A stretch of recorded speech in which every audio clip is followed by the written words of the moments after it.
He knew better than to ask any questions just then. This trench was longer than the others, running farther back from the road, but at last they came to a pile of loose dead brush and stones, which marked the end of the excavation. Hansu pulled at the brush with his left hand, and Kana sprang forward to help. Under their tugging, the stuff came away, to display a dark hole. "What?" Kana began. "Underground ways, running into Prime, from the old days." Hansu's answer was broken by curious pauses, and Kana swept the torch beam across the blade master's face. Sweat trickled down through the grime and dust, and under that Hansu wore the look of a man forcing himself to go on nerve alone. But Kana sensed that this was no time to offer help. He allowed the light to travel on, back into the hole, and then he stepped into what was clearly a man-made tunnel. Under his boots were 2 strips of rust, which must have once been metal rails. These ancient ways were often almost death traps. As the swordsmen advanced, they passed side corridors choked with cave-ins, and twice they had to dig through piles of gravel and earth. However, surprisingly, the further they went from the entrance, the better the condition. Kana could not believe that these hidden ways had been abandoned ever since the days of the Nuke Wars, and his suspicion of that was confirmed as he caught sight, in a side tunnel, of some metal shoring, which reflected the beam of the torch, undimmed by the prevailing damp. The main passage which they followed widened as more and more side corridors emptied into it. This must have once been a main entrance to Prime, or rather to the now almost forgotten seaport upon the ruins of which Prime had been erected. "How much farther?" "Don't know." Hansu walked mechanically. "I've heard about this. We should be able to contact the Reachers. Maybe one of their cars will find us." That did not make sense to Kana, but he did not challenge it. Who Hansu's Reachers might be, he was beginning to guess. The mysterious underground within combat, of which Matthias was the probable head. But why the Blade Master expected to encounter them here was a puzzle beyond his solving. They rounded a turn, a wide sweep which now embraced not one set of tracks but 4, and came out into a space which echoed hollowly to the sound of their boots, and in which the torch beam was swallowed in the dark. Kana switched on its full power and pointed the beam at the walls, sweeping it from one dark arch of entrance to the next. They were in a vast circle, the center of a web, the strands of which led out to every point of the compass. And which of those archways should they enter? As far as he could see, they were all exactly alike. The unease Kana had always felt when confined in a small space began to operate now, although the area of the crossing tracks was large. But beyond the limit of his torch, the dark had a thickness to it, which was almost tangible, as if they were truly buried far below the surface of the earth, with no hope of winning to the open air again. The dank smell, he thought born of the damp and earth, carried other faint taints, nose-tickling reminders of the far past. And now that they had paused, he was sure he could hear, not too far away, the gurgle of running water. Which way now? His basic dislike of the dark, of being closed in by tons of earth, brought that query from him in an impatient demand. Hansu grunted, but made no other answer as Kana continued to mark the edges of the circle with his moving torch beam. Their problem was given a sudden and dramatic solution. From one of the archways, Kana could not be sure of just which, there came a humming sound, which began as a drone and grew to the proportion of a siren as it moved toward them. He grabbed at Hansu's arm, striving to draw the Blade Master with him in retreat into one of the other passages, wanting to take cover until they had a chance to investigate. But it was already too late. They were caught, pinned in a wide beam of light which blistered their eyes as if it had been blaster fire. And from beyond the source of that luminescence, a voice snapped an order they dared not disregard. "Up with your hands, and stand where you are." With a sinking heart, Kana obeyed. They were helpless, unarmed prisoners. And that capture had only one logical conclusion, as he might have foreseen, Kana thought bitterly some time later.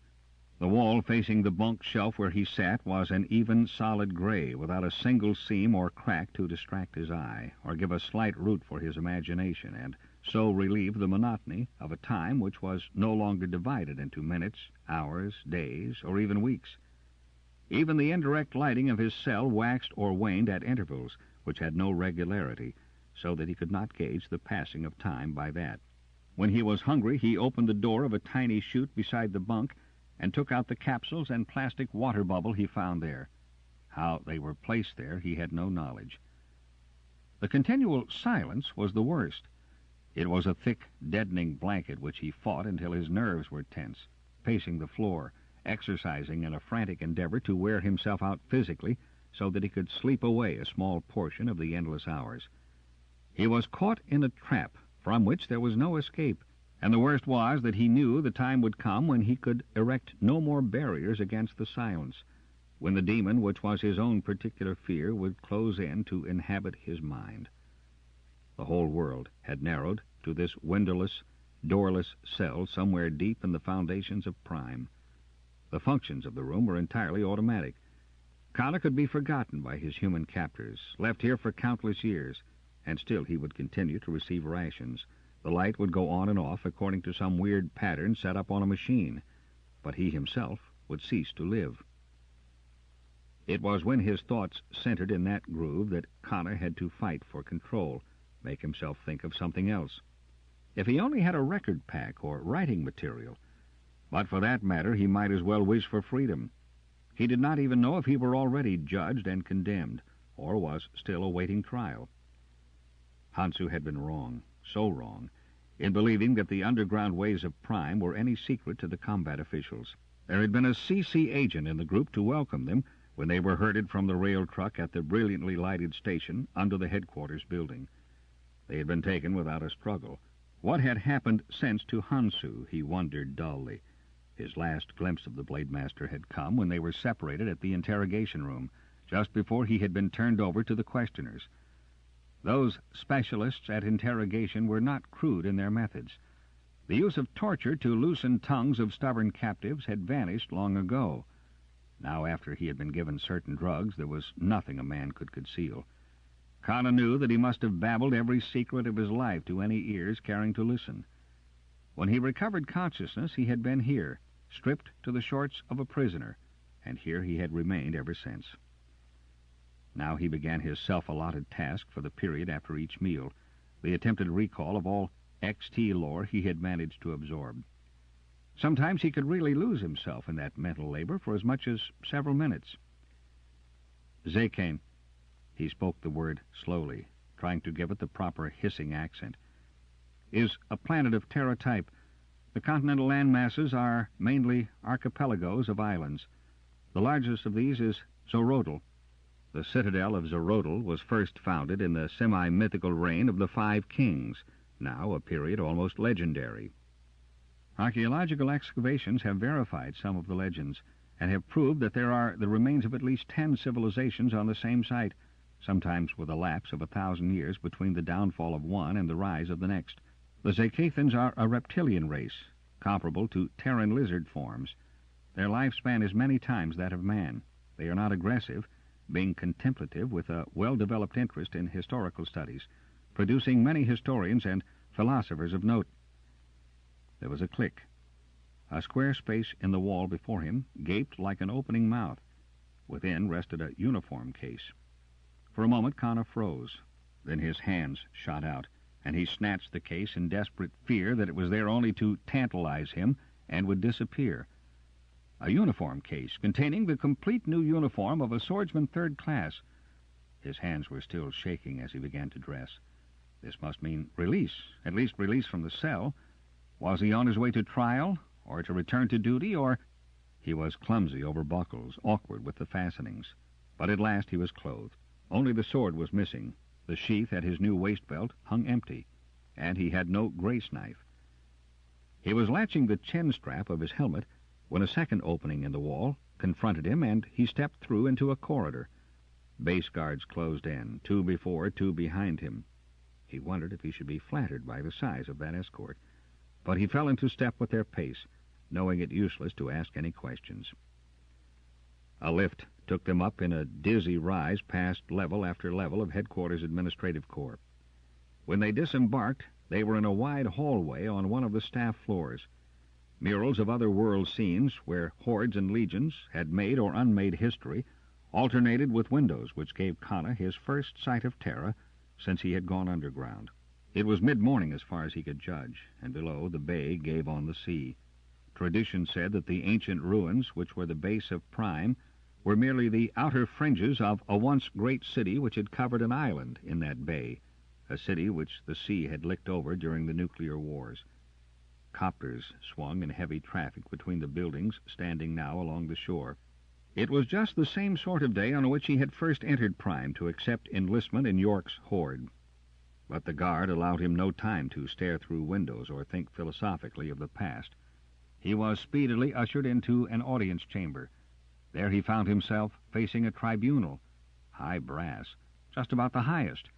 3 of Combat's 4 counselors sat there, and the 4th and 5th members of the court were a CC agent and an officer of the Galactic Patrol, a sub-sector commander by his badges. Connor stiffened. What right had those aliens to be his judges? He was sure that he could protest that and be backed by the combat code. But biding his time until he was more certain, he came to attention and made the formal announcement expected of him. Connor Carr, swordsman 3rd class, under enlistment in York's horde, place of service, Fran. Hansu. Where was Hansu? Why were they to be tried separately? More than anything else at that moment, Connor wished that he could have a moment's conversation with the Blade Master, for he had just made another and more upsetting discovery. One of the combat officers facing him was Matthias, the same Matthias that Hansu had been so sure would stand their protector, fight on their side if they could only reach him. The faces of the combat officers were impassive, but the CC agent and Agaritan, the brilliant scarlet and gold of his cloak, somewhat garish against the green-gray of the Terrans, shifted impatiently in his chair, as if he wished to speed up the proceedings, and did not quite dare, while his alien companion, the patrol officer, affected in contrast a vast boredom. Then Connor saw what lay before the senior of the combat officers, an arc sword. That answered one of his questions. He had been brought here for sentencing. They had condemned him without allowing him a chance to speak in his own defense. But how could they? The interrogators had the exact truth out of him. These men must know of the massacre on Fran, of that strange scene by the plundered patrol ship, of everything else which had happened, know it as if they had witnessed the events in his place. How could they then... For unauthorized dealings with an XT race against all regulations, began the combat senior. For desertion of your comrades on another world, for the theft of a cruiser belonging to the Galactic Patrol, you, Connor Carr, swordsman 3rd class, ARC rating, are hereby declared unfit for off-world service. You shall be stripped of all combat rating and privileges, and sent to the labor gangs for the rest of your natural life. Long discipline kept him at attention. Labor gangs for the rest of his life, the closest thing to slavery. But a fierce, blinding anger uncoiled within him. He was going to answer those frozen-faced devils with a few home truths before they shipped him off, and he was not in the gangs, not yet. When he spoke, it was not to his superior officers, but directly to the CC agent.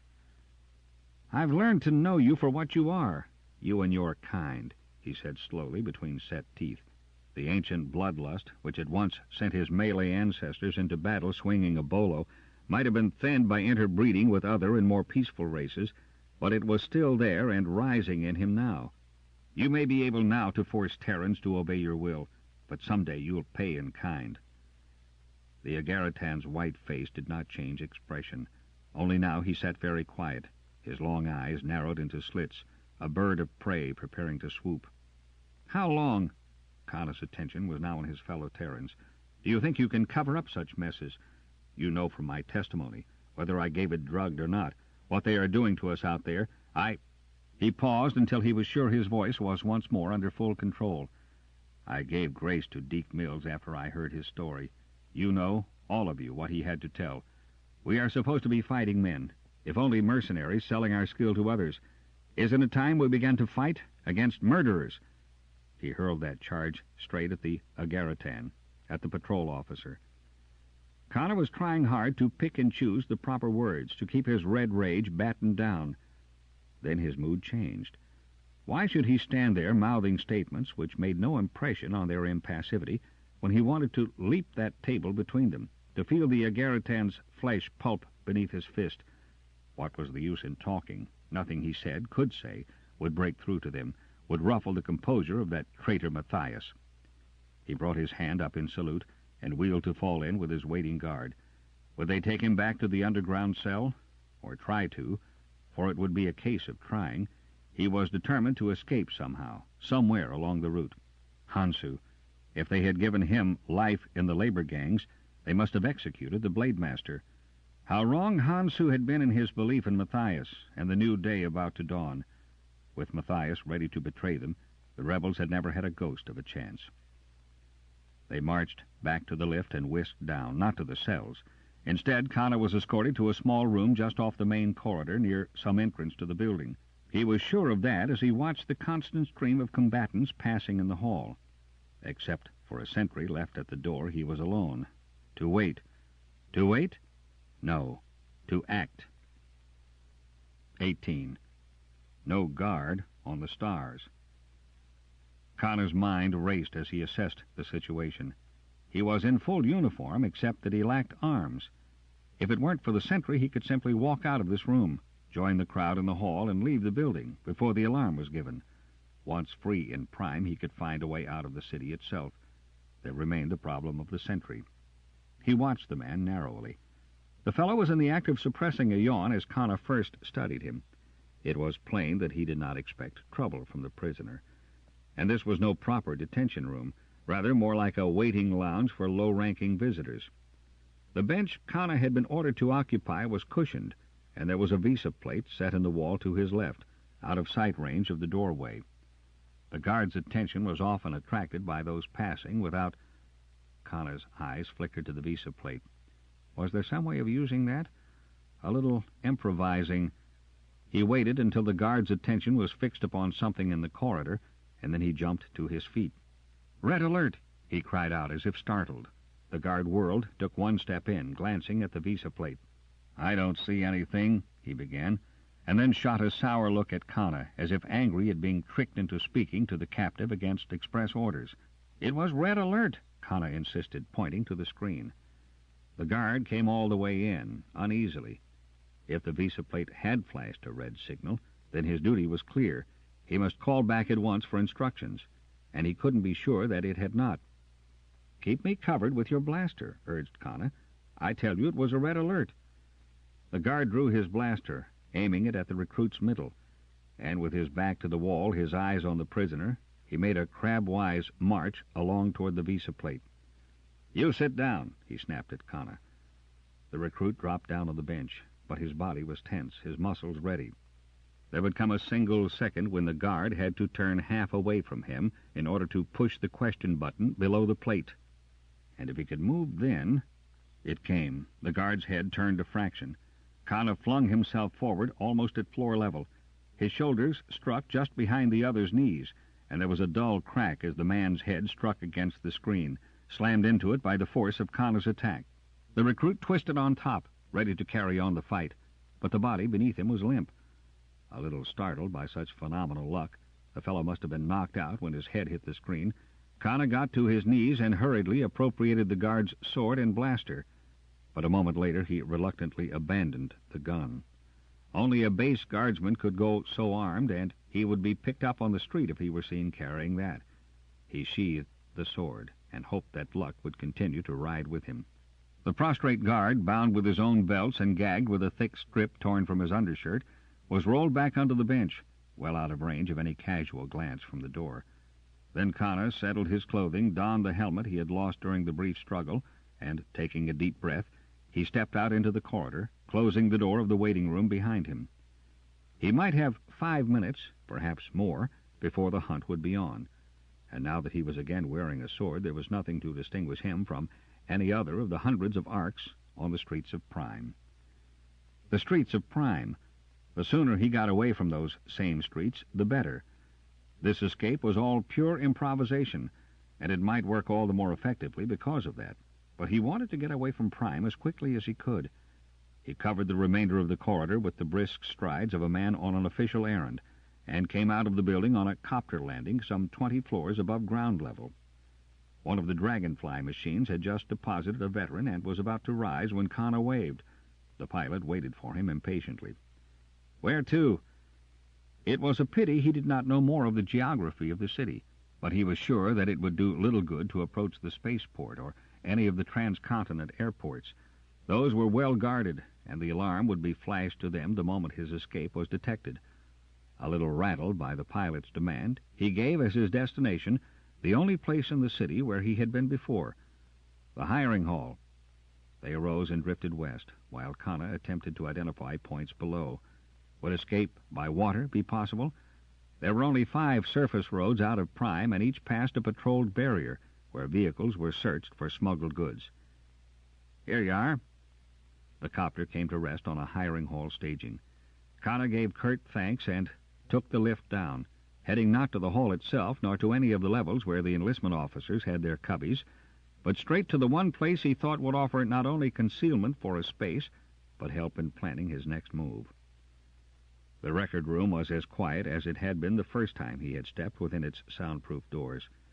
One booth near the entrance displayed the light which signified occupancy, but the rest were dark. Connor punched for 4 packs in rapid succession, and with them retreated to the booth at the far end of the row.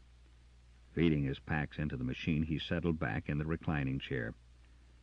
3/4 of an hour later, the last pack had spun to its conclusion. So, now he possessed 2 possible answers to his dilemma. He removed the headpiece, but did not leave the seat. Well, at least he was given a choice. On impulse, he went to the door of the booth to survey the room. The light on the other booth had gone out, but now there were 3 others in use. Was that suspicious? Did it show an unusual amount of study for one interval, or was some big expedition being planned? He could not see any way that they might have traced him here. The logical move for any escape would be to get out of Prime with the least possible delay. Certainly they would not expect to find him using record packs in the hiring hall archives. 2 ways. His mind returned to the problem as he settled down in the booth to stare unseeingly at the ceiling and try to plan. The sea way. He was able to swim, though he had not had much practice lately, and the underground ways built by the old ones. Would the combat police believe that, having been captured down there, he would be reluctant to try the maze of passages for a second time? He was hungry.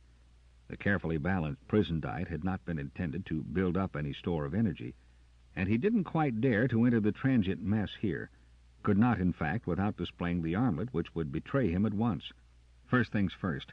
Let him get out of Prime, and then he could worry about food. Out of Prime.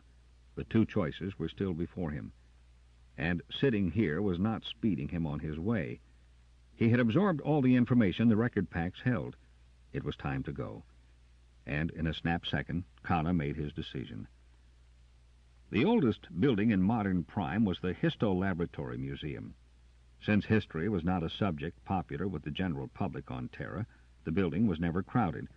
But according to one of the packs Connor had just consulted, it had been erected on the foundations of a pre-war structure, and so it might provide an entrance to the ancient underground ways said to feed all buildings of that era.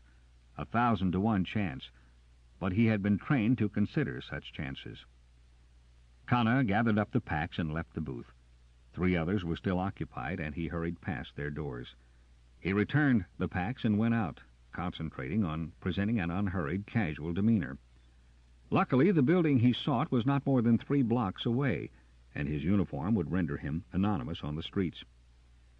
As he went down the 4 wide steps to the pavement, he was aware of a clatter behind him. Someone in a hurry. He quickened his pace and caught his thumb in his belt not too far from the hilt of his sword. If he were cornered now, he would fight. Better to be cooked at once in a blaster flame than live in a labor camp for life. A hand clamped hard above his elbow, dragging his fingers away from his weapon before he could draw it. To the right and left, grim-faced arcs had fallen into step with him. "Keep marching." Connor did, mechanically, his eyes, after one wild glance, centered straight ahead. But they were not herding him toward headquarters. No copters settled down at their signal to collect guards and prisoners. They were still headed for the museum. Unable to guess what was going to happen now, Kana simply kept on between his silent companions. To anyone passing, they might have been three friends on a sightseeing tour of Prime. Just before they reached the entrance to the museum, the man who had kept that paralyzing grip on his arm spoke. "In here." Completely bewildered, Kana turned in, the other two matching him step for step. They met no one in the wide hall lined with cases containing pre-war relics unearthed in the vicinity, and no one appeared as they stepped on the down conveyor which lowered them to the depths under the street.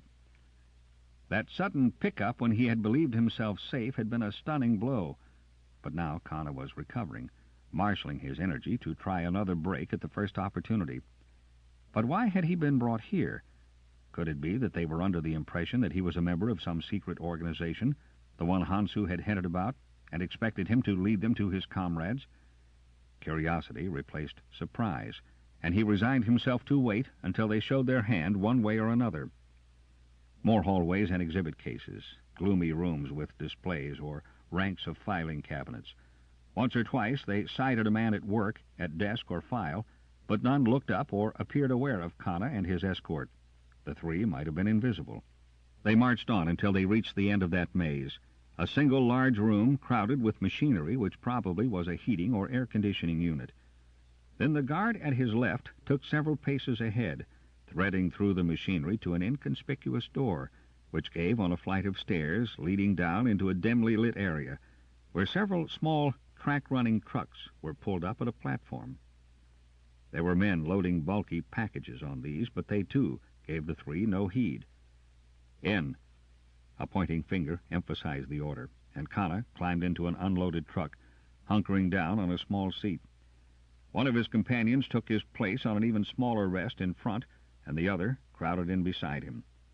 The vehicle started away from the platform, gathering speed as it spun along the rails, and then whipped into the semi-darkness of a tunnel opening. Were they on their way to headquarters? But why travel underground when it would have been much easier to bundle him into a copter and make the short trip in the open? As the minutes of their swift journey began to pile up, Kana guessed that now they were not only beyond headquarters, but that they must be fast approaching the limits of Prime itself. He was completely confused over direction. They might have been out under the floor of the bay, or far inland, when the car came to a stop beside a second platform, and his guards ordered him out of it. This time they did not ascend, but walked along a lighted side corridor into a place of regulated activity. Here, too, were series of file-filled rooms, and some laboratories with busy workers. "In here." Again, Kana obeyed that command, entered a room, and stopped short. 3 hours, 10 minutes. Hansu was consulting his watch. Now he turned to the man beside him, the man wearing a deputy commander's uniform. "Pay me that half credit, Matt. I told you he could do it. Only a fraction slow, but entirely sure. I know my candidate." The other drew a coin from his belt pouch and solemnly passed it over. Kana shut his mouth, for the high brass who had just dropped that metal token in the Blademaster's waiting palm had, not long before, sat granite-faced to sentence him to a labor camp for life. Now Hansu's attention came back to him, and Kana found himself measured with a critical stare. "Rather lively for a dead man," was the Blademaster's strange comment. "You," he pointed an accusing finger, "were blasted an hour ago when you tried to force your way on board a transport to the islands." For the second time, Kana opened his mouth, and this time he was able to get out words. "Interesting. If true, sir." Hansu was grinning with an open light-heartedness Kana had never seen him display before. "Amusing dramatics." Still, his explanation made little sense. "Welcome to Prime, the real Prime, and meet its governor, Commander Matthias." "You pick up your cues well, son." The commander nodded at Kana approvingly. "Made that escape as smoothly as if you had had a chance to rehearse it." "I told you," Hansu broke in. "He's good enough to make it worthwhile enlisting him." Kana began to understand why he had been left in that corridor waiting room at headquarters, how he had been able to trick the guard so easily. "You set up that break for me," he said, half accusingly. "Did you have me tailed?" "No, your escape had to look natural. We just supplied the time, place, and opportunity, the raw materials, as it were. The rest was up to you, Hansu replied. Then how did your men find me? Through those packs you dialed out of the archives. That combination was a giveaway. History of Prime, ancient remains in the Prime District, the seacoast, map of Prime. All asked for at the same time by one person. So we just sent the boys along to pick you up. Kana dropped down on a bench without having been invited to such relaxation. This was moving a little too fast for him. Easy, logical.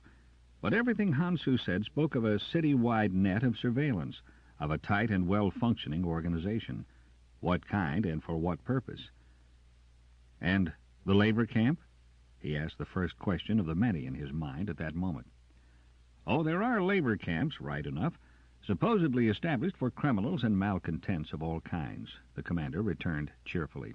Only we differ somewhat from the CC agents in our definition of both labor camp and crime against the galactic peace. And those agents would be quite surprised if they visited any camps except the 2 or 3 we maintain for official display purposes. Right now, you're in what might be termed Camp Number 1, and we can introduce you to a lot of hardened offenders against the status quo if you wish. So you're going to serve the sentence which was imposed on you this morning. There's no getting around that. However, I don't believe you will offer any objections to your fate. Hansu hasn't. Or do you harbor some deep, dark reservations, Trigg? The Blade Master's grin grew even broader. Not that you can see, Matt. I'll toil under your whips just as long as you'll persuade the powers that be to let me. I only wish that I had been let into the whole secret a lot earlier in life. There are a lot of things I could have done, he ended on a wistful note. What about Costi and Larson, sir, and the rest of the horde on Fron? Costi and Larson earthed in the far south and have been picked up by our men. The CC agents won't even know about them. As for the horde, well, that will take some arranging here and there. For the present, they're safe with the Venturi, and I think we can make a deal with those traitors. They're the sort we want to contact. We'll lift the horde out of that pinch before those renegades and the CC get to them. On the other hand, we can't slap Device down or spill all we have discovered about his backers. But the Venturi will be allowed in on part of the secret, so that they will know you have not gone back on your word. Here in Prime 2, we have a rather odd idea that promises should be kept, if it is humanly possible. Kana felt as if he had been whirled through space without benefit of a ship. If someone would just explain everything from the beginning, carefully, and in words simple enough for his reeling mind to gather in, he would be happier. You'd like a few facts, wouldn't you? Commander Matthias might have been reading his thoughts. Well, this setup isn't so simple that it can be explained in a couple of sentences. The whole project reaches back into our past, 300 years back. You know, if you asked Anagaritan or Arasami what he thought of a Terran, he'd paint you a mighty crude picture of a simple-minded barbarian. That has been our shield all along, and we have fostered the idea that we are rude savages of limited intelligence. It inflates the ego of the enemy and doesn't bother us at all. In reality, Terra for at least 250 years has been a double world, though that fact is known to a relatively small number of her inhabitants. One Terra and one Prime was fitted quickly and neatly into the pattern Central Control demanded, and is a law-abiding member of their lesser confederacy, content with the role of third-class citizenship. But in the past 100 years, one troop transport in every 20 which lifted from this planet was no troop transport at all, but a pioneer carrier. Men and women selected for certain qualities of mind and body, survivor types, went out in deep sleep to settle on planets our mercenaries had explored. On some of those worlds, the native races had dwindled and retrogressed until civilization had faded almost to extinction. Others were bare of intelligent life, or had dominant races, young, vigorous, and humanoid, with whom we could interbreed. There is even reason to believe that the latter may be descendants of the passengers of those legendary starships which left this world during the nuclear wars, though the people have long since forgotten their origin. So Terrans have been planted secretly on almost 1,000 worlds now. On 30, our colonies could not take root.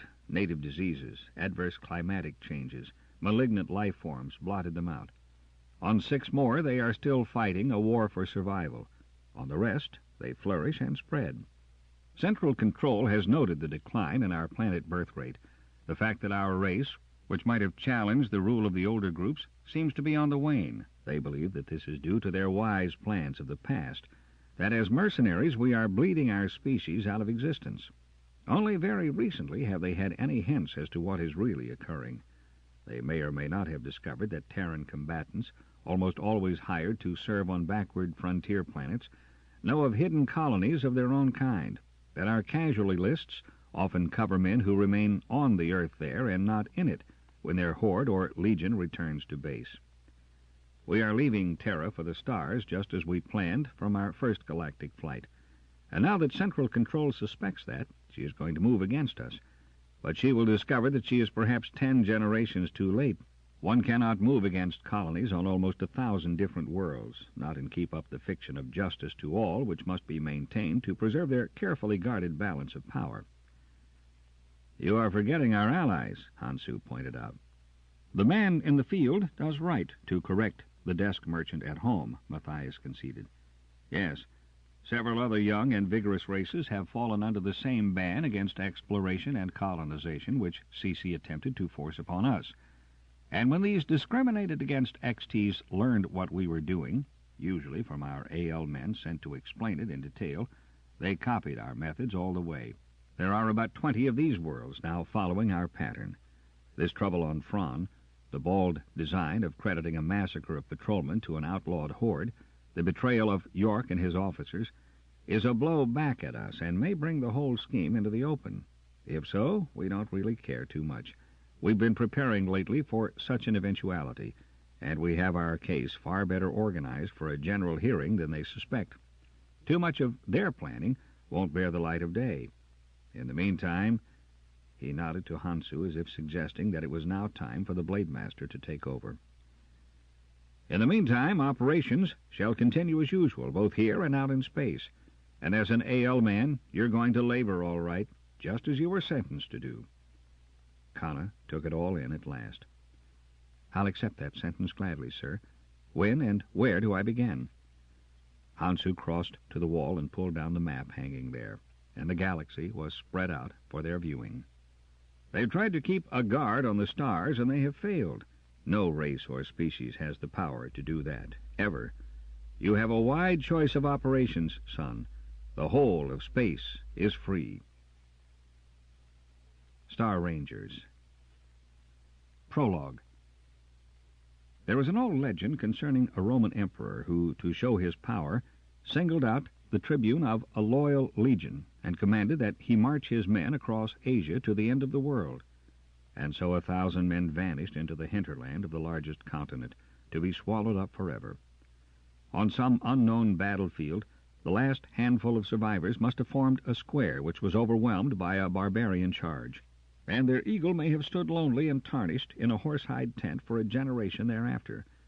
But it may be guessed, by those who know of the pride of these men in their core and tradition, that they did march east as long as one still remained on his feet. In 8054 A.D., history repeated itself, as it always does. The first galactic empire was breaking up. Dictators, emperors, consolidators wrested the rulership of their own or kindred solar systems from central control. Space pirates raised flags and recruited fleets to gorge on spoil plundered from this wreckage. It was a time in which only the ruthless could flourish. Here and there a man or a group of men tried vainly to dam the flood of disaster and disunion. And notable among these last-ditch fighters who refused to throw aside their belief in the impartial rule of central control were the remnants of the Stellar Patrol, a law enforcement body whose authority had existed unchallenged for almost 1,000 years. Perhaps it was because there was no longer any security to be found outside their own ranks that these men clung the closer to what seemed in the New Age to be an outworn code of ethics and morals, and their stubborn loyalty to a vanished ideal was both exasperating and pitiful to the new rulers. Jorkam Dester, the last control agent of Perun, who was nursing certain ambitions of his own, solved in the Roman manner the problem of ridding his sector of the patrol. He summoned the half-dozen officers still commanding navigable ships and ordered them, under the seal of the control, out into space to locate, as he said, and remap forgotten galactic border systems no one had visited in at least 4 generations. He offered a vague promise to establish new bases from which the patrol might rise again, invigorated and revived to fight for the control ideals. And faithful to their very ancient trust, they launched this mission, undermanned, poorly supplied, without real hope, but determined to carry out orders to the last. One of these ships was the Scout, Starfire. 1. Last Port. The patrol ship Starfire came into her last port at early morning. She made a bad landing, for 2 of her eroded tubes blew just as the pilot tried to set her down. She had bounced then, bounced and buckled, and now she lay on her meteor-scarred side. Ranger Sergeant Carter nursed his left wrist in his right hand and licked blood from bitten lips. The port wall of the pilot's cubby had become the floor, and the latch of its door dug into one of his shaking knees. Of his companions, Latimer had not survived the landing. One glance at the crazy twisted angle of the astrogator's black head told Carter that. And Miriam, the pilot, hung limply in the torn shock webs before the control board. Blood rilled down his cheeks and dripped from his chin. Did dead men continue to bleed? Carter didn't think so. He drew a slow experimental breath of his own and knew relief when it was not followed by a stab of pain. Ribs were still intact then, in spite of the slam which had smashed him into his present position. He grinned mirthlessly as he stretched arms and legs with the same caution. Sometimes it paid to be a tough, uncivilized frontier barbarian. The lights flickered and went off. It was then that Carter almost panicked, in spite of his carefully nurtured veteran's calm. He grabbed at the door latch and pulled. Sharp stabs of agony shot from his injured wrist and jerked him back to sanity. He wasn't sealed in. The door had moved an inch or so. He could get out. Must get out and find the medico to look at Miriam. The pilot should not be moved until they knew the extent of his injuries. Then Carter remembered. The medico wasn't around anymore. Hadn't been with them since 3, or was it 4, planets back. The ranger shook his aching head and frowned. That loss of memory was almost worse than the pain in his arm. He mustn't lose his grip. 3 planet landings back, that was it, when they had beaten off the Greenies' rush after the ship's nose blaster had gone dead on them. Medico torque had gone down, a poison dart right through his throat. Carter shook his head again and began to work patiently with one hand at the door. It seemed a very long time before he was able to force it open far enough for a person to squeeze through. A blue beam suddenly shot up at him through the gap. "Carter, Latimer, Miriam." The roll call followed the light. Only one man on board carried a blue torch. "Rolf." Carter identified him. Somehow it was encouraging that it should be one of his own squad of specialist explorers waiting below. "Latimer got it, but Miriam is still living, I think. Can you come up? My wrist seems to be broken." He edged back to let the other squirm through. The thin blue spear of light swept across Latimer's body and centered on the pilot. Then the torch tube was thrust into Carter's good hand as Rolf crawled over to untangle the webbing which held the unconscious man. "How bad are we?" Carter raised his voice to be heard over the moans now coming from the pilot. "I do not know. Our ranger quarters came through all right, but the hatch to the drive section is jammed, and when I beat on it there was no answer." Carter tried to remember who had been on duty with the drive. They were so ruinously short-handed that everyone was doing another's job. Even the rangers were pressed into the once jealously guarded patrol duties. It had been that way ever since the Greenie attack. "Kata!" A call, more hiss than word, came from the passage. "Okay," the sergeant responded almost automatically. "Got a real light, Zinga? Rolf's up here, but you know how far his 2 for a credit shiner goes." "File is hunting out one of the big spots," the newcomer answered. "You have trouble?" "Latimer is dead. Miriam's still breathing, but there's no telling how bad he is hurt. Rolf says that the drive room gang didn't answer at all. You all right?" "Yes. File and I and Smith of the crew. We were bumped a little, but nothing serious." "Ha!" A yellow-red beam of some brilliance silhouetted the speaker. "File brings a battle torch." Zinga climbed up and went to work with Rolf. They had Miriam free and flat on the plating before Carter asked his next question. "How about the captain?" Zinga turned his head slowly, almost as if he were unwilling to answer that. His agitation, as usual, was betrayed by the quiver in the pointed neck frill of skin, which would not lie flat on his shoulders when he was worried or excited. "Smith has gone to seek him. We do not know one spot of luck in the whole knockout." That was Rolf, his voice, as usual, unemotional. "This is an Earth-type planet. Since we aren't going to lift off it again in a hurry, we'd better thank the spirit of space for that." An Earth-type planet, one on which the crew of this particular ship could breathe without helmets, walk without discomfort of alien gravity, probably eat and drink natural products without fear of sudden death. Carter eased his wrist across his knee. That was pure luck. The Starfire might have blown anywhere within the past 3 months. She had been held together only with wire and hope, but to blow on an Earth-type world was better fortune for her survivors than they would have dared pray for after the black disappointments of the past few years. Years of too many missions and no refittings. "It hasn't been burnt off either," he observed almost absently. "Why should it have been?" inquired File, his voice tinged with almost cheerful mockery, but mockery which also had a bite in it. "This system is far off our maps, very far removed from all the benefits of our civilizations." The benefits of central control civilization, yes. Carter blinked as that struck home.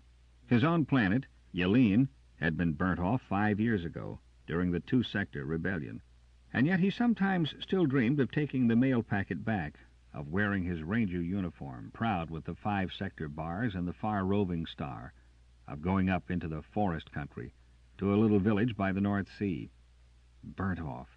He had never been able to visualize boiled rock where that village had stood, or the dead cinder which was the present Yelene, a horrible monument to planetary war.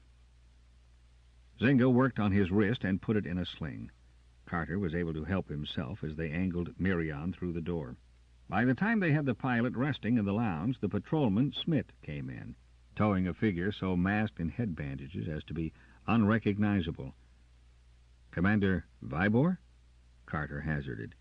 He was on his feet, his shoulders squared, his heels brought smartly together, so that the Vliss hide of his boots rasped faintly. The bandaged head swung toward him. "Ranger Carter?" "Yes, sir."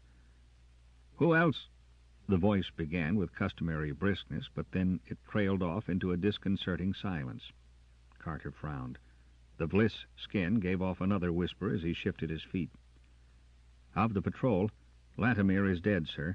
We have Miriam here, hurt, and Smith is okay.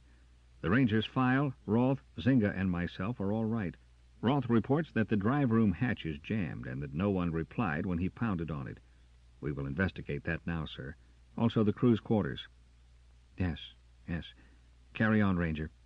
Smith jumped just in time to catch and ease that lank, limp body to the floor. Commander Vibor was in no shape to resume command. Carter knew again a touch of that panic which had gripped him when the lights had failed. Commander Vibor, the man they had come to believe was a rock of certainty and security in their chaotic world. He sucked in the tainted air of the too-old ship and accepted the situation. "Smith!" He turned first to the patrol comtechneer, who, by all the rigid rules of the service, certainly outranked a mere ranger sergeant. "Can you take over with the commander and Miriam?" Smith did have some medical training. He had acted as Torque's assistant once or twice. "Right." The shorter man did not even look up as he bent over the moaning pilot. "Go along and check the rest of the wreckage, Flyboy." Flyboy, eh? Well, the high and mighty senior service of the patrol should be glad that the Flyboys were with them during this tour of duty. Rangers were trained to calculate and use the products of any strange world. After a crack-up, they would certainly be more at home in an alien wilderness than patrol crewmen. Holding his injured arm tightly to his chest, Carter made his way back along the corridor, followed by the begoggled Rolf, his eyes shaded against what was to him the violent fire cast by the ordinary beam torch the sergeant clutched in his good hand.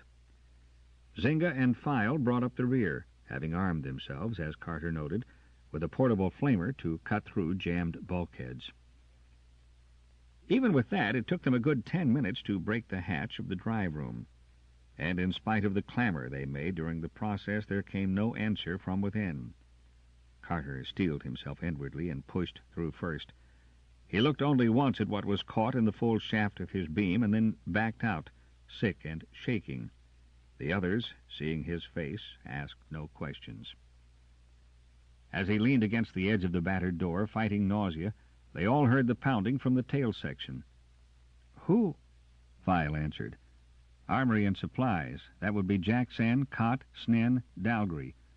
He counted them off on the tips of his claw-boned fingers. "They must be—" Yes, Carter was already leading the rescue party toward the sound. Again they had to apply the white-hot energy of the flamer to buckled metal. And then they must wait until the metal had cooled before 3 battered and blood-streaked men came crawling through. Jackson, yes. Carter would have wagered a year's pay credits that the tough, very tough, patrol arms officer would survive. And Snen and Dalgry. Jackson began to speak even before he got to his feet again.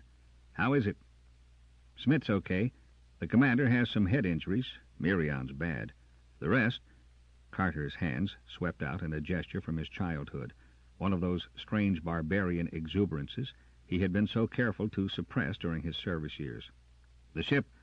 I'm a ranger, no patrol techneer. Maybe Smith could tell you better about that. He's the nearest to an expert that we have left." Jackson's fingernails rasped in the stubble on his unshaven chin. There was a long rip in his right sleeve, an oozing scratch under it. He stared at the 3 rangers absently. Already he was probably cutting losses. If the Starfire could function again, it would be because of his drive and determination. "The planet?" "Arth-type. Mirion was trying to set down in what looked like open country when the tubes blew. No traces of civilization noted before landing." This information was Carter's own territory, and he answered with confidence. If the Rangers' sleds hadn't been too badly banged up, they could break one out soon and begin exploring. There was, of course, the fuel problem. There might be enough in sled tanks for one trip, with a very even chance that the scouting party would walk home. Unless the Starfire was definitely done for and they could tap her supply, but that could all be gone into later. At least they could take a look now at their immediate surroundings. "We'll sortie." Carter's voice was crisp and assured and asked no permission from Jackson or any crewman. "Smith is with the commander and Mirion in the lounge." The patrol officer nodded. This return to routine was correct, right. It seemed to steady them all, Carter observed, as he found his way into the ranger's own domain. File was there before him, freeing their packs from the general jumble the crash had made of their supplies. Carter shook his head. "Not full packs. We won't go more than a quarter mile. And Rolf," he added over his shoulder to the begoggled Faltharian in the doorway, "you stay here. Arth's sun is bad for your eyes. Your turn will come after nightfall." Rolf nodded and went toward the lounge. Carter picked up an explorer's belt with one hand, but Zinga took it from him. "This I do. Stand still." The others scaled digits, buckled and snapped the bliss hide band and its dangling accoutrements about the sergeant's flat waist. He gave a wriggle to settle the weight in the familiar balance. No need to pick up a disruptor. He couldn't fire it with one hand. The short blaster would have to serve as his sole weapon. Luckily, they had not landed airlock side down. To burn and burrow their way out was a job none of them would have cared for just then. But they only had to hammer loose the hatch and climb through, Carter being boosted by his companions. End of Side 5. Side 6, Star Soldiers, by Andre Norton. Continuing on page 253. Then they slid down the dull and scored metal to the still smoking ground, ran across that to the clean earth beyond the range of the blast. Once there, they halted and wheeled to look back at the ship. "Bad." File's chirp put all their dismay into words. "She will not lift from here again." Well, Carter was no mech techneer, but he would endorse that. The wrenched and broken-backed ship before them would certainly never ride the space lanes again, even if they could get her to a refitting dock. And the nearest of those was, space knew how many suns away. "Why should we worry about that?" asked Singo mildly. "Since we first set out on this voyage, we guessed that there would be, for us, no return." Yes, they had feared that, deep in their hearts, in the backs of their minds, with that flutter of terror and loneliness which plucked at a man's nerves as he rode between system and stars. but none of them had before admitted it openly to another. None, unless maybe the humans had not admitted it, but the Bemis might have. Loneliness had long since become a part of their lives. They were so often the only individuals of their respective species aboard a ship. If Carter felt alien in patrol crews because he was not only a specialized ranger but also a barbarian from a frontier system, what must File or Zynga feel, they who could not even claim the kinship of a common species? Carter turned away from the broken ship to study the sandy waste studded with rock outcrops. It must be close to midday, and the sun beat down heavily upon them. Under this wave of heat, Zynga thrived. His frills spread wide, making a fan behind his hairless head, pulsing a darker red with every passing moment. His slender tongue flickered in and out between his yellow lips, but File moved to the protection of the shadow by the rocks. This was desert land. Carter's nostrils expanded, taking in and classifying strange scents. No life except... His head snapped to the left. Life. But Zynga was before him, his big four-toed feet running lightly over sand, the thin webs between the toes keeping the reptilian ranger from sinking into the stuff through which the others slipped and slid. When Carter joined him, the tall Zakathan was squatting beside a rock on which curled a whiplash of scaled body. A narrow head swung up, a tongue flickered in and out. Carter stopped and tried mind touch. Yes, this was native life. Alien, of course. A mammal he might have made contact with. But this was reptile. Zynga might not have the same mind-touch power that the sergeant possessed, but this creature was distantly of his own kind. Could he make friends? Carter fought to catch and interpret those strange impressions which hovered just on the borderline of thought waves he could read. The creature had been alarmed at their coming, but now it was interested in Zynga. It had a high degree of self-confidence, a confidence which argued that it must have a natural weapon of potency. "It has poison fangs," Zynga answered that question for him, "and it does not like your scent. I think that you may suggest some natural enemy, but me it does not mind. It cannot tell us much. It is not a thinker." The Zakathan touched a horny fingertip to the creature's head. It permitted this liberty warily, and when Zynga rose to his feet, its head lifted also, swinging higher above the coils of its body as if to watch him the better. "It will be of little use to us, and to your kind it may be deadly. I shall send it away." Zynga stared down at the coiled creature. Its head began to sway in a short arc. Then it hissed and was gone, slipping into a crack between the rocks. "Come here, leaden feet." File's voice drifted down from the sky. The Tristian's feather-crested head, with its large round eyes, unlidded, looked down from the tallest of the rock peaks. Carter sighed. That climb might be nothing at all for the birdman with his light bones, but he certainly dreaded to try it, with only one hand in working order. "What do you see?" he asked. "There are growing things, over there." The golden arms above his head swung eastward, the large thumb claw out in added emphasis. Zynga was already scuttling up the side of the sun-baked rock. "How far?" Carter demanded. File squinted and considered. "Perhaps 2 fals." "Space measure, please," Carter pleaded patiently. In his aching head he simply could not translate the measures of File's home planet into human terms.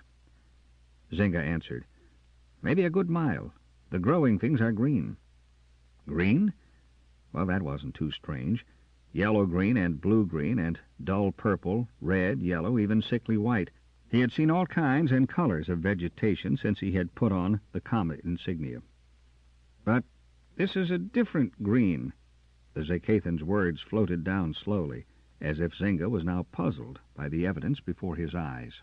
And Carter knew that he must see too. As a ranger-explorer, he had walked the soil of countless planets in myriad systems. Nowadays he found it hard to reckon how many. There were some easy to remember, of course, because of their horror or their strange inhabitants. But the rest were only a maze of color and odd life in his mind. He had to refer to old reports and the ship's log to recall facts. The thrill he had once known when he pushed for the first time through alien vegetation or tried to catch the mind waves of things he could not see had long since gone. But now, as he scrabbled for a handhold and dug the toes of his boots into hollows in the gritty rock, he began to recapture a faint trace of that forgotten emotion. Claw fingers and scaled digits reached down to hook in his shoulder harness and belt and heave him up to the narrow top of the spur. He flinched from the heat of the stone and shielded his eyes against the glare with his cupped hands. What File had discovered was easy to see, and that prick of excitement stirred again far inside him. For that ribbon of vegetation was green. But the green, it had no yellow tint, and none of the blue cast it would have held on his own vanished Yeleen. It was a verdant green, such as he had never set eyes upon before, running in a thin line across the desert country as if it followed some source of moisture. He blinked to clear his sight, and then, knowing that his natural powers at that range were far inferior to File's, he unhooked his visibility lenses. It was hard work to adjust them with only one hand, but at last he was able to turn them on that distant ribbon. Trees, bushes, leaped at him across the baked rock. He might almost touch one of those leaves, trembling in the passing of some faint breeze. And under that same cluster of leaves he caught a fleck of dancing light.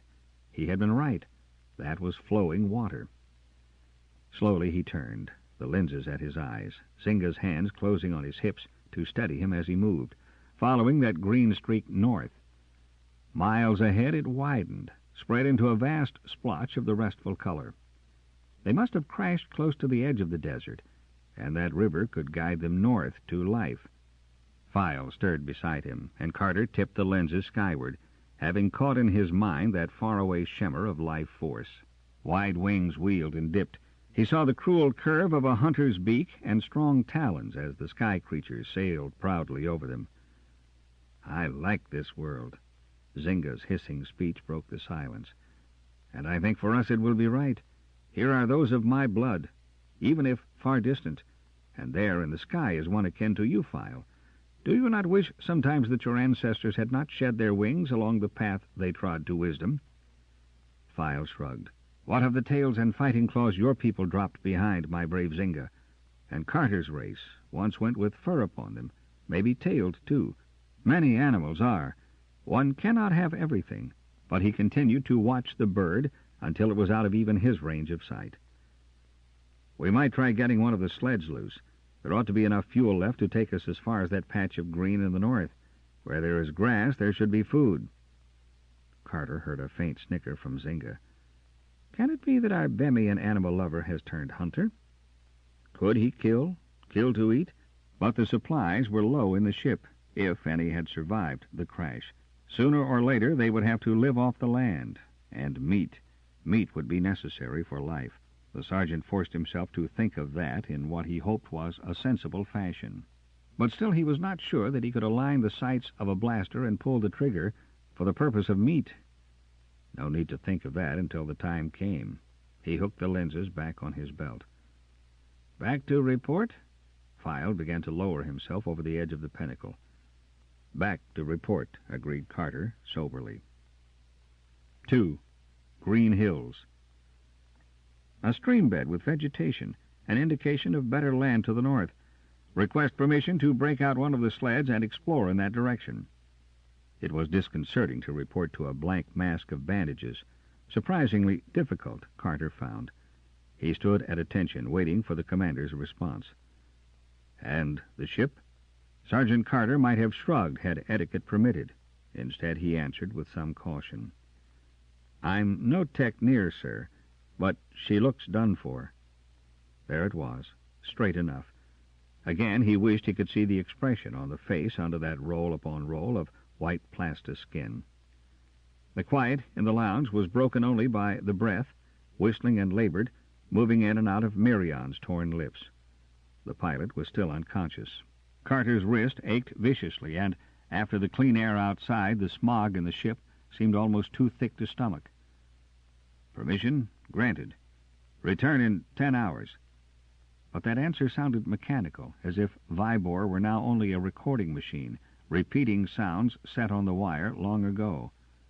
That was the correct official order to be given when the ship planeted, and he gave it as he had so many countless times before.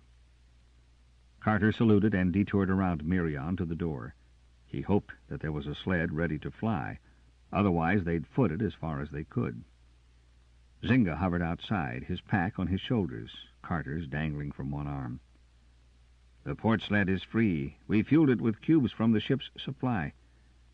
They had no right to do that ordinarily, but now it was sheer folly not to raid the stores when the Starfire would never use them again. Carter crawled over the battered hatch to the now open berth of the sled. File was already impatiently seated behind the windbreak testing the controls. "She'll fly?" File's head, the crest flat against the skull like some odd stiff mane of hair, swiveled, and his big reddish eyes met the sergeant's. The cynical mockery with which the Tristian met life was clear in his reply.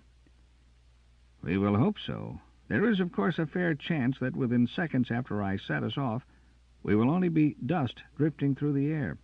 Strap down, dear friends, strap down." Carter folded his long legs under him beside Zynga, and the Zakathan fastened the small shock web across them both. File's claws touched a button. The craft swept sidewise out of the hull of the Starfire, slowly, delicately, until they were well away from the ship. Then it arose swiftly with File's usual disregard for the niceties of speed adjustment. Carter merely swallowed and endured. "To the river and then along it. Hover 20 feet up." Not that File needed any such order. This was the sort of thing they had done before. Carter edged forward an inch or two to the spy port on the right. Zynga was already at the similar post on the left. It seemed only seconds before they were over water, looking down into the tangled mass of bright green which clothed its banks. Automatically, Carter classified and inventoried. It was not necessary this time to make detailed notes. File had triggered the scanner, and it should be recording as they flew. The motion of the sled sent air curving back against their sweating bodies. Carter's nostrils caught scents, some old, some new. The life below was far down the scale of intelligence, reptile, bird, insect. He thought that this desert country supported little else. But they did have two bits of luck to cling to, that this was an Earth planet, and that they had landed so close to the edge of the wasteland. Zynga scratched his scaled cheek reflectively. He loved the heat, his frill spread to its greatest extent. And Carter knew that the Zakathan would have much preferred to cross the burning sands on his own feet. He was radiating cheerful interest, almost, the sergeant thought, a little resentfully, as if he were one of the sleek, foppish officers of a control or sector base, being escorted on a carefully supervised sightseeing tour. But then Zynga always enjoyed living in the present. His long-eared race had plenty of time to taste the best of everything. The sled rode the air smoothly, purring gently. That last tune-up they had given her had done the trick after all, even though they had had to work from instructions recorded on a 10-year-old repair manual tape. She had been given the last of the condensers. They had practically no spare parts left now. "Zynga," Carter demanded suddenly of his seatmate, "were you ever in a real control fitting and repair port?" "No," replied the Zakathan cheerfully, "and I sometimes think that they are only stories invented for the amusement of the newly hatched. Since I was mustered into the service, we have always done the best we could to make our own repairs, with what we could find or steal. Once we had a complete overhaul. It took us almost 3 months. We had 2 wrecked ships to strip for other parts. What a wealth of supplies! That was on Carbon 5 space years ago. We still had a head mech techneer in the crew then, and he supervised the job. File, what was his name?" "Rattan. He was a robot from Perun. We lost him the next year in an acid lake on a blue star world. He was very good with engines, being one himself." "What has been happening to Central Control? To us?" asked Carter slowly. "Why don't we have proper equipment, supplies, new recruits?" "Breakdown," replied File crisply. "Maybe Central Control is too big, covers too many worlds, spreads its authority too thin and too far. Or perhaps it is too old so that it loses hold. Look at the sector wars, the pull for power between sector chiefs. Don't you think that Central Control would stop that, if it could?" "But the patrol—" File trilled laughter. "Ah, yes, the patrol. We are the stubborn survivals, the wrong-headed ones. We maintain that we, the stellar patrol, crewmen and rangers, still keep the peace and uphold galactic law.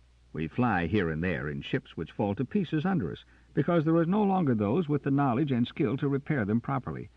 We fight pirates and search forgotten skies. For what, I wonder? We obey commands given to us over the signature of the 2 C's.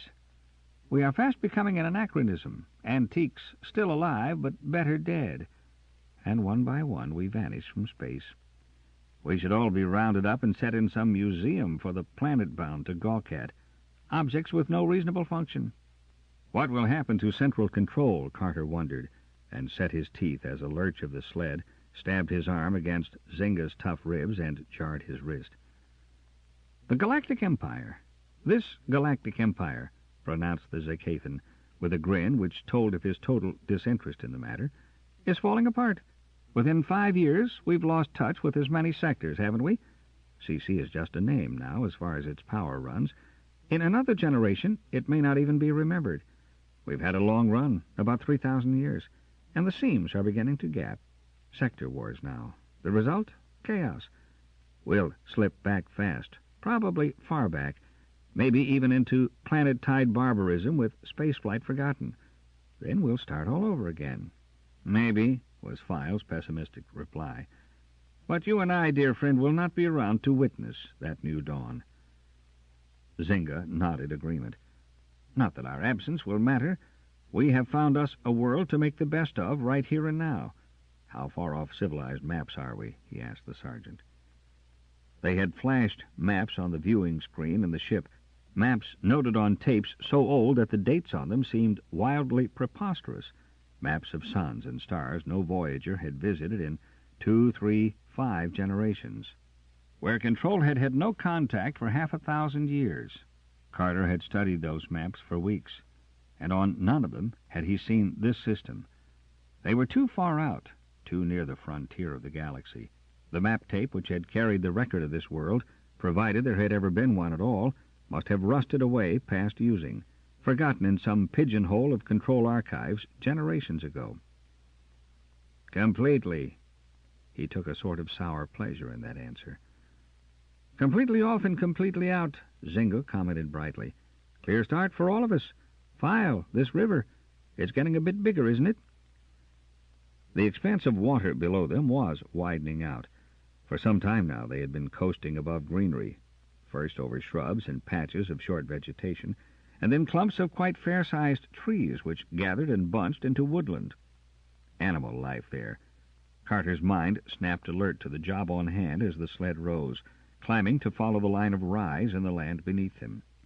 There was strong scents carried now by the wind they breasted, good scents, earth and growing things, the tang of water. They still hovered over the stream bed, and below the current was stronger, beating around and over rocks. Then the river curved around a point thick with trees, and before them, perhaps half a mile away, was a falls, a spray veil splashing over the rocky lip of a plateau. Files' claws played over the controls. The sled lost speed and altitude. He maneuvered it toward a scrap of sand which ran in a tongue from the rock and tree-lined shore. They dropped lightly, a perfect landing. Zynga leaned forward and clapped him on the shoulder. Consider yourself commended, Ranger. A beautiful landing, simply beautiful. His voice cracked as he tried, without much success, to reach the high note which might be sounded by a gushing female tourist. Carter scrambled awkwardly out of the seat and stood, feet braced a little apart in the sand. The water purled and rippled toward him over green-covered rocks. He was aware of small life flickers, water creatures about their business below its surface. He dropped to his knees and thrust his hand into the cool wet. It lapped about his wrist, moistened the edge of his tunic sleeve, and it was chill enough and clear enough to offer temptation he could not resist. "Going for a splash?" asked Zynga. "I am."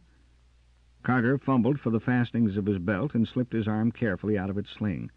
File sat cross-legged in the sand and watched them both, disapproval plain on his thin, delicate face, as they pulled off harness and uniforms. File had never willingly entered water, and he never would. The sergeant could not stifle an exclamation of pleasure as the water closed about him, rising from ankle to knee to waist as he waded out, feeling cautiously with exploring toes. Zynga kicked up waves, pushing on boldly until his feet were off bottom, and he tried his strength against the deeper currents of midstream. Carter longed for 2 good hands and to be able to join the Zakathan. The best he could do was duck and let the drops roll down him, washing away the mustiness of the ship, the taint of the too long voyage. "If you are now finished with this newly hatched nonsense," that was File, "may I remind you that we are supposed to be doing a job?" Carter was almost tempted to deny that. He wanted to stay where he was, but the bonds of discipline brought him back to the sand spit where, with the Christian's help, he pulled on the clothes he had taken a dislike to. Zynga had swum upstream, and Carter looked up just in time to see the yellow-gray body of the Zakathan leap through the mist below the falls. He sent a thought summons flying. But then there was a flash of brilliant color as a bird soared overhead to distract him. File stood with hands outstretched, a clear whistle swelling out of his throat. The bird changed course and wheeled about the 2 of them. Then it fluttered down to perch on the Tristian's great thumb claw, answering his trill with liquid notes of its own. Its blue feathers had an almost metallic sheen. For a long time it answered File, and then it took wing again, out over the water. The Tristian's crest was raised proud and high. Carter drew a full, deep breath. "That one is beautiful," he paid tribute. File nodded, but there was a hint of sadness about his thin lips as he answered, "It did not really understand me." Zynga dripped out of the water, hissing to himself as if he were about to go into battle. He transferred some object he had been holding in one hand to his mouth, chewed with an expression of rapture, and swallowed. "The water creatures are excellent," he observed. "Best I've tasted since Vassar City, when we had that broiled kotyer dinner. Pity they're so small." "I only hope that your immunity shots are still working," Carter returned scathingly. "If you go all purple and die, it will only be my own fault." The Zakathan finished for him. "I agree, but fresh food is sometimes worth dying for. Formula 1A60 is not my idea of a proper meal. Well, and now, where do we wend our way?" Carter studied the plateau from which the river fell. The thick green above looked promising. They dared not venture too far into the unknown with such a small fuel supply and the return journey to plan for. Maybe a flight to the top of that cliff would provide them with a vantage point from which to examine the country beyond. He suggested that. "Up it is." File got back in the sled. "But not more than a half-mile, unless you are longing to walk back." This time Carter felt the slight sluggishness of their breakaway. He strained forward in his seat as if by willpower alone he could raise the sled out of the sand and up to the crest of the rock barrier. He knew that File would be able to nurse the last gasp of energy from the machine, but he had no longing to foot it back to the starfire. At the top of the cliff there seemed to be no landing place for them. The trees grew close to the stream edge, thick enough to make a solid carpet of green. But a quarter of a mile from the falls they came upon an island. It was really a miniature mesa, smoothed off almost level, around which the stream cut some 20 feet below. File set the sled down with not more than 4 feet on either side, separating them from the edge. The stone was hot, sun-baked, and Carter stood up in the sled, unslinging visibility lenses. On either side of the river, the trees and brush grew in an almost impassable wall. But northward he sighted hills, green and rolling, and the river crossed a plain. He was restoring the lenses to their holder when he sensed alien life. Down at the edge of the stream, a brown-furred animal had emerged from the woods. It squatted by the water to lap and then dabbled its front paws in the current. There was a flicker of silver spinning in the air, and the jaws of the beast snapped on the water creature it had flipped out of the water. "Splendid!" Zynga paid tribute to the feat. "I couldn't have done any better myself. Not a wasted motion." Delicately, Carter probed the mind behind that furry skull. There was intelligence of a sort, and he thought that he might appeal to it if he wished. But the animal did not know man or anything like man. Was this planet a wilderness with no superior life form? He asked that aloud, and File answered him. "Did that bump you received when we landed entirely addle your thinking process? A slice of wilderness may be found on many planets, and because this creature below does not know of any superior to itself, does not certify that such do not exist elsewhere." Zynga had propped his head on his two hands and was staring out toward the distant plain and hills. "Green hills," he muttered. "Green hills and water full of very excellent food. The spirit of space is smiling on us this once. Do you wish to ask questions of our fishing friend below?" "No, and it is not alone. Something grazes behind that clump of pointed trees, and there are other lives. They fear each other. They live by claw and fang." "Primitive," catalogued File, and then conceded generously, "Perhaps you are right, Carter. Perhaps there is no human or Bammy overload in this world." "I trust not." Zynga raised both his first and second eyelids to their fullest extent. "I long to pit my wits, daring adventurer style, against some fiendish, intelligent monster." Carter grinned. For some reason he had always found the reptile-ancestored brain of the Zacathan more closely akin to his own thinking processes than he ever did File's cool detachment. Zynga entered into life with zest, while the Christian was, in spite of physical participation, always the onlooker. "Maybe we can locate some settlement of your fiendish monsters among those hills," he suggested. "What about it, File? Dare we try to reach them?" "No." File was measuring with a claw tip the gauge on the control panel. "We've enough to get us back to the ship from here, and that is all." "If we all hold our breath and push," murmured the Zacathan. "All right, and if we have to sit down, we'll walk. There is nothing better than to feel good hot sand ooze up between one's toes." He sighed languorously. The sled arose, startling the brown-coated fisherman. It sat on its haunches, one dripping paw raised, to watch them go. Carter caught its mild astonishment, but it had no fear of them. It had few enemies and did not expect those to fly through the air. As they swung around, Carter tried an experiment and sent a darting flash of goodwill into that primitive brain. He looked back. The animal had risen to its hind legs and stood, man-fashion, its front paws dangling loosely, staring after the sled. They passed over the falls, so low that the spray beaded their skins. Carter caught his lower lip between his teeth and bit down on it. Was that only Files flying, or did power failure drive them down? He had no desire to ask that question openly. "To follow the river back," Zynga pointed out, "is to take the long way around. If we cut across country from that peak, we ought to hit the ship." Carter saw and nodded. "How about it, File? Stick to the water or not?"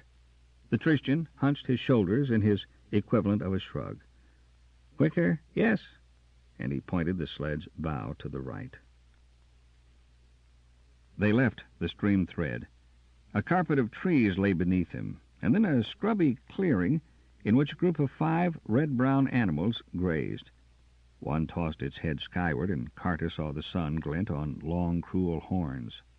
"I wonder," mused Zynga, "if they ever do any disputing with our riverbank friend. He had some pretty formidable claws, and those horns are not just for adornment. Or maybe they have some kind of treaty of non-aggression. Then," observed File, "they would be locked in deadly combat most of the time." "You know," Zynga stared at the back of File's crested head fondly, "you're a very useful Bemmy, my friend. With you along, we never have to wear ourselves out expecting the worst. You have it all figured out for us. What would we ever do without your dark, dark eyes fixed upon the future?" The trees and shrubs below were growing fewer. Rock and sections of baked, creviced earth and the queer, twisted plants which seemed native to the desert appeared in larger and larger patches. "Wait!" Carter's hand shot out to touch File's arm. "To the right, there." The sled obediently swooped and came down on a patch of level earth. Carter scrambled out, brushed through the fringe of stunted bush to come out upon the edge of what he had sighted from the air. The other two joined him. Zynga dropped upon one knee and touched the white section almost gingerly. "Not natural," he gave his verdict. Sand and earth had drifted and buried it. Only here had some freak of the scouring wind cleared that patch to betray it. Pavement. An artificial pavement. Zynga went to the right, File left, for perhaps 40 feet. They squatted and, using their belt knives, dug into the soil. Within seconds, each had uncovered a hard surface. "A road." Carter, kicked more sand away. "Surface transportation here at one time, then. How long ago do you guess?" File shifted the loosened soil through his claws. "Here is heat and dryness, and I think not too many storms. Also, the vegetation does spread as it would in jungle country. It may be 10 years, 1,000, or 10,000, Carter ended for him. But the spark of excitement within him was being fanned into more vigorous life. So there had been superior life here. Man, or something, had built a road on which to travel, and roads usually led to... The sergeant turned to File. "Do you think we could pry enough fuel out of the main drive to bring the sled back here with the Taylor mounted?" File considered. "We might, if we didn't need fuel for anything else." Carter's excitement faded. They would need it for other work. The commander and Miriam would have to be transported on it when they left the ship, supplies carried, all that they would require to set up a camp in the more hospitable hill country. He kicked regretfully at the patch of pavement. Once it would have been his duty as well as his pleasure to follow that thin clue to its source. Now it was his duty to forget it. He walked heavily back to the sled, and none of them spoke as they were again airborne. 3. Mutiny. They circled the crumpled length of the Starfire and saw a figure waving from a point near her nose. When they landed the sled, Jackson was waiting. "Well?" he demanded harshly, almost before the sand had fallen away from the keel of the sled. "There's good, open, well-watered land to the north," Carter reported. "Animal life in a wilderness." "Eatable water creatures," Zynga broke in, licking his lips at the memory. "Any indications of civilization?" "An old road, buried, nothing else. The animals know no superior life form. We had the recorder on. I can run the wire through for the commander, if he wants it." "What do you mean?" The tone in Jackson's voice brought Carter up short, the reel of spy wire clutched in his good hand. "Commander Vibor," Jackson's answer came cold and hard, "believes it our duty to remain with the ship." "But why?" asked the sergeant in honest bewilderment. Nothing was ever going to raise the Starfire again. It was folly not to realize that at once and make plans on that basis. Carter did now what he seldom dared to attempt, tried to read the surface mind of the arms officer. There was worry there, worry and something else. A surprising, puzzling resentment when Jackson thought of him, Carter, or of any of the Rangers. Why? Did it stem back to the fact that the Ranger sergeant was not a child of the service, had not been reared of a patrol family in the tight grip of tradition and duty, as had the other human members of the crew? Was it because he was termed a Bemi lover and alien? He accepted that resentment as a fact, pigeonholed the memory of it to recall when he had to work with Jackson in the future. "Why?" the arms officer repeated Carter's question. "A commander has responsibilities. Even a ranger should realize that. Responsibilities—" "Which doom him to starve to death in a broken ship," cut in Zynga. "Come now, Jackson. Commander Vibor is an intelligent life form." Carter's fingers moved in the old warning signal. The Zakathan caught it and fell silent, while the sergeant cut in quickly on the heels of the other's last word. "He will undoubtedly wish to see the record tape before making any plans anyway."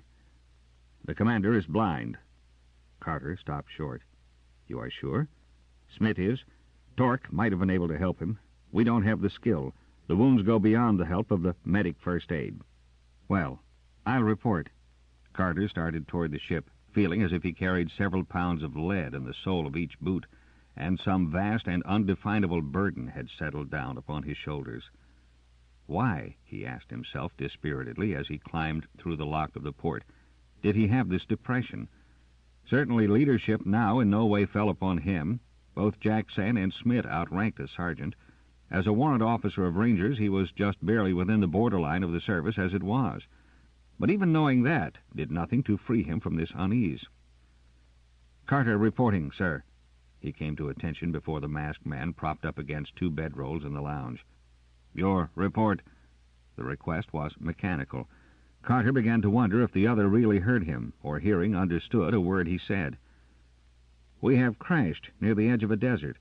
By sled, the scouting party traveled north along a river to a well-watered, forested tract. Because of the limited supply of fuel, our cruising range was curtailed. but there is a section to the north which looks promising as a base for a camp. Life indications? Many animals of different types and breeds, on a low scale of intelligence. Only trace of civilization is a portion of roadway so covered as to argue long disuse. Animals have no memory of contact with superior life form. Dismissed. But Carter did not go.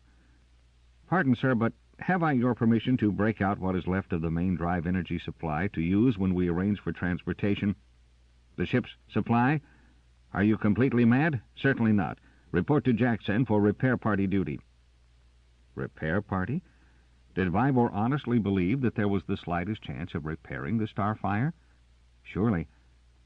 The ranger hesitated at the door of the lounge and half-turned to go back. But guessing the uselessness of any further appeal made to Vibor, he went on to the ranger's quarters, where he found the others gathered.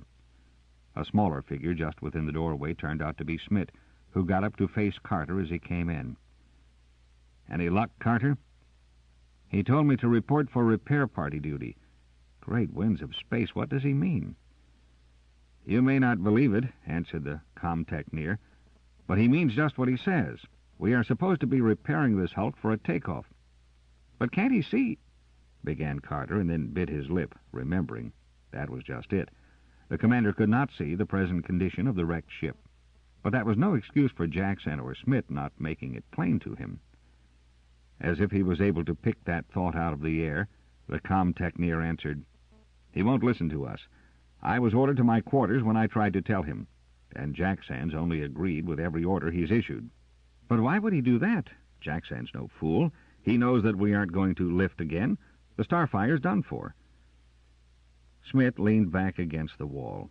He was a small man, thin and tough and almost black with space tan, and now he appeared to share a portion of File's almost malicious detachment. The only things he had ever really loved were his communicators. Carter had seen him once furtively stroking the smooth plastic of their sides with a loving hand. Because of the old division of the ship's personnel, patrol crew and rangers, Carter did not know him very well. "You can easily accept the idea that we're through," the comtechneer was saying now. "You've never been tied to this hunk of metal the way we are. Your duty is on planets, not in space. The Starfire is a part of Vibor. He can't just walk into the wide blue now and forget all about her. Neither can Jackson." "All right. I can believe that the ship might mean more to you, her regular crew, than she does to us," agreed Carter almost wearily. "But she's a dead ship now, and nothing any of us or all of us can do will make her ready to lift again. We'd best leave her, try to establish a base somewhere near food and water. Cut clean from the past and begin again? Maybe. I can agree with you, intellectually. Only in suggesting that, you'll come up against emotions, too, my young friends, and you'll find that another matter altogether." "And why," asked Carter slowly, "is it up to me to deal with anything?" "Process of elimination elects you. If we're grounded past hope of escape, who is the best able to understand our problems? Someone who has spent his life in space almost since childhood, or a ranger? What are you going to do?" But Carter refused to answer that. The longer Smith needled him in that fashion, the more uneasy he became. He had never been treated with such frankness by a crew officer. "The commander will decide," he began.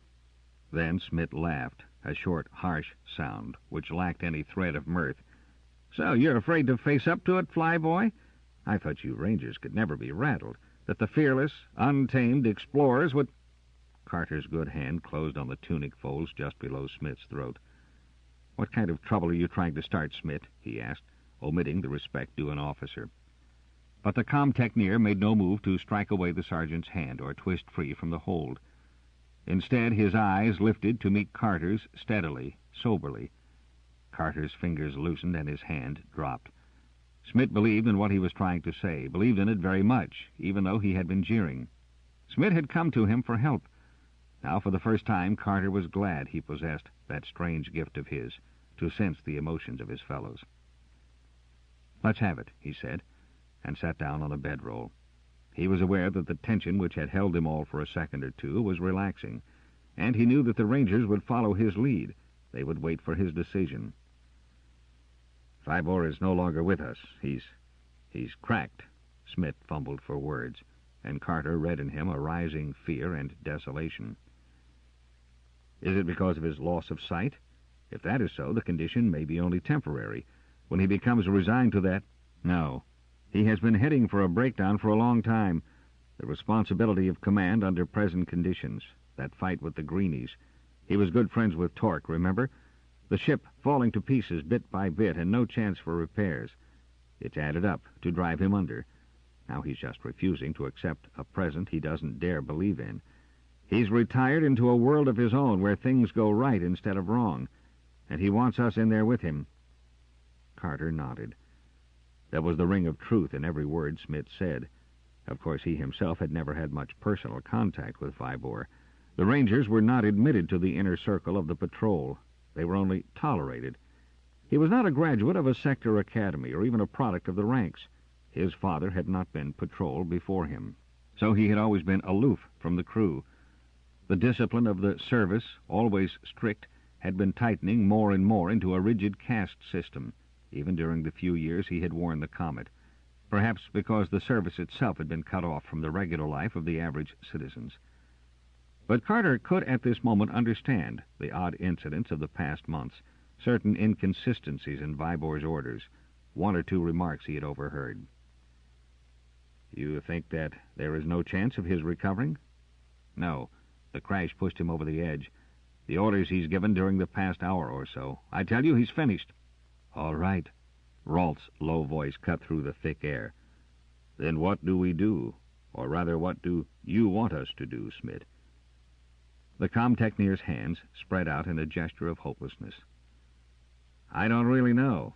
Only we're down, permanently, on an unknown world. Exploration, that's your department.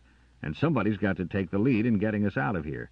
Jackson, well, he might follow the commander even if Vibor says blast us and the ship. They went through the Battle of the Five Suns together. And Jackson... His voice trailed off. What about Mirion? He isn't conscious. I don't think he's going to pull through. We can't even tell how badly he's injured. He can be counted out. Counted out of what, wondered Carter, and his green eyes narrowed. Smith was hinting now of some kind of conflict to come. Dalgry and Snin? Asked Zinga. They're both Jackson's squadmen. Who knows how they'll stand if he starts giving orders, returned the comtechneer. There is one thing I find puzzling. File broke in for the first time. Why do you come to us, Smith? We're not crew. There was the question which had been in all their minds, at last brought into the open. Carter waited for the answer to it. Why, well, because I think that you're the best equipped for the future. It's your job. I'm dead weight now, anyway. The crash did for the comms. The crew's dead weight without a ship to raise. So, all right. We should be ready to learn what it takes to keep on living. A recruit, is it? Zinga's chuckle was more hiss, but a very green one. Well, Carter, do you sign him? The Zacathan's grotesque head turned to the sergeant. He's speaking the truth, Carter returned very soberly. I call council. He gave the order which alerted them all. Rolf? That white-skinned face, more than half masked by the dark goggles, was hard to read. The land is good? Very promising, Zinga replied promptly. It's plain we can't keep on squatting here forever, mused the ranger from dusky Falthar. I'd vote to strip the ship, take everything we can possibly use, and establish a base, then look around a bit. File? The Tristian's claws beat a tattoo on his broad belt. I agree with that wholly, but it's probably too sensible. His half-sneered ending appeared to be directed at Smith. File was not going to forget in a hurry the old division between ranger and patrol crewman. Zinga? Establish a base, yes. I would say close to that river which houses those delectable creatures. A fine mess of them right now. His eyelids dropped in mock ecstasy. Carter looked at Smith. My vote goes with theirs.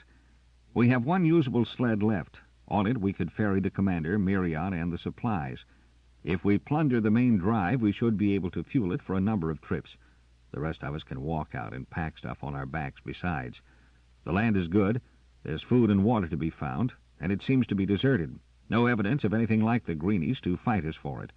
If I were the commander—" "But you aren't, you bemmy ranger, you aren't." Carter's hand had fallen to the grip of his hand blaster even before he saw the man who was edging through the door. The wave of menace which he emitted was like a physical blow to the ranger's sensitive perception. Knowing that any answer he might make verbally would only feed the other's rage, Carter hesitated, and in the moment of silence, Smith took up the challenge. "Shut up, Snen." Light glinted from the small weapon almost completely concealed in the armsman's hand as he turned it toward the com-techneer. The waves of fear-based hatred were so thick that Carter marveled that the others could not feel them too. Without attempting to gain his feet, the sergeant hurled himself sideways, his shoulder catching Snen at knee-height. A bolt of searing green flame cut high through the air as the armsman's trigger finger tightened convulsively. He staggered forward as Carter tried in vain to use his one good hand to pull him off balance. A second or two later, and it was over. Snen still rolled and screamed muffled curses under Zynga, but File was methodically forcing his arms behind him so that a safe bar might be locked across his wrists. That done, he was pushed over on his back and settled into position for questioning, with jerks which were anything but gentle. "He's crazy," Smith stated with honest conviction. "Using a hand blaster like that. What in black heaven—" "I should have burned you all," mouthed the captive. "Always knew you ranger devils couldn't be trusted. Bemmies, all of you." But his stark hatred was more than three-quarters fear. Carter sank down on the bedroll and regarded the twisting man with startled concern. He had known that the Rangers were not accepted as full members of the patrol. He also knew that there was a growing prejudice against non-human races, the Bemmies. But this raw and frightening rage, directed by a crewman against his own shipmates, was worse than anything he had ever dreamed possible. "We've done nothing against you, Snen." The armsman spat, and Carter guessed that he could not reach him with any reasoning. There was only one thing left to do, but it was something he had sworn to himself long ago never to try, not against any of his own kind. And would the others allow him if he wished to? He stared across the writhing body of the armsman at Smith. "He's dangerous." Smith glanced up at the ragged tear in the wall, still glowing cherry red. "You don't have to underline that." Then the com-techneer shifted his feet uneasily. "What are you going to do with him?" Long afterward, Carter realized that that had been the turning point, for instead of appealing to Smith or to his own men for backing, he made his own decision. Lightning swift and compelling, he launched his will against the guard of the man before him. Snen's contorted face was a dusky red, his twisted mouth flecked with foam. But he had no control, no mind barrier which could hold against the sergeant's trained power. His eyes glazed, fixed. He ceased to struggle. His mouth fell slackly open. Smith half drew his own blaster. "What are you doing to him?" Snen was relaxed and very still now, his eyes on the metal above him. Smith reached out to clutch at Carter's shoulder. "What did you do to him?"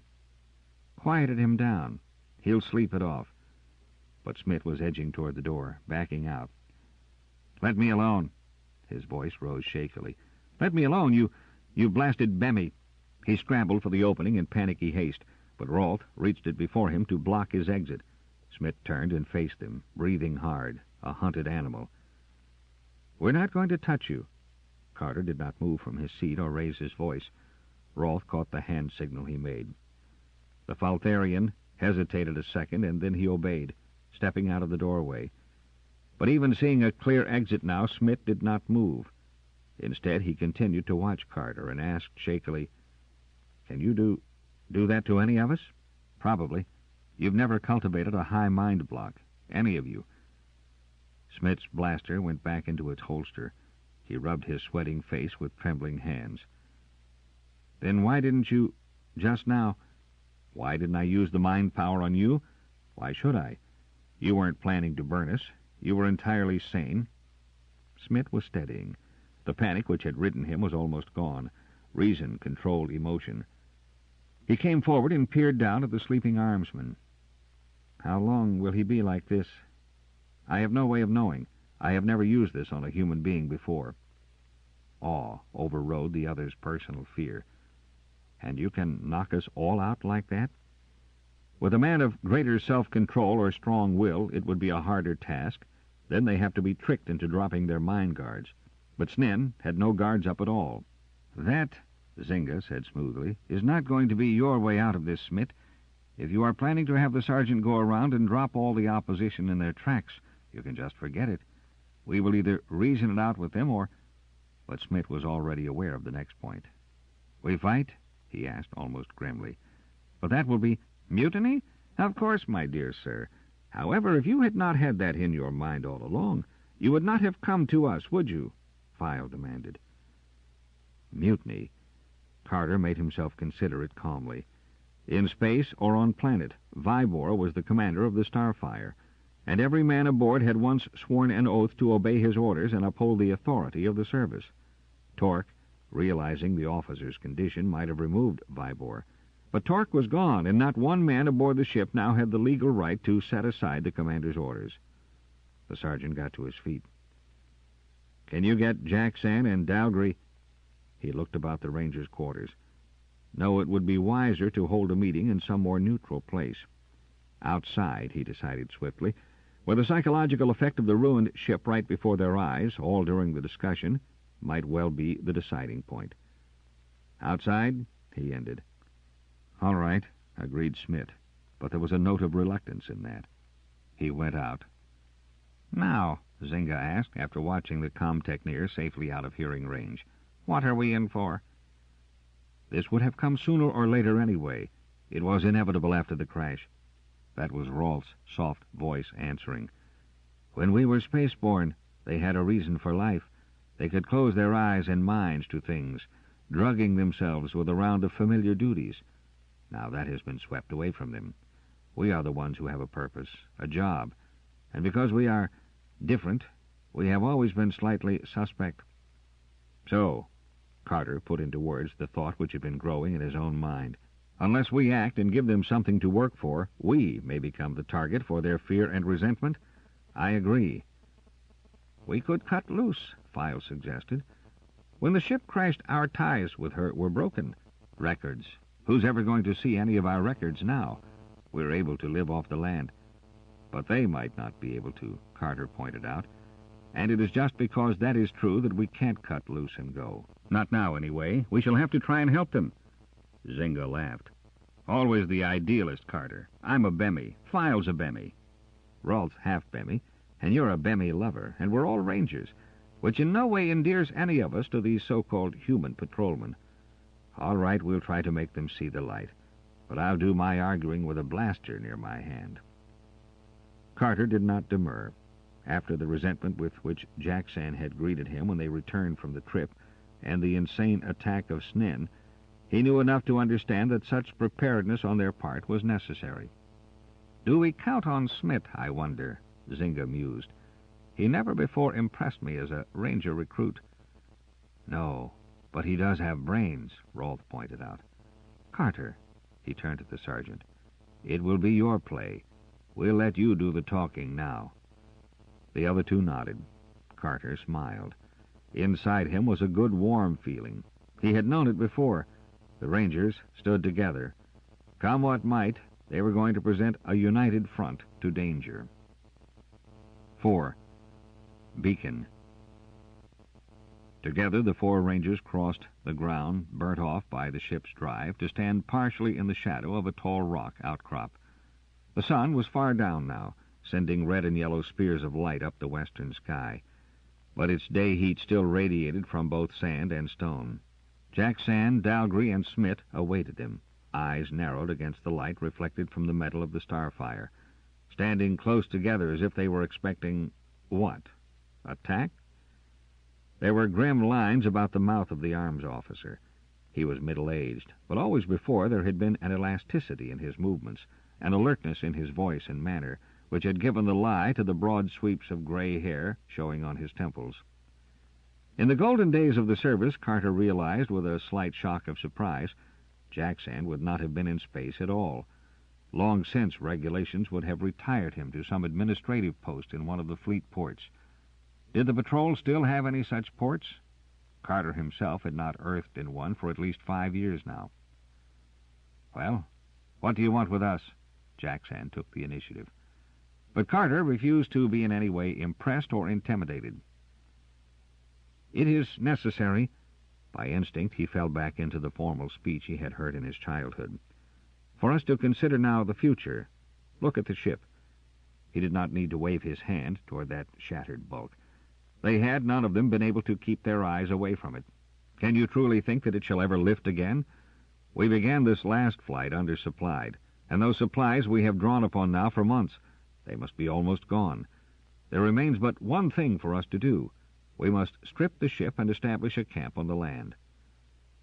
"That is just the sort of yap we expected to hear out of you," snapped Dalgrey. "You are still under orders, whether we have crashed or not." But it wasn't Jackson who had made the hot retort. Jackson was steeped, buried in the patrol, in orders, in tradition, but he was not blinded or deafened by it. "Whose orders?" asked Carter now. "The commander is incapacitated. Are you in command now, sir?" He addressed Jackson directly. The arms officer's space-burned skin could not pale, but his face was drawn and old. His lips drew back from his teeth in an animal's snarl of rage, pain, and frustration. Before he answered, he stared again at the broken ship. "This will kill Vibor." He bit out the words one by one. Carter braced himself as the wild emotion of the other tore at his perceptive sense.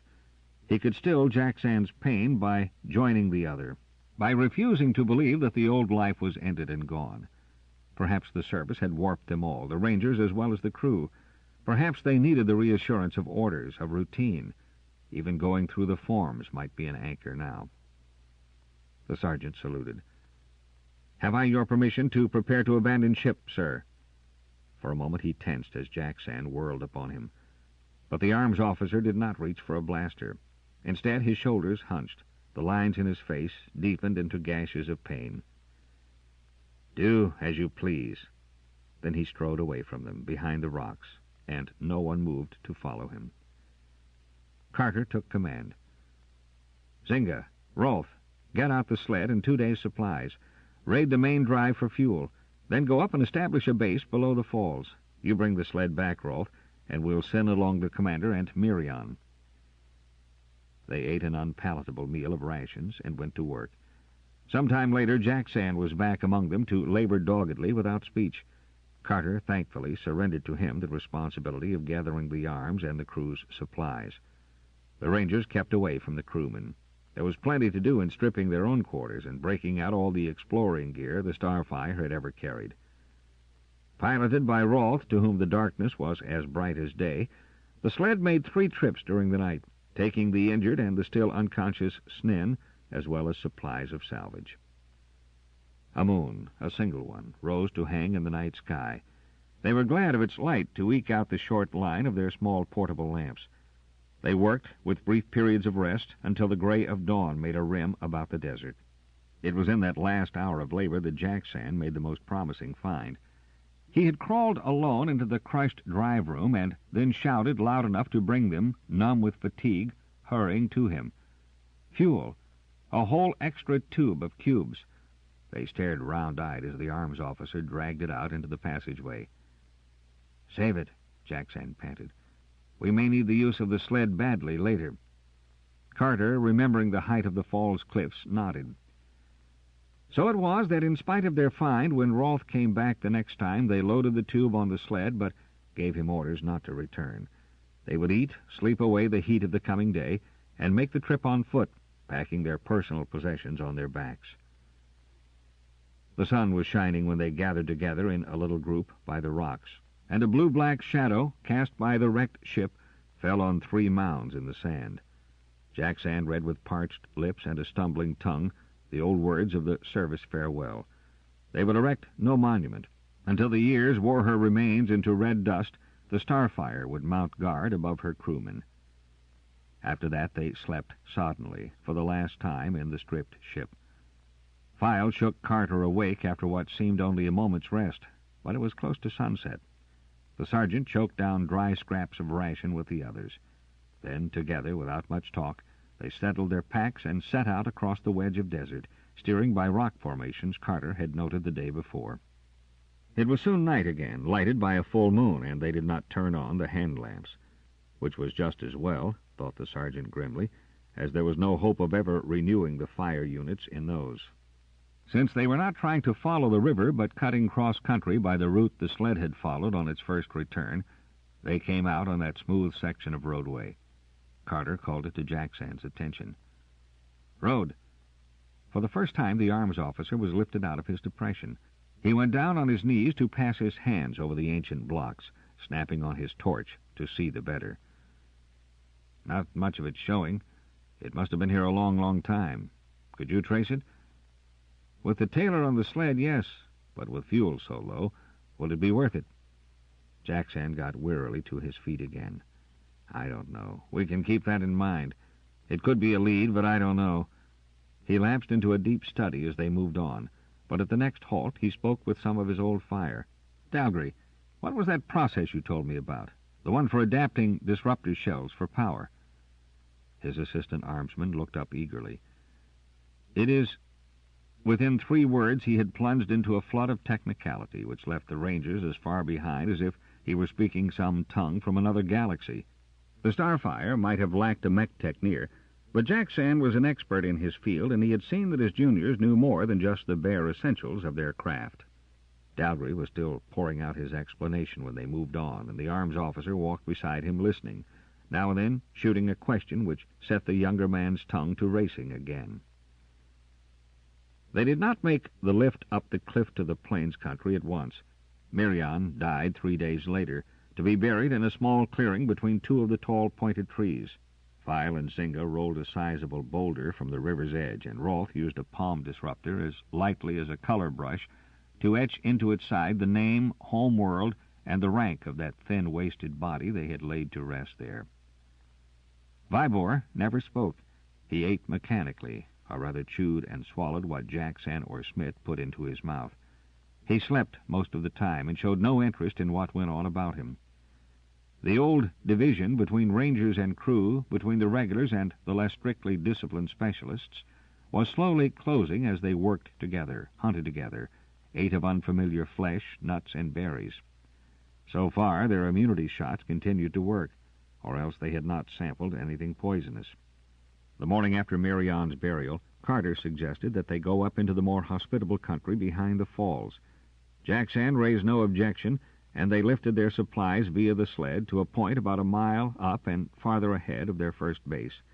From there, File took the sled with Vibor and Jack Sand as passengers toward the promise of open country, while the others cached such equipment as they could not pack and started to follow overland.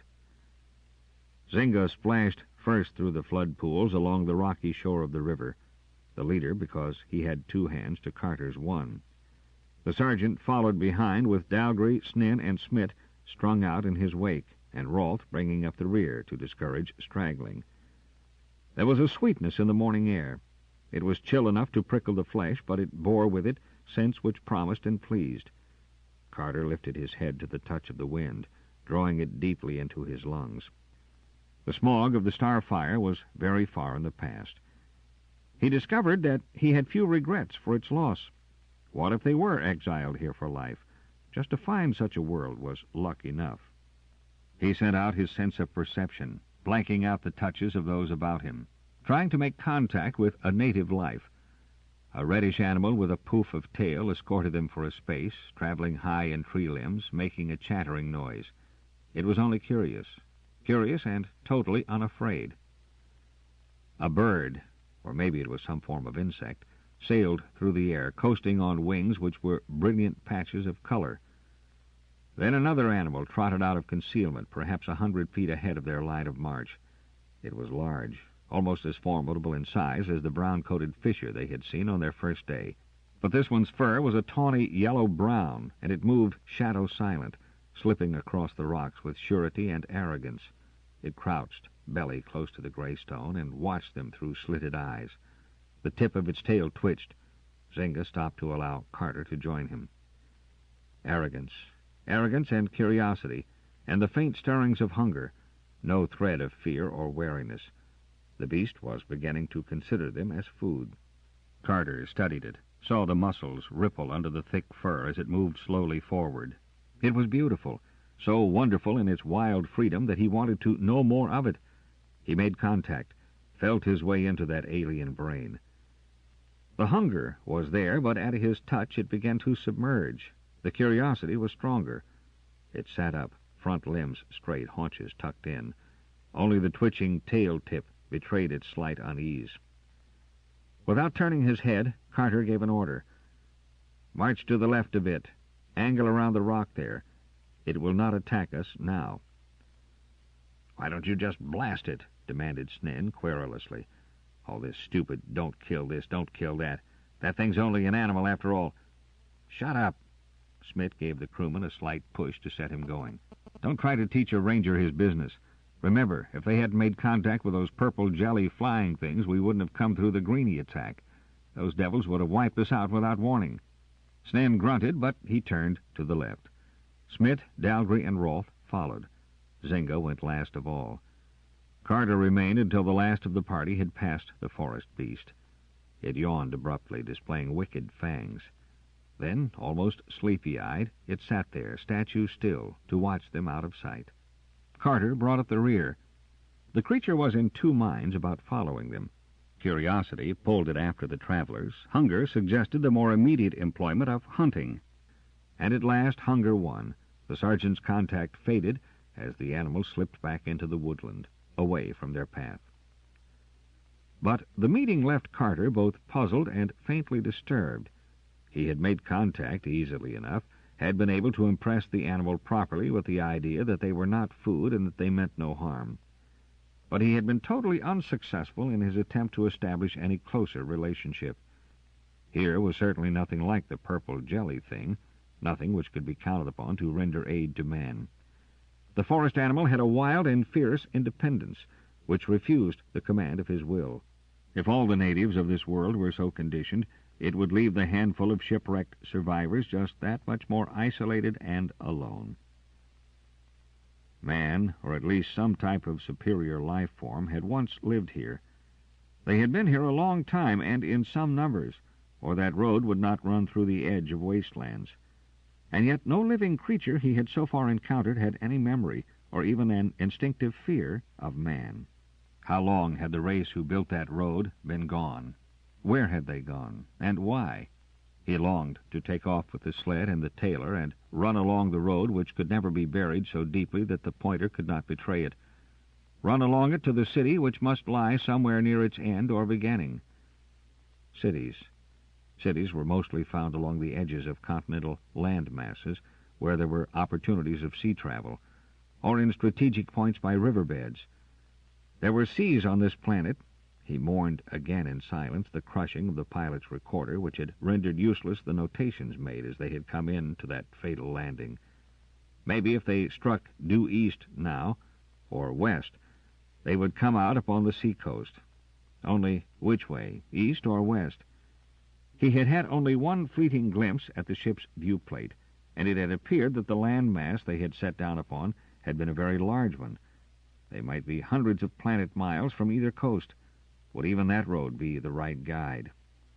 Once they had a good base established, he was going, Carter promised himself, to get to the bottom of the fuel source Dalgry and Jackson had been talking about. With the sled repowered, they could explore much farther than they could hope to do on foot. And with the road as a beginning... Rolfe had come to a full stop and was looking back. "You are happy?" Carter realized he had been humming. "I was thinking about that road, of following it." "Yes, it sticks in one's mind, that road. But what good would it be to us? Do you honestly believe that we shall find man, or even man's distant kindred, at the end of it?" "I don't know." "That, of course," Rolfe wriggled his shoulders to settle his pack the better, "is my true answer. What we do not know we must find out. It is that urge to go and see what lies beyond the hills which brought us into the ranges. We are conditioned to such searching. I must admit that I would relish such an expedition much more than I do this crawling from place to place through a wilderness, bending under burdens as if I were a draft fifth from the outer islands of Falthar." It took them almost 2 days of tramping to reach the camp File and Jackson had made. But once there, they found waiting them shelters constructed from tree branches, a fire going to light them in through the dusk of evening, and the savor of roasting meat to turn their tired shuffle into strides again. A shelf of rock ran down smoothly into the shallows of the stream, offering a natural landing place for the sled. At the back of this was piled the material ferried up the river. Jackson had located some wild grain, fully ripe, and some sourish fruit from trees growing at the edge of the woods. A man would have no difficulty living off the land here, Carter decided. He wondered about the seasons, whether there was any great change between them during the years. Not to know, not to have any guides. Seasons had not mattered when they were only visitors in a strange world, but now there was so much they should know, and would have to learn by the hard way of experience. He stretched out by the fire, trying to list all that should be done, so deep in his thought that he was honestly startled when Rolfe touched his shoulder. The night world was Rolfe's, and he was alive with it, as were the beasts now prowling beyond the circle of the firelight. "Come." The urgency in that one whispered word got Carter to his feet. He gave a quick glance about the fire. The rest were in their bedrolls, asleep, or putting on a good show of being so. The sergeant crept out of the light, not setting his full foot to the ground until he reached the shadows. What? But he did not get to complete that question. Rolfe's hand was on his arm, and the fingers pressed into his flesh as a warning. Then those fingers slipped down until they tightened about his, and Rolfe drew him on into the full dark. They were going up a slope which steepened as they advanced. The trees thinned out and vanished, leaving them in the moonlit open. On the crown of the hill, the Falfarian pulled the sergeant around to face north. "Wait," Rolfe ordered tersely. "Watch the sky." Carter blinked into the curtain of the night. It was a clear one. Stars made familiar and unfamiliar patterns across the sky. He remembered other suns and the myriad worlds they nourished. Across the horizon from left to right swept a yellow-white beam, reaching from some point on the earth ahead far into the heavens. It took 3 seconds for it to complete the full sweep. Carter counted. 60 seconds later it leaped into sight once more, moving in the same course. A beacon. How long? I saw it first an hour ago. It is very regular. It must be a beacon, a marker. But for whom? Run by whom? Must it be run by anyone? Asked Rolfe thoughtfully. Remember Tantor. Tantor, the sealed city. Its inhabitants had been overwhelmed by a ghastly plague 2 centuries ago. Yes, he recalled Tantor well. Once he had flown above the vast bubble which enclosed it in an eternal prison for the safety of the galaxy, and had watched the ancient machines going about their business below, running a city in which no living thing walked, or ever would walk again. Tantor had had its beacons, too, and its appeals for help streaming into the skies mechanically long after the hands which had set them going had been dust. Behind those hills ahead might well rest another Tantor. It would explain the puzzle of a fair but deserted world. "Ask Jackson to come," Carter said at last, "but do not arouse the others." Rolfe disappeared, and the sergeant stood alone, watching the light sweep across the sky in its timed sequence. Was the machine which cast that tended or untended? Was that some signal for help, a help long since unneeded? Was it a guide set for a ship from the stars which had never arrived? He heard the roll of loose gravel started by an impatient foot. The arms officer was on his way. "What is it?" Jackson demanded impatiently a moment later. Carter did not turn around. "Look due north," he ordered. "See that?" The beam made the arc across the horizon. Carter heard a gasp, which was almost a cry. "It must be a signal of some sort," the sergeant continued, "and I would judge mechanically broadcast." "From a city," Jackson added eagerly. "Or a landing port. But, remember Tantor?" The other's silence was his answer. "What do you propose to do?" Jackson asked after a long moment. "This process you were discussing with Dalgry, can you use disruptor charges in the sled? We must keep the extra fuel for emergencies." "We can try to do it. It was done once, and Dalgry read the report. Suppose we can. What then?" I'll take the sled and investigate that." "Alone?" Carter shrugged. "With not more than one other. If that is a dead monument, another Tantor, we dare not be too precipitate in exploration, and the fewer to risk their necks, the better." The arms officer chewed on that. Again, the touch of resentment he could not altogether keep under reached Carter. He guessed what the other must be feeling now. That signal ahead might mean at the very best a starport, a chance to find another still navigable ship, to return to the safe, familiar life the patrol officer had always known. At the very least it promised remains of a civilization of sorts, if only a pile of ruins, which could be used to shelter men against the raw life of a wilderness world. It was up to the Rangers to be patient with such men as Jack Sand. What to them was a promise of a free and proper way of life was to these unwilling companions of theirs a slipping back into utter darkness. If Jack Sand would give way entirely to his emotions now, he would rush madly for the sled and ride it toward the beacon. But he kept that desire under stiff curb. He was no Snen. "We go to work on the sled at dawn," the arms officer promised. As Carter started down the hill, he did not move to follow. "I shall stay here a little while longer." Well, Rolfe was making the rounds as night guard. He would see that Jack Sand came to no harm. Carter went back to the fire alone. Crawling into his bedroll, he closed his eyes and willed himself to sleep. But in his dreams, a thrust of yellow-white light both threatened and beckoned. Jack Sand was as good as his word. The next morning, Dalgry, Snen, and the arms officer dismantled the largest of the disruptors and gingerly worked loose its power unit.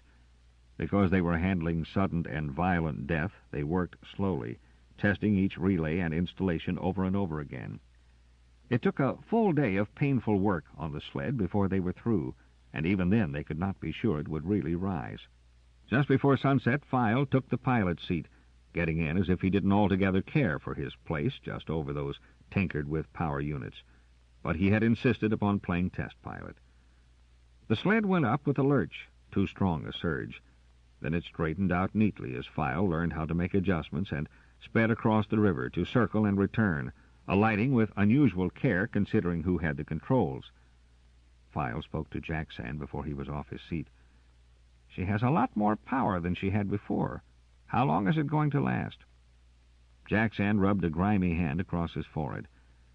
"We have no way of telling. What did that report say, Dalgry?" "That kind of hookup brought a cruiser in 3 light years to base. Then they dug it out.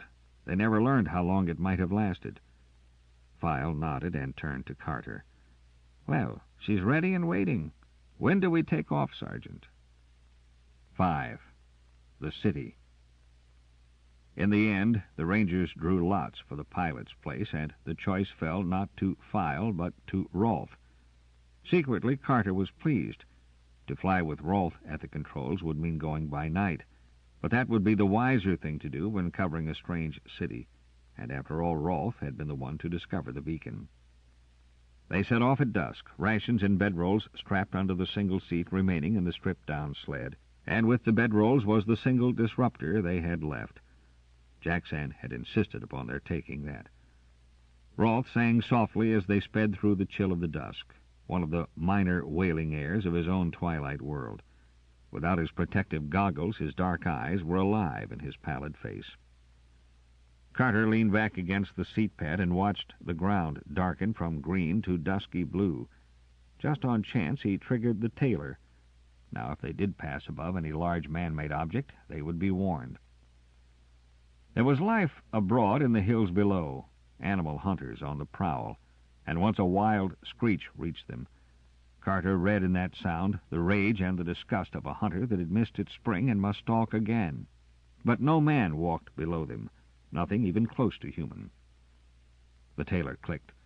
Carter leaned forward and consulted the dial. 1 point only, and a small one. But man-made. A single building, perhaps, maybe long buried. Not the site of the beacon. Even as he thought of it, the beam swept across the dusk-darkened sky. No, whatever lay below had no connection with that. There were hills and more hills. Rolfe applied power which raised them over, sometimes hardly skimming above rocks which crowned the peaks. Then they began to drop away again, making steps for a giant down into another low land. And now they could see what lay in the heart of that.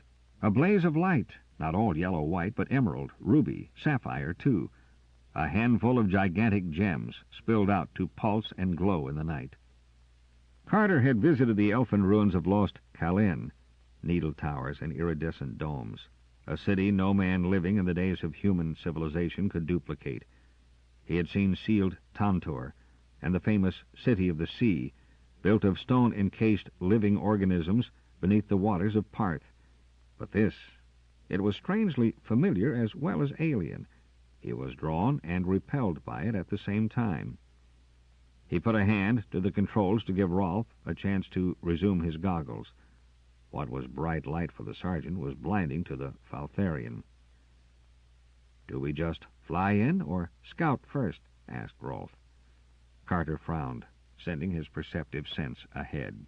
A surgeon's delicate probe prying into the source of the lights. He touched what he sought, touched and recoiled in the same instant, fleeing the awareness of the mind he had contacted.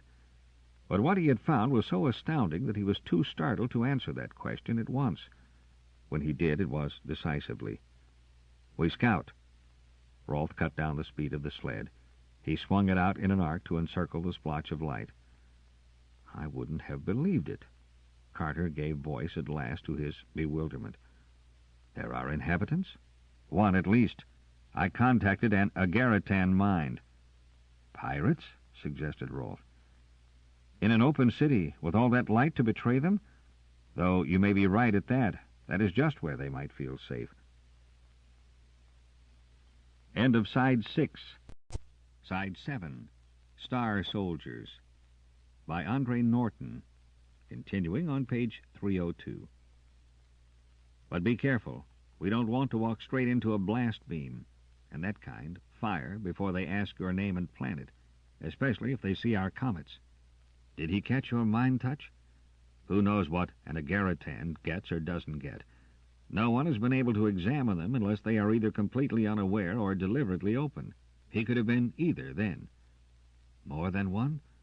I got out, fast, when I tapped him. Didn't stay to see. The tailor was clicking madly. Carter should have switched on the recorder, too. But without a machine to read the wire, that was useless. From now on, scouting reports would be oral. The sled glided slowly over a section where the buildings stood some distance apart, vegetation thick between them. "Look," Rolf pointed to the left. "That's a landing stage there, if I ever saw one. How about setting down on the next one and going ahead on foot?" "Get in closer to the main part of the city first. No use in walking several miles after we go down." They found what they wanted, a small landing stage on the top of a tower which seemed short when compared to the buildings around it, though they must have landed 40 floors above street level. But it was a good place from which to spy out the land. They dropped on it. Then Carter whirled, his blaster out, aimed for the middle of the black thing scuttling toward him from the roof shadows. He tried in the same instant for mind contact, to recoil with an instant of real panic, and Rolf put his discovery into words. "Robot. Guard, maybe." Carter was back in the sled as Rolf brought it up above the head of the figure. Robot, guard or attendant, the thing stopped short when the sled left the stage surface. As they went on up, it turned squarely and trundled away into the dark. Carter relaxed. The metal guardian could have beamed them both before they had even had a chance to sight it. Of course, it might only have been an attendant, but there was no sense in taking the risk. "No more landing stages," he said, and Rolf agreed with him fervently. "Those creatures might be conditioned to a voice or a key word. Give them the wrong answer and they take you apart quick." "Wait a minute." Carter put his blaster back in its holster. "We're judging this city by what we know of our own civilization." He squinted against the brilliance of a wave of green light and recited the instructions of their manual. "There was always something new for the finder. Go out with an open mind." "And," Rolf added, "a ready blaster." "Yes, I know all that. But human nature remains the same, and I'd rather be wary than dead. Look down there. See those squares of pavement between the buildings? How about setting down on one of those? No landing stage alarms or controls we could trigger." "Promising. Can you get in behind that big block? Its shadow should hide us well." Rolf might not get as much speed out of the sled as File did, but his caution on such a mission as this was more to be desired than the Tristian's reckless disregard for the laws of gravity. Earthing required of him a good 5 minutes of painful maneuvering, but he brought them down in the middle of the pool of shadow Carter had indicated. They did not stir from their seats at once, but sat watching for robots, for any moving thing which might promise menace. "A city," Rolf stated the obvious, "is not the place to play hide-and-seek in. I'm sure that I'm being watched. Maybe from up there." He jerked a thumb at the lines of blank windows overlooking the court in which they had landed. That eerie sensation, that myriad eyes were peering hostilely from the blank expanses. Carter knew it too, but his sense told him it was a lie. "Nothing lives here," he assured the Faltarian. "Not even a robot." They moved away from the sled, skirting the side of the nearest building, staying in the shadows, racing across lighted open spaces. Rolf ran his fingers along the wall at his shoulder. "Old, very old. I can feel the scars of erosion." "But the lights, how long could those keep running?" wondered Carter. "Ask your friend from Agarit. Maybe he put them in working order when he arrived. Who knows?" There was little ornamentation on the buildings they passed. The walls were smoothly functional, yet the very way the towers and blocks were fitted into a harmonious whole argued that they were the product of a civilization so advanced in architecture as to present a city as a unit, instead of a collection of buildings and dwellings of individual tastes and periods. So far, Carter had seen no inscriptions on any of the structures. Rolf's blue torch flashed on and off regularly as they went, pen-dotting their trail through this new kind of wilderness. When they wanted to retrace their way, he need only touch his light again on these walls, and the tiny blue circles would glow in return for a second. The Rangers made a half-circle around one of the 3 buildings hedging in the court, and crept along a street into the surface of which their feet sank almost ankle-deep. The old pavement was covered with a thick growth of short, tough grass. Half a block ahead, from a recess between 2 buildings, a rainbow of light played. They approached it cautiously, to come upon a fountain of plumed light as well as tinkling water. The flood it raised sank back into a round basin, the rim of which was broken on the side near them so that a small stream was free to cut a channel through the sod until it reached a hole in the ancient pavement. "No one around," Carter whispered. Why he whispered he could not have explained, but the feeling of being watched, of being followed, persisted. Beneath the shadows of these dead towers he felt it necessary to creep and crawl silently, unless he awakened what? They dared to leave the protection of the dark and come out to the edge of the fountain. Now, through the spray of water and light, they could see its center column. There was a statue on it, more than life-size, unless the builders of the city had been giants. It was not of any stone they could recognize, but some white, gleaming stuff upon which time had left no marks. And at the full sight of it, both Carter and Rolf stopped almost in mid-stride. The figure was a girl, her arms above her head, with a mane of unbound hair flowing free below her slender waist. In her upheld hands she grasped a symbol they both knew, a star of 5 points, and it was from the tips of those points that the water gushed. But the girl, she was no Bemmy. She was as human as they. "It's Ionate, the spirit of the spring rain." Carter reached far into his mind and drew forth a legend of his blasted home. "No, it's Zaiti of the frosts." Rolf had memories, too, stemming from his own dusky world of cold and shadow. For a second they stared at each other almost angrily, and then both smiled. "She is both, and neither," Rolf suggested.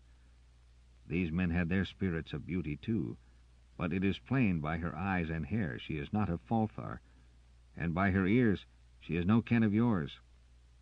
"But why?" Carter stared at the fountain in puzzlement. "Why does she seem as if I have known her always? And that star, a common symbol. You have seen it 100 times on 100 different worlds. No, it is as I have said. She is the ideal of beauty, and so we see her. even as he who fashioned her dreamed her into being. They left the court of the fountain reluctantly and came into a wide avenue which stretched its green length straight toward the center of the city. Now and again colored lights formed untranslatable signs in the air or across the fronts of the buildings. They passed by what must have been shops and saw the cobwebs of ancient wares spread inside the windows. Then Carter caught Rolf's arm and pulled him quickly into the shelter of a doorway. "Robot!" The sergeant's lips were close to his companion's ear. "I think it is patrolling." "Can we circuit it?" "Depends upon its type." They had only their past experience to guide them. Robot patrols, they knew, were deadly danger.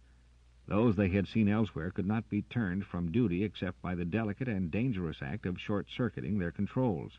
Otherwise, the robot would either blast without question anything or anyone not natural to that place, or anyone who could not answer it with the prescribed code. It was what the Rangers had feared on the landing stage, and it would be even worse to face it now when they had no sled for a quick getaway. "It will depend upon whether this is a native or introduced by the Agaritan," Rolf interrupted. "Yes, if he brought it, we know how to handle it. A native—" He stopped whispering at the faint sound of metal clinking against stone. Carter straightened and flashed his torch above their heads. The doorway in which they crouched was not too high, and a small projection overhung it. Just over that was the dark break of a window. Seeing that, he began to plan. "Inside," he said to Rolf. "Try to reach the second floor and get out of that window upon the ledge. Then I'll attract the robot's attention, and you can burn its brain case from above." Rolf was gone, slipping into the darkness, which was no barrier to him. Carter leaned against the side of the doorway. It would be a race, he thought, with a little sick twinge in the pit of his stomach. If the robot got here before Rolf reached that ledge, if he, Carter, couldn't manage to avoid the first attack of the patroller. Luckily, he didn't have too long to wait and catalog all those dismal possibilities. He could see the patroller now. It was at the far end of the block. The flashing lights on the buildings played across its metal body. But the sergeant was almost sure that it was unlike the ones known to galactic cities.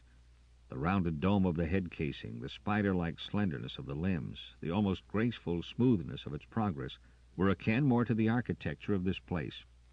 Its pace was steady and unhurried. It paused before each doorway and shot a spy beam from its head into the entrance. Manifestly, it was going about its appointed task of checking the security of each portal. Then the sergeant sighed with relief.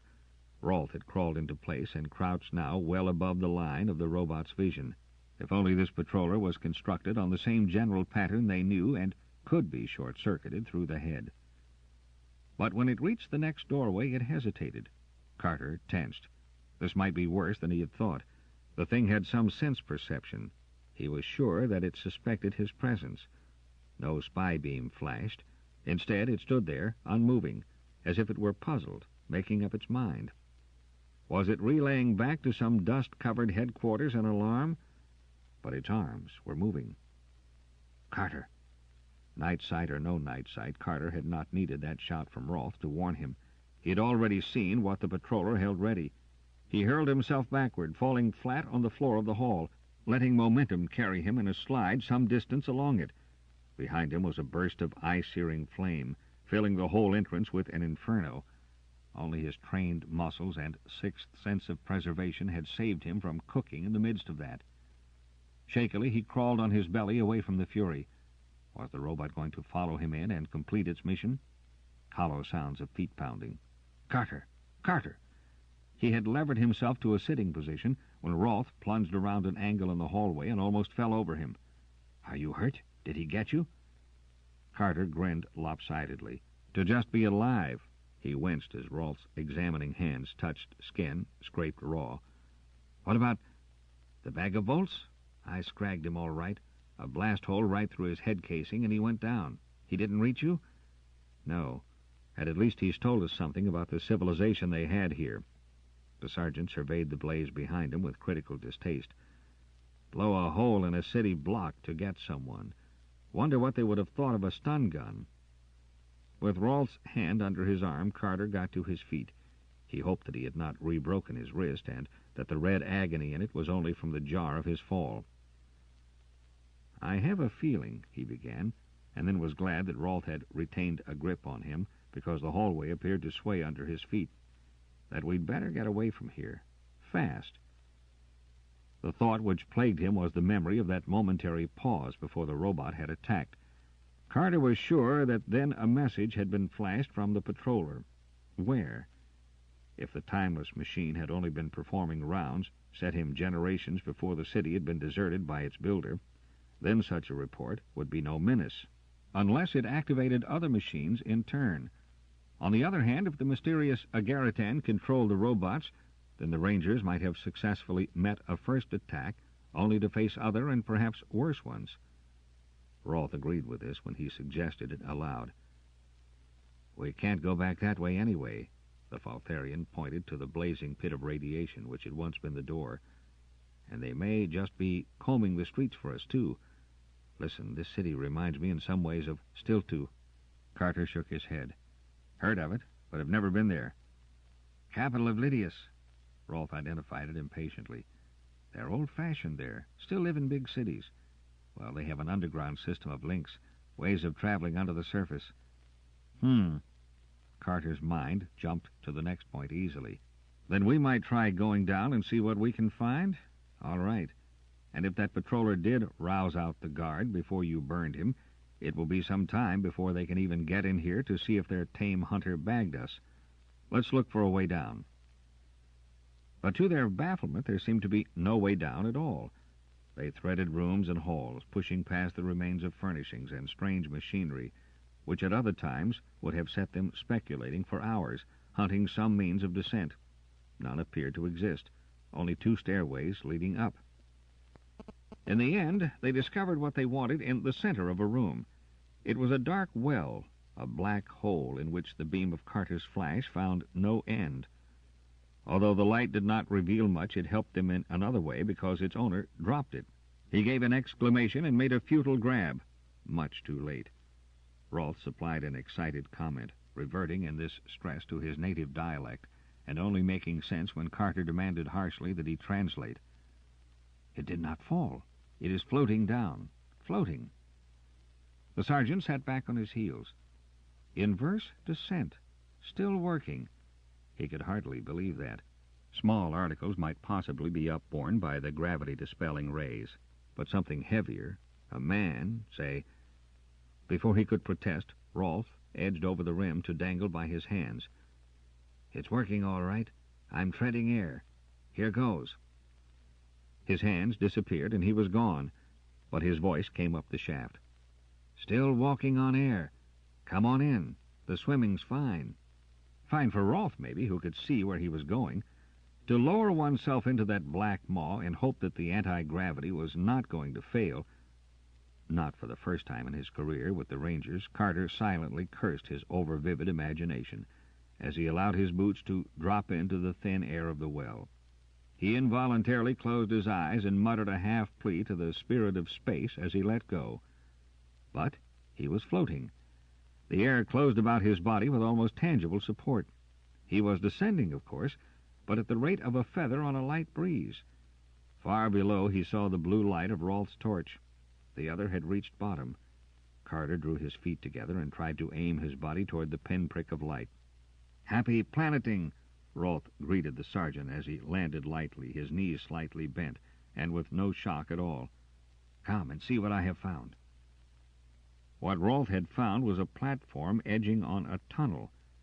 Anchored to this stand by a slender chain was a small car, pointed at both ends, a single padded seat in its center. It had no drive Carter could discern, and it did not touch the floor of the tunnel, hovering about a foot above that.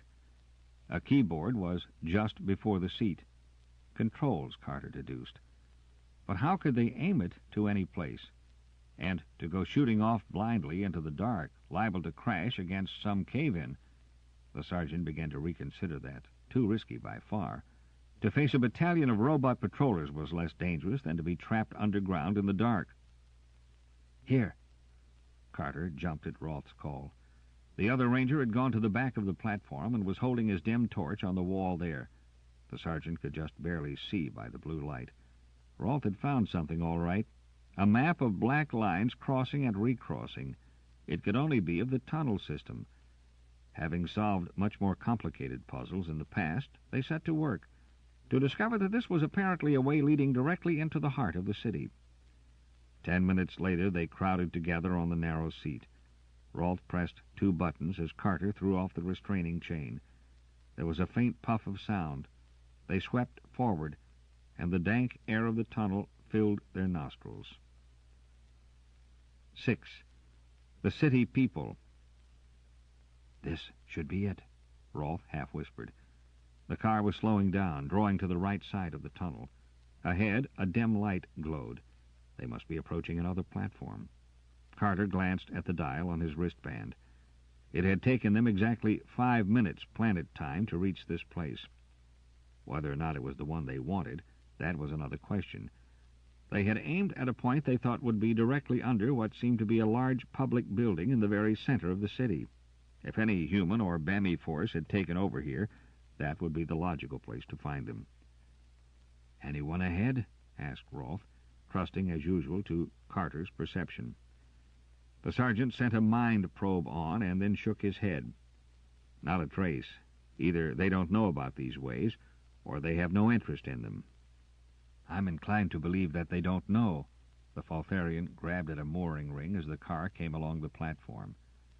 Carter climbed out and stood looking about him. This place was at least 3 times the size of the one from which they had embarked, and other tunnels ran from it in several directions. It was lighted after a fashion, but not brightly enough to make Rolf don his goggles again. "Now," the Faltharian stood with his hands resting on his hips, surveying their port. "How do we get out? Or rather up, from here?" There were those other tunnels, but on their first inspection no other sign of an exit. Yet Carter was sure that this platform must have one.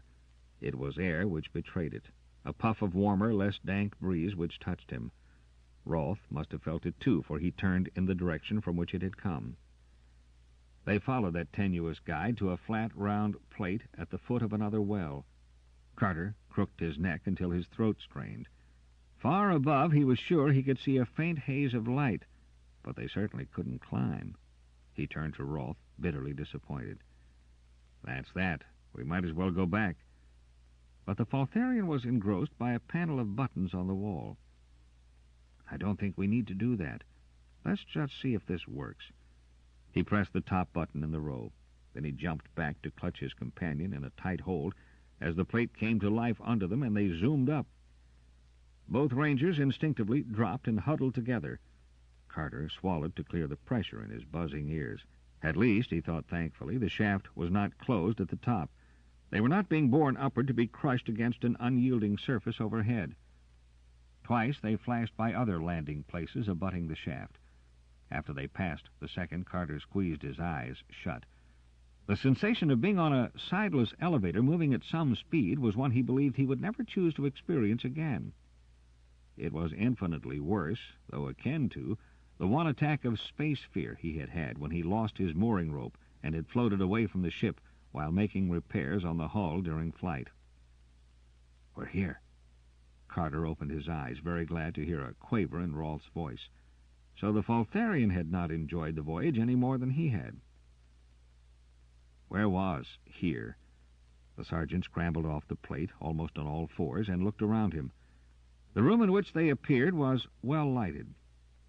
Above him, rising to a dizzy height, reached floor after floor, all with galleries ringing upon the center. But he did not have long to examine that, for a cry from Rolf brought him around. It's gone." The Faltharian was staring with wide eyes at the floor. And he was entirely right.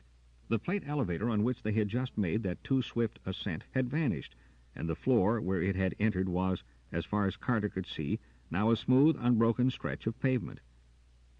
It sank back. Rolf's voice was under better control now. And then a block came out from one side and sealed it. "Which may account for the underways not being discovered," suggested Carter. "Suppose this shaft only opened when our car pulled up at the platform in the tunnel, or because we started some other automatic control. It may be said to operate in that fashion."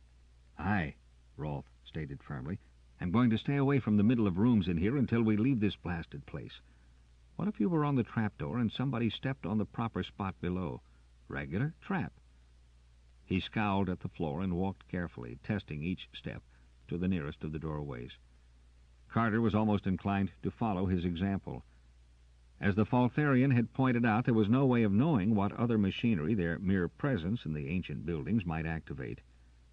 And then he wondered if it had been their sled's landing which had set the patroller to its work and so brought the robot upon them. But a potential menace greater than machines, which might or might not exist, alerted him a few seconds later. There was an unknown and living creature ahead. The Agaritan? No. The strange mind he touched was not that strong. Whoever was before them now lacked the perception sense.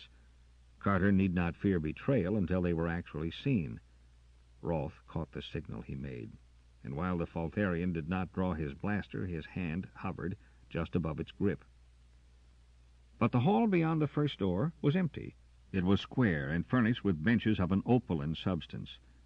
Under the subdued lighting which came out of the walls themselves, sparks of rich color caught fire in the milky surface of the simply wrought pieces. This must be an anteroom of some sort, for on the opposite wall were set a pair of doors, twice Carter's height, bearing the first relief sculpture he had seen in the city, conventionalized and symbolic representation of leaves. It was behind those doors that the other awaited them. The sergeant began the tedious task of blocking out his own impressions, of concentrating only on that spark of life force hidden ahead. He was lucky in that the unknown was not as sensitive, that he could insert the mind touch without betraying his own identity. Human, yes. A .3, no more. A 4 would have been dimly aware of his spying, uneasy under it. A .5 would have sensed him at once. But all this stranger knew was a discouragement, a mental fatigue. And he was no pirate, or a prisoner of pirates. All feeling of violence, past or present, was lacking. But Carter had already set his hand on the wide fastening of the door. Someone else had just joined the man in there. And from a first tentative contact, the sergeant recoiled instantly. The Agaritan. In the same second he identified that mind, he knew that all hope of concealment was now over, that the Agaritan knew where they were as well as if his eyes could pierce stone and metal to see them. It was, Carter's lip caught between his teeth, almost as if the Agaritan had dropped his own mind shield to bait them into showing themselves. And if that were so, the ranger's green eyes were centered with a spark of dangerous yellow fire. He made a sign to Rolfe. Reluctantly, the other's hand moved away from his blaster. Carter studied him almost critically and then glanced down along the length of his own body.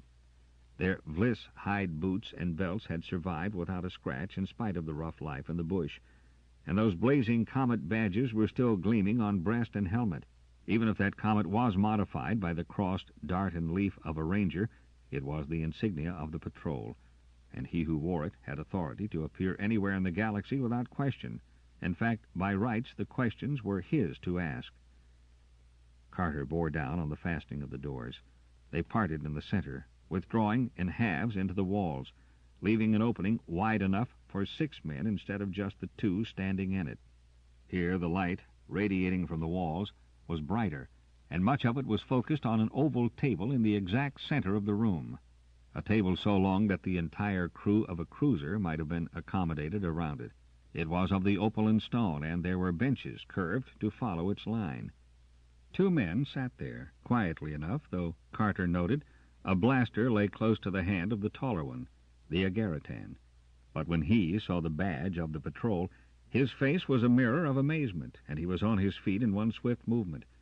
His slighter companion stared, licked his lips, and Carter knew when his utter surprise turned into incredulous joy. The patrol! That was the Agaritan, and there was certainly no pleasure to be read in his identifying exclamation.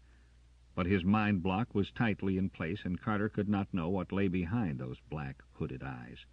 They were not pirates, those 2. Both were dressed in the fantastically cut and colored tunics favored by the civilians of the decadent inner systems, and the blaster on the table was apparently their only weapon. Carter strode forward. "You are?" he demanded crisply, molding his stance and voice on Jack's hands. He had never before assumed the duties of a patrolman, but as long as he wore the comet, no civilian would be allowed to guess that. "Joyd Kumi, Vice Sector Lord of Agarit," the tall man answered almost sneeringly. He had the usual overbearing arrogance of his race. "This is my secretary, Fortis Khan. We were passengers on the Niori X-451. She was attacked by pirates and went into overdrive when in a damaged condition.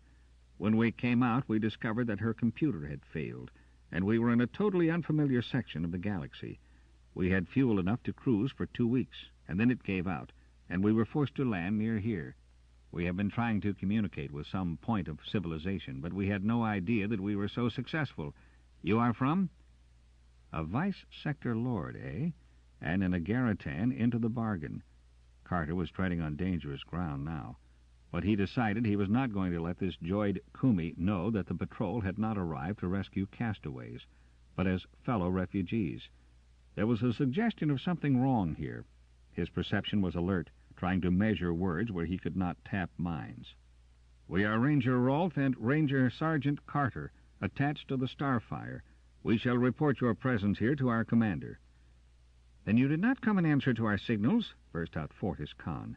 His round boyish face sagged with disappointment.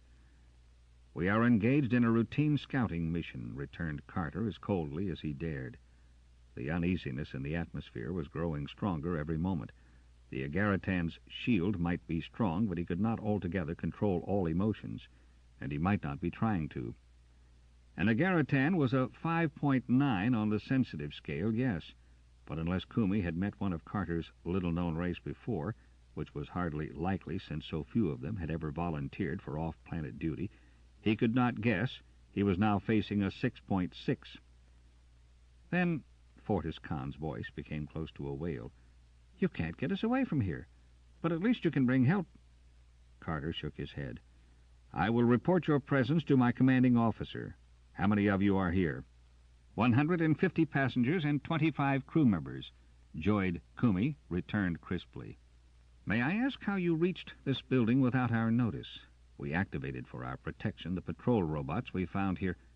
He was interrupted, much to his evident annoyance, by Fortis Khan.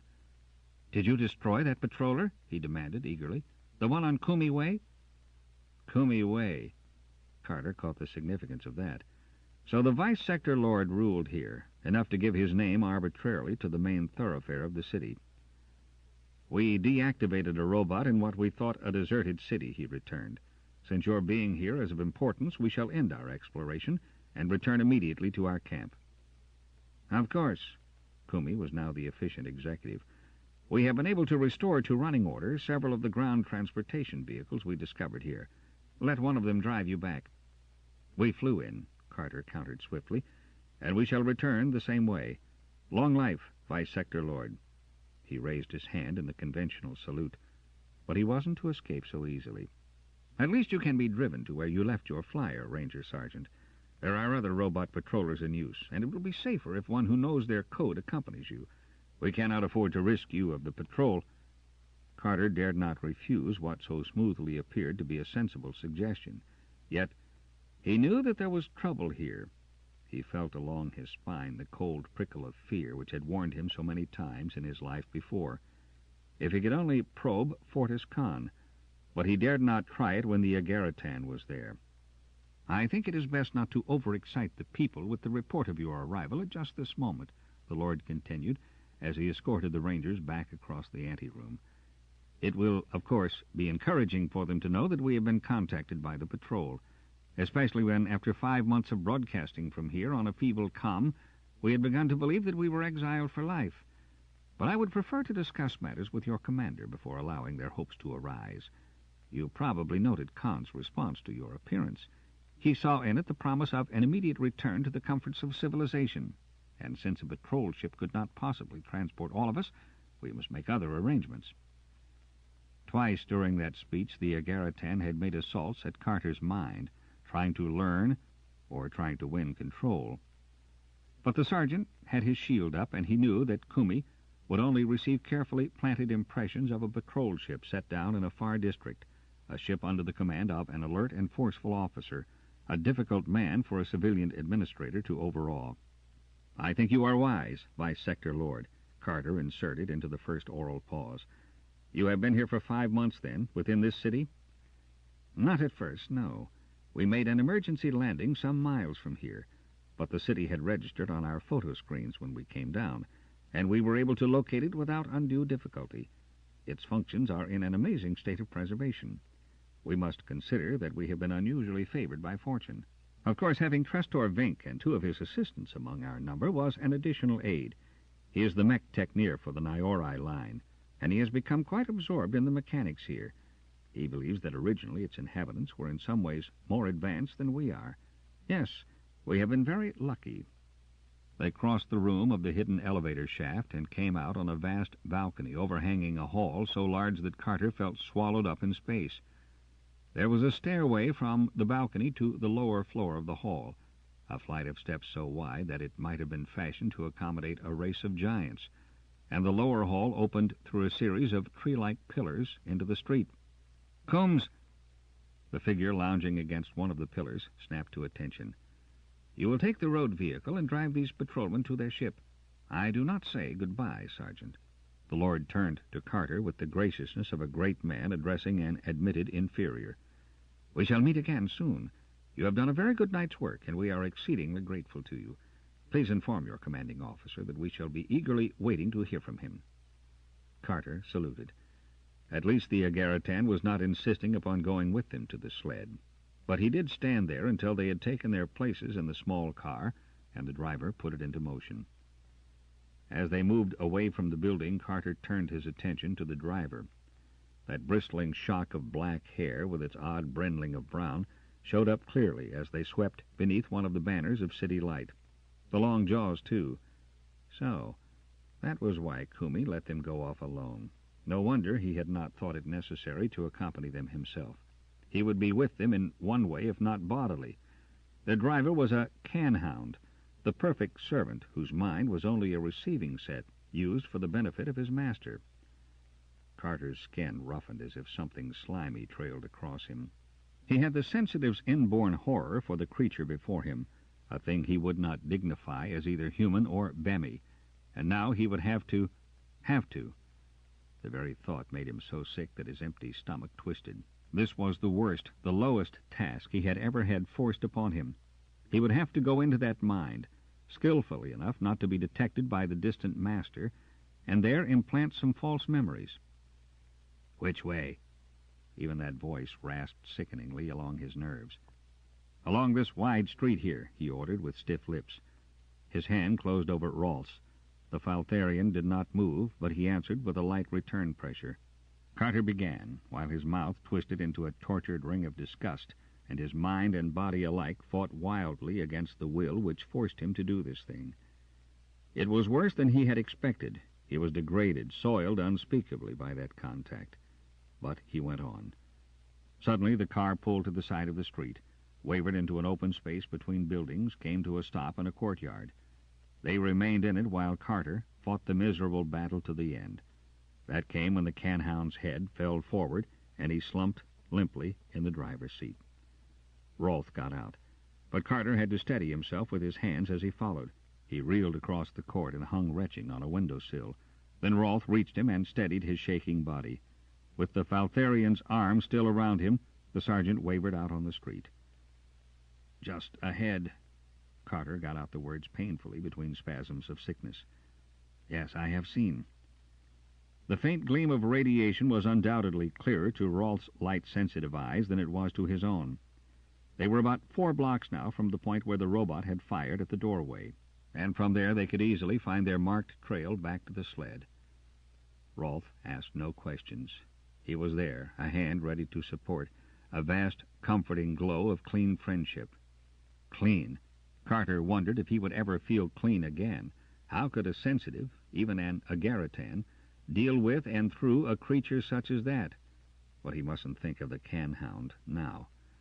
He was walking steadily again by the time they detoured around the nuclear fire in the doorway, and he turned the walk into a ground-covering lope as the Faltharian retraced the trail he had earlier marked. When they got to the sled, Carter made a single suggestion. "Lay a crossed course out of here. They may have some sort of scanner on us." Rolfe grunted an assent. The sled took to the air. A cold wind, heralding the dawn, cut into them. Carter wanted to wash in it, wash away the filth of the encounter with the can-hound. "You do not want them to know about us?" That was half question, half statement. "It isn't up to me. That's Jackson's problem," returned Carter, out of a vast and overwhelming weariness. The drain of that mind battle had almost meant a drain of life force, too.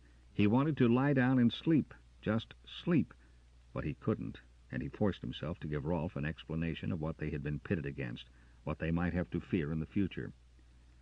That driver was a can-hound, and there was something very wrong, completely wrong back there. Rolfe might not be as sensitive, but as a ranger, he knew a lot. He snapped out a biting word or two in his own tongue. "I had to get into his mind, to make him a set of false memories. He will report back that he took us to the sled, certain things we were supposed to have said during the trip, the direction in which we departed." "So that was what you were doing."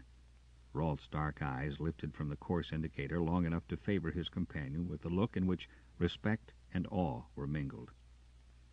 Carter relaxed. His head drooped to rest on the back of the seat. Now that they were out of the glare of the city, the stars shone palely overhead. How was Jackson going to handle this? Would he order them in to unite with the castaways in the city? If so, what about Kumi? What was he doing, planning right now? "You distrust the Agaritan?" Rolfe demanded as they streaked north on the evasive path Carter had suggested. "He is an Agaritan. You know them. He is a vice-sector lord. There is no doubt he is in complete command in the city, and he would not take kindly to having his rule disputed." "So he might not be in favor of the patrol?" "Maybe. Sector lords are uneasy enough nowadays. There is a pull and tug of power. I would like very much to know why he was making a trip on an ordinary passenger ship anyway. If he were getting away from some local hotspot, he would be only too glad to found a new kingdom here." "Yes, that I can well understand," said Rolfe. "Now we go home." The sled made a long curve to the right. Rolfe shut off the propulsion rockets, kept on only the hover screens. They drifted slowly on the new course. It would take time, add an extra hour or so to their return journey. But unless the city had something new in scanners, they were now off every spy screen. They did very little talking for the rest of the trip. Carter dozed off once and awoke with a start from a black dream. The need for complete rest drugged his mind when he tried to flog his weary brain into making plans. He would report the situation to Jackson. The arms officer was hostile to the impressions of a sensitive. He might not welcome Carter's description of the unease in the city. And the sergeant had no proof to back his belief that the farther they stayed away from Kumi, the better. Why did he fear Kumi? Was it because he was an Agaritan, another sensitive? Or was it because of the can-hound? Why was he so sure that the vice-sector lord was a dangerous enemy? 7. The Rangers stand together. "You must admit that his account was plausible enough." Carter faced Jackson across the flat rock which served the camp as a table. "And the city," persisted the arms officer mercilessly, "is in an excellent state of preservation. Not only that, but this party from the X-451 includes mech-techneers who have been able to start it functioning again." The sergeant nodded wearily. He should have brought to this contest of will a clear mind and a rested body. Instead, he ached with both mental and physical fatigue. It was an effort to hold his stand against the hammering disapproval of the other. "If all this is true," Jackson reached what he certainly believed to be a logical and sensible conclusion, for the third time, "I cannot understand this reluctance of yours, Carter, unless—" He was radiating hostility again, but the sergeant was almost too tired to care. "Unless you have taken a dislike to this Agaritan for personal reasons." Then he paused, and his hostility was broken for an instant by an emotion close to sympathy. "Wasn't it an Agaritan who gave the order to burn off Yaleen?" "It might have been, for all I know, but that is not the reason why I distrust this Joyd Kumi," began Carter with such remnants of patience as he could muster. There was no use in making an issue of Kumi's use of the can-hound. Only another sensitive could understand the true horror of that. Jackson had settled on an explanation for Carter's attitude, which was reasonable to him, and he would hold to it. The sergeant had learned long ago that those who were not sensitives had a deep distrust of perception and the mind touch, and some refused to even admit its existence as a fact. Jackson was almost of that group. He would believe in Carter's ability to meet and deal with animals and strange non-humans, but he inwardly repudiated the sergeant's being able to contact or read his fellow men. There was no arguing with him on that point. Carter sighed. He had done what he could to prevent what he knew would be Jackson's next move. Now he could only wait for the menace he believed was in the city to show itself. So they made the journey to join the X-451's survivors, and they admitted, against all Carter's pleas, their own shipwrecked condition. Joyd Kumi greeted them with urbane and welcoming ease. There was a ship's medico to attend to Vybor. There were luxurious quarters in, as Carter noted with suspicion, corridors adjacent to the Vice Sector Lord's own for the crewmen and the officers. The welcome granted the Rangers, however, was somewhat cooler. Carter and Rolfe were accepted, given subtly to understand that, as humans, they would stand equal with the commoners of Kumi's kingdom. But the Agaritan had given Zynga and File no more than a nod, and made no suggestions for their lodging. Carter gathered his small command together in the center of a large bare room where no eavesdropper could possibly listen in. "If," Zynga said as they settled themselves cross-legged on the floor, "you still maintain that the odor issuing through these halls is far from flower-like, I shall agree with you. How long," he turned to Carter, "are you going to let some ragged tales of loyalty pull you into situations such as this?" File's claws rasped along the hard scales on the other's forearm. "Rangers should only speak when spoken to, and Bemi Rangers must let their superiors decide what is best for them. Such must be dutiful and humble and keep their places." The close guard which Carter had kept upon his temper ever since his warning had been so quickly disregarded vanished at Zynga's remark. "I've heard enough of that." "Zynga has a point." Rolfe paid no attention to Carter's outbreak. "We either accept the prevailing conditions here, or we leave, if we can.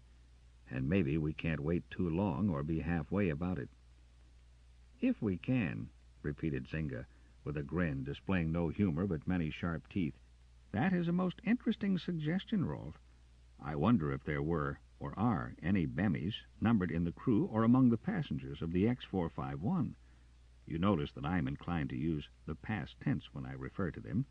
Indications would make that seem proper." Carter studied his two brown hands, one protruding from the dirty sling, the other resting on his knee. They were scratched and calloused, the nails worn down. But though he was examining each one of those scratches with minute attention, he was really absorbed in the nasty implications of Zynga's words. No, he didn't have to accept matters as they were. He should make a few preparations of his own. "Where are our packs?" he asked Zynga. Both eyelids closed in a slow wink. "Those creatures are under our eye. If we have to leave in a hurry, we'll be able to do so with full tramping equipment. I shall suggest to Jackson that the Rangers take quarters on their own.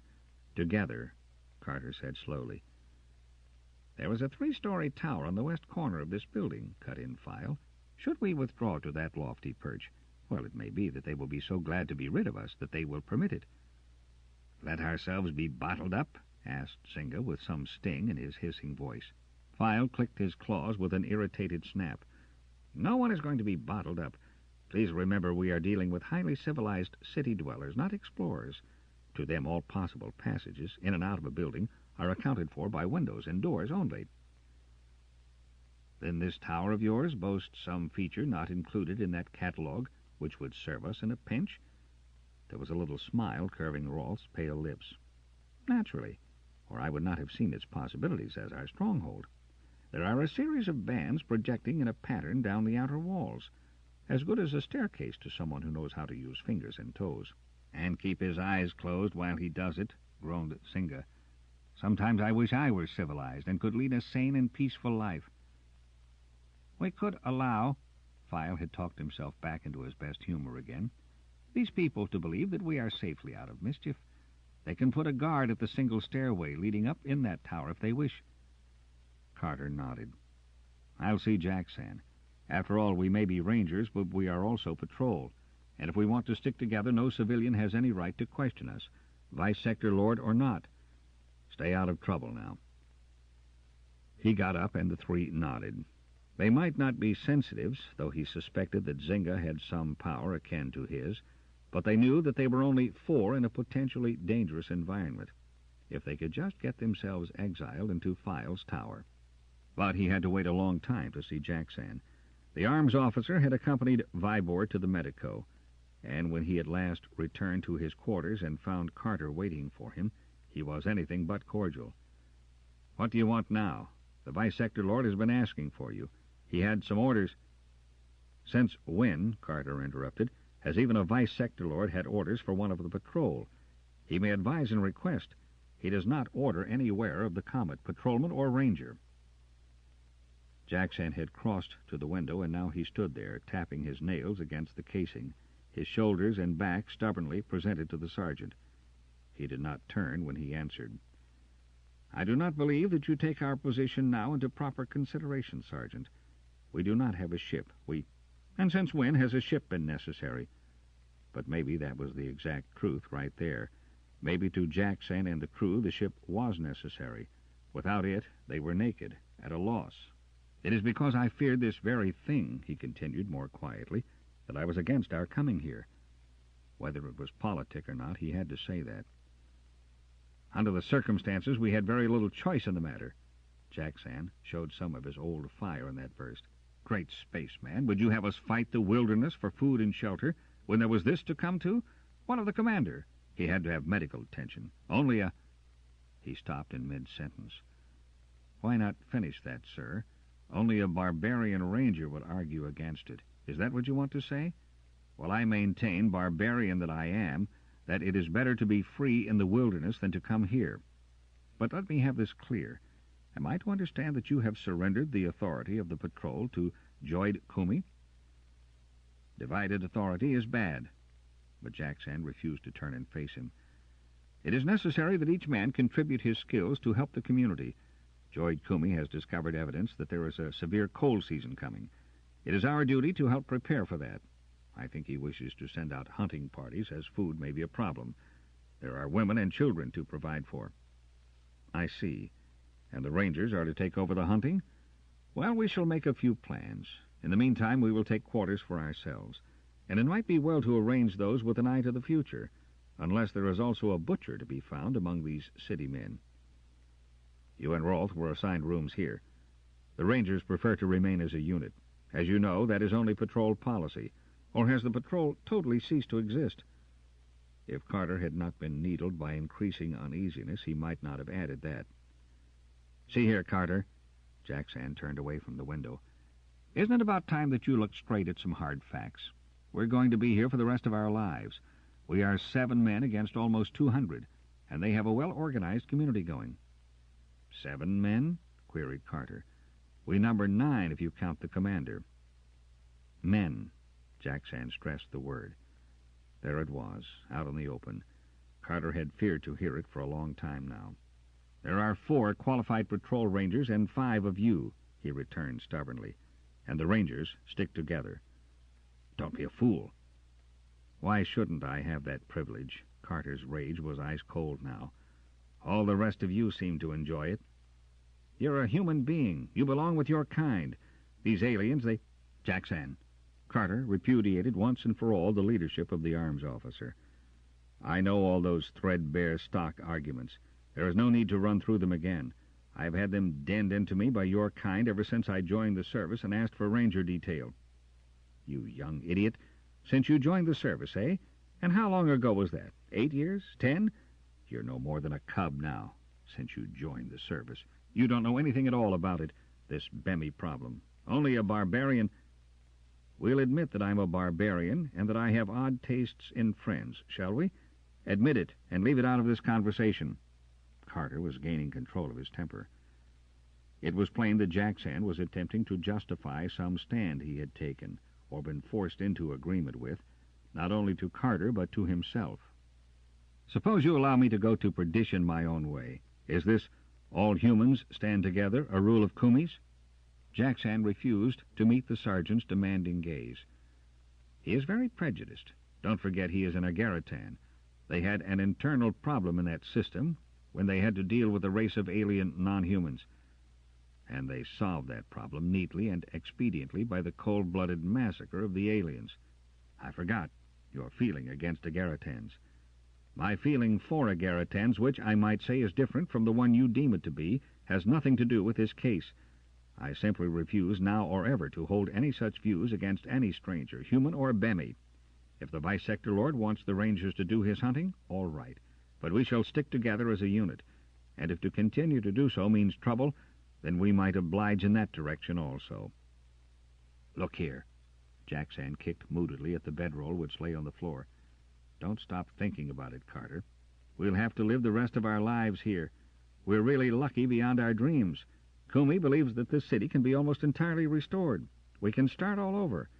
I know that you don't care for Kumi, but he is able enough to organize a shipload of hysterical passengers into a going settlement. 7 men can't fight him. All I ask of you for the present is don't repeat to Kumi what you just said to me. Think it over first. I shall. In the meantime, the Rangers will take quarters together. Oh, all right, Jackson shrugged. Do it, wherever you please. Maybe he should have said, where Kumi pleases, thought Carter as he left the room. He found the Rangers waiting for him and gave his own orders. Rolf, you and File get up to that tower. If anyone tries to stop you, pull patrol rank on him. It may still carry some weight with the underlings here. Zinga, where did you leave our packs? 5 minutes later, Carter and the Zakathan gathered the 4 Pioneer packs. Slip an anti-gravity disc under them, said Carter, and come on. With the packs floating just off the floor and easy to tow, they made their way toward the rear of the building. But as they approached the narrow flight of stairs Zinga said led to the roof, they were met by Fortis Khan. He edged back against the wall to let them pass, since Carter did not halt. But he asked, as they went by, "Where are you going?" "Settling in ranger quarters," the sergeant returned briefly. "That one is still watching us," Zinga whispered as they mounted. "He is none too stout of heart. A good loud shout of wrath aimed at him would send him scuttling." "But don't try it," Carter returned. "There's enough trouble before us now without stirring up any more." "Oh, so you learned that, did you? Well, a short life and a merry one, as my egg brother often said while we were still shipmates. I wonder where Zip is now, rolling in silk and eating brothage 3 times a day, if I know that black-hearted despoiler. Not that it wouldn't be good to see his ugly face awaiting us above when we have finished this climb. His infighting is excellent, a very handy man with a force blade. Zip! And there's an enemy down with half his insides gone." They could do, thought Carter bitterly, with about 50 good infighters right now, or even with only 10. "Welcome home, travelers." That was Rolf, his goggled eyes lending his face an insect-like outline as he looked down at them. "For once the old pepperbird has found us a real perch.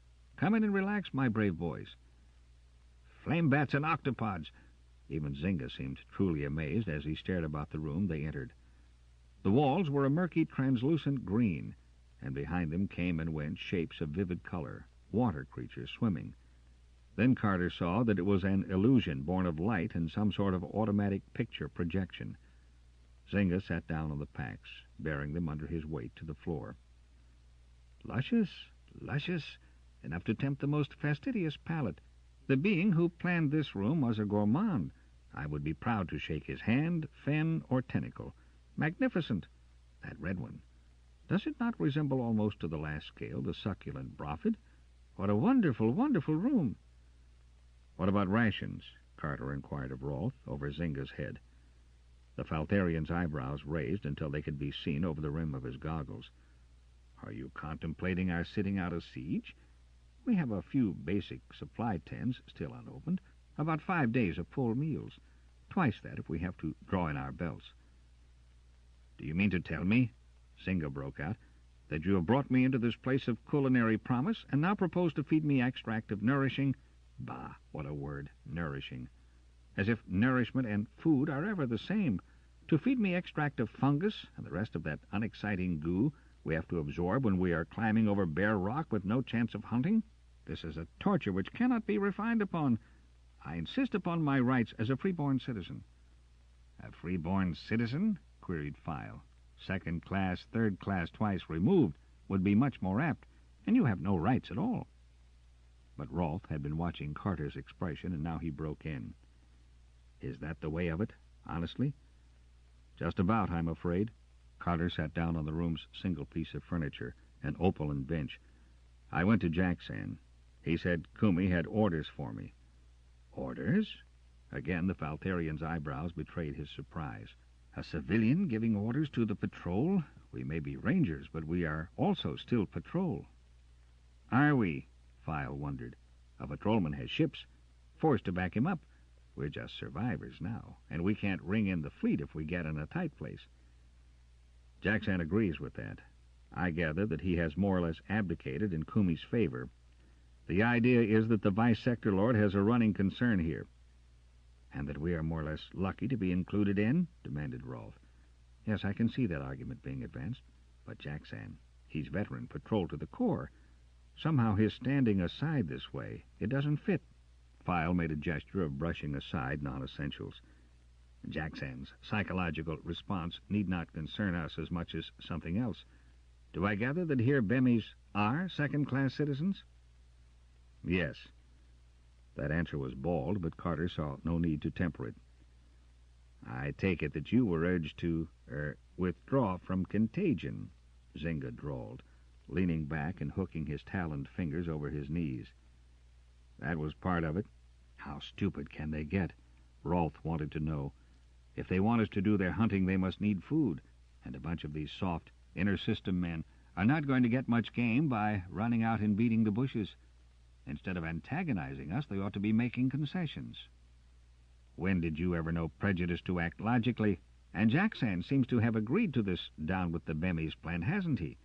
File's red eyes had gleams in them, not very pleasant to see. "I don't know what's happened to Jackson," Carter exploded, "and I don't care. It's what is going to happen to us which is more important right now." "You and Rolfe," File pointed out, "need not worry." Carter jumped to his feet and took 2 strides across the room, so that his green eyes were on a level and boring into those round red ones. "That is the last time I ever want to hear anything like that. I told Jackson, and I shall tell Kumi, if it becomes necessary, that the Rangers stand together." File's thin lips shut. Then the hard points of fire in his eyes softened. He made a small, soothing gesture with his claws, and when he spoke, his voice was even again. "What was Jackson's reaction to your speech?" "Just a lot of words, but it gave me an excellent chance of putting through our coming here together." Zynga had arisen and was prowling around the room. "Done any more exploring, you two?" he asked Rolfe.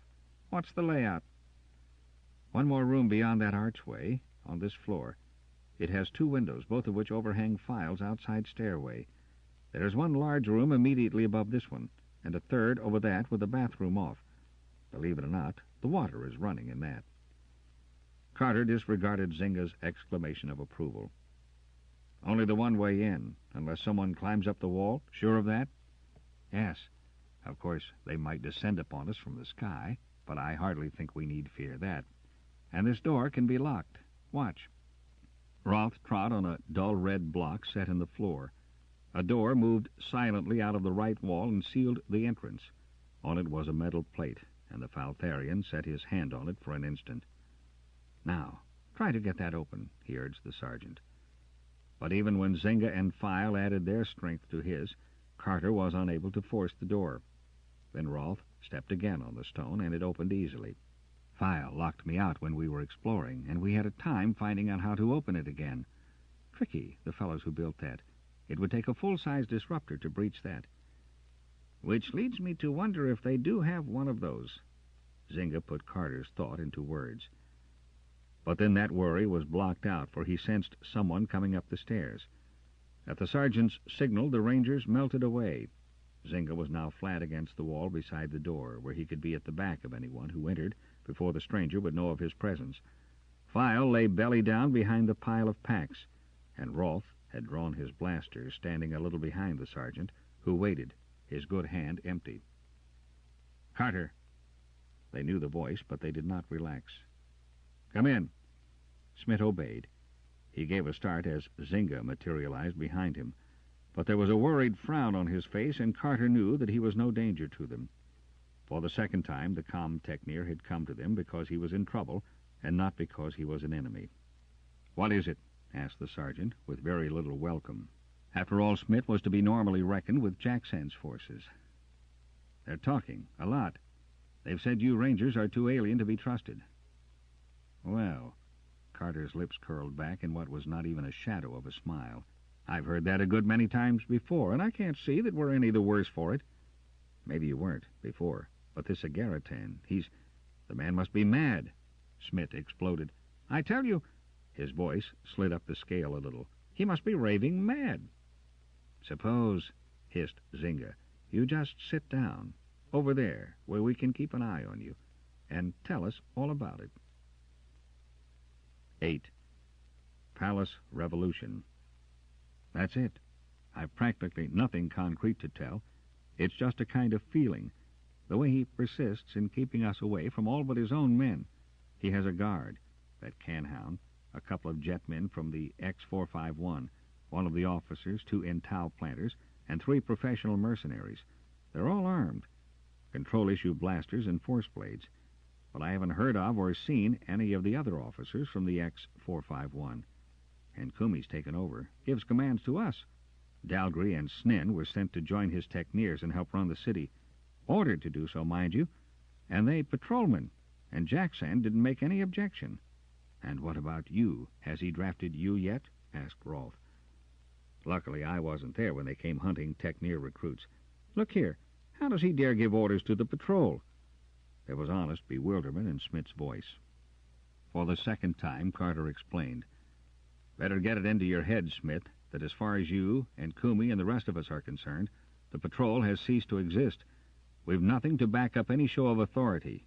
He has. That is just why—" "You argued against our coming here?" Smith's lips thinned. Carter felt the other's rage. "Well, you were right.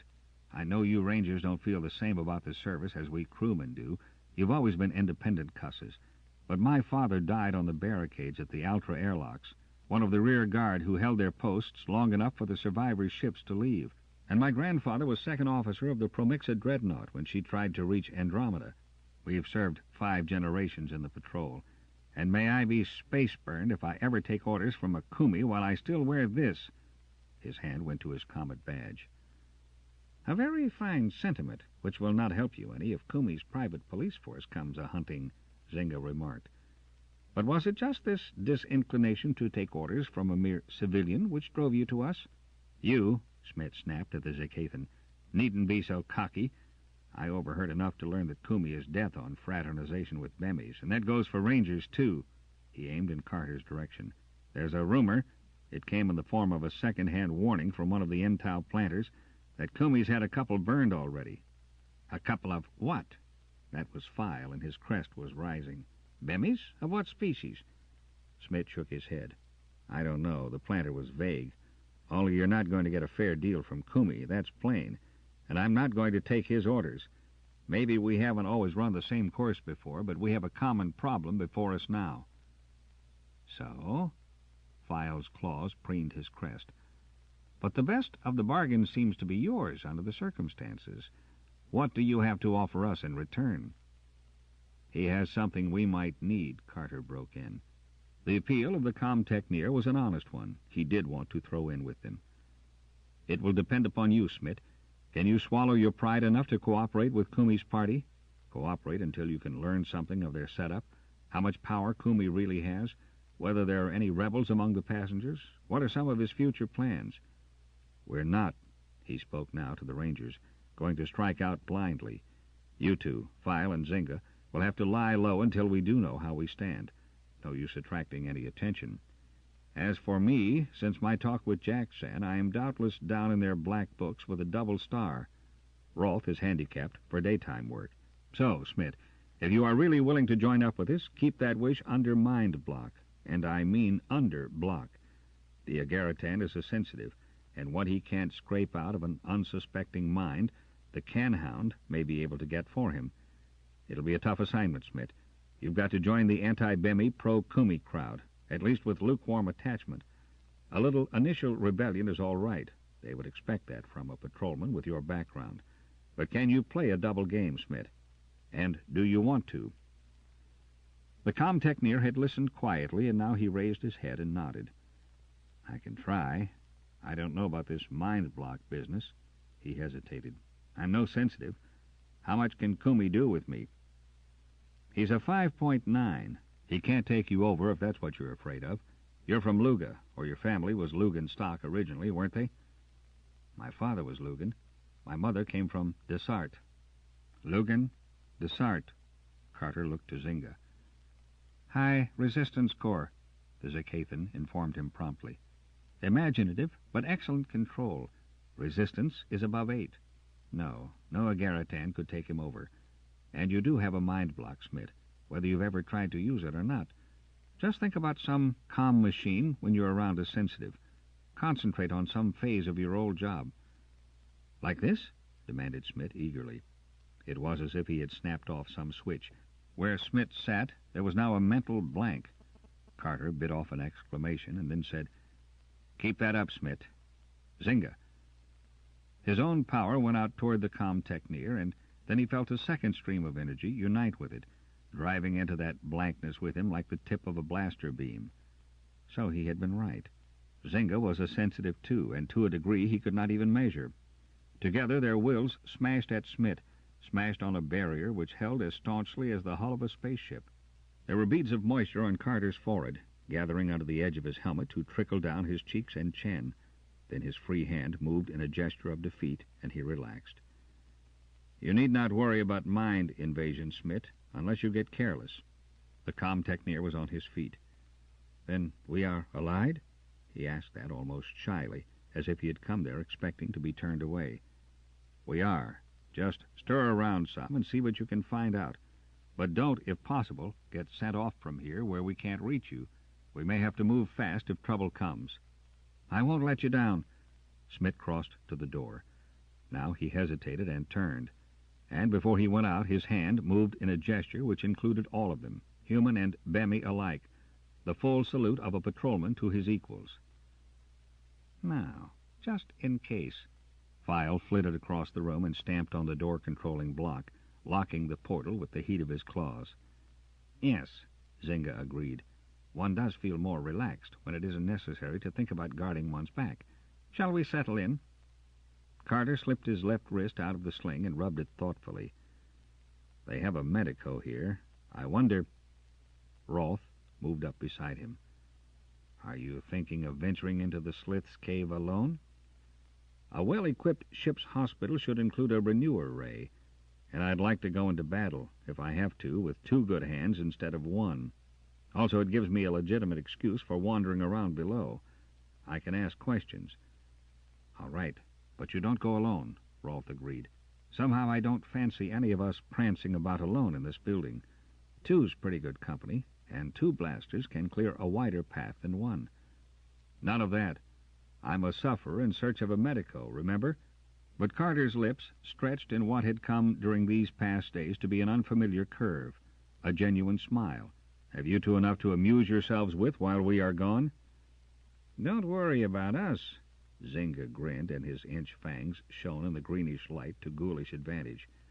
We shall set up housekeeping. We do, I take it, lock the door behind you. Yes, and you open it only when you pick up our mind patterns. Zynga didn't even blink at that. Of course, he had revealed the extent of his power when he had aided Carter in attacking Smith's block. But with his usual disregard for human emotions, he apparently saw no reason for discussing his long concealment now. File opened the door, and they started down the stairs.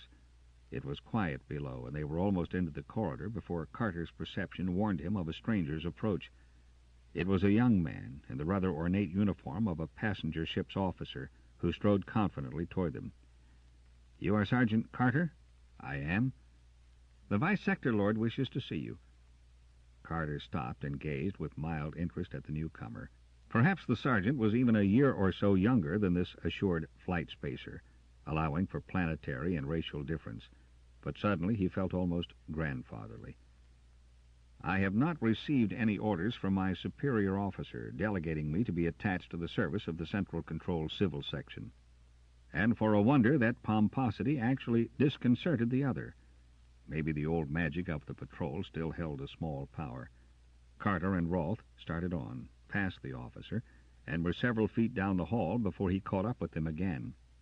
"See here." He tried to project the sting of an order into his voice, but it faded when both rangers wheeled to give him grave and courteous attention. "The Lord Kumi, he is in charge here, you know," he ended lamely. "Section 6, paragraph 8, general orders," answered Rolfe. "The patrol is the guardian of the law under central control.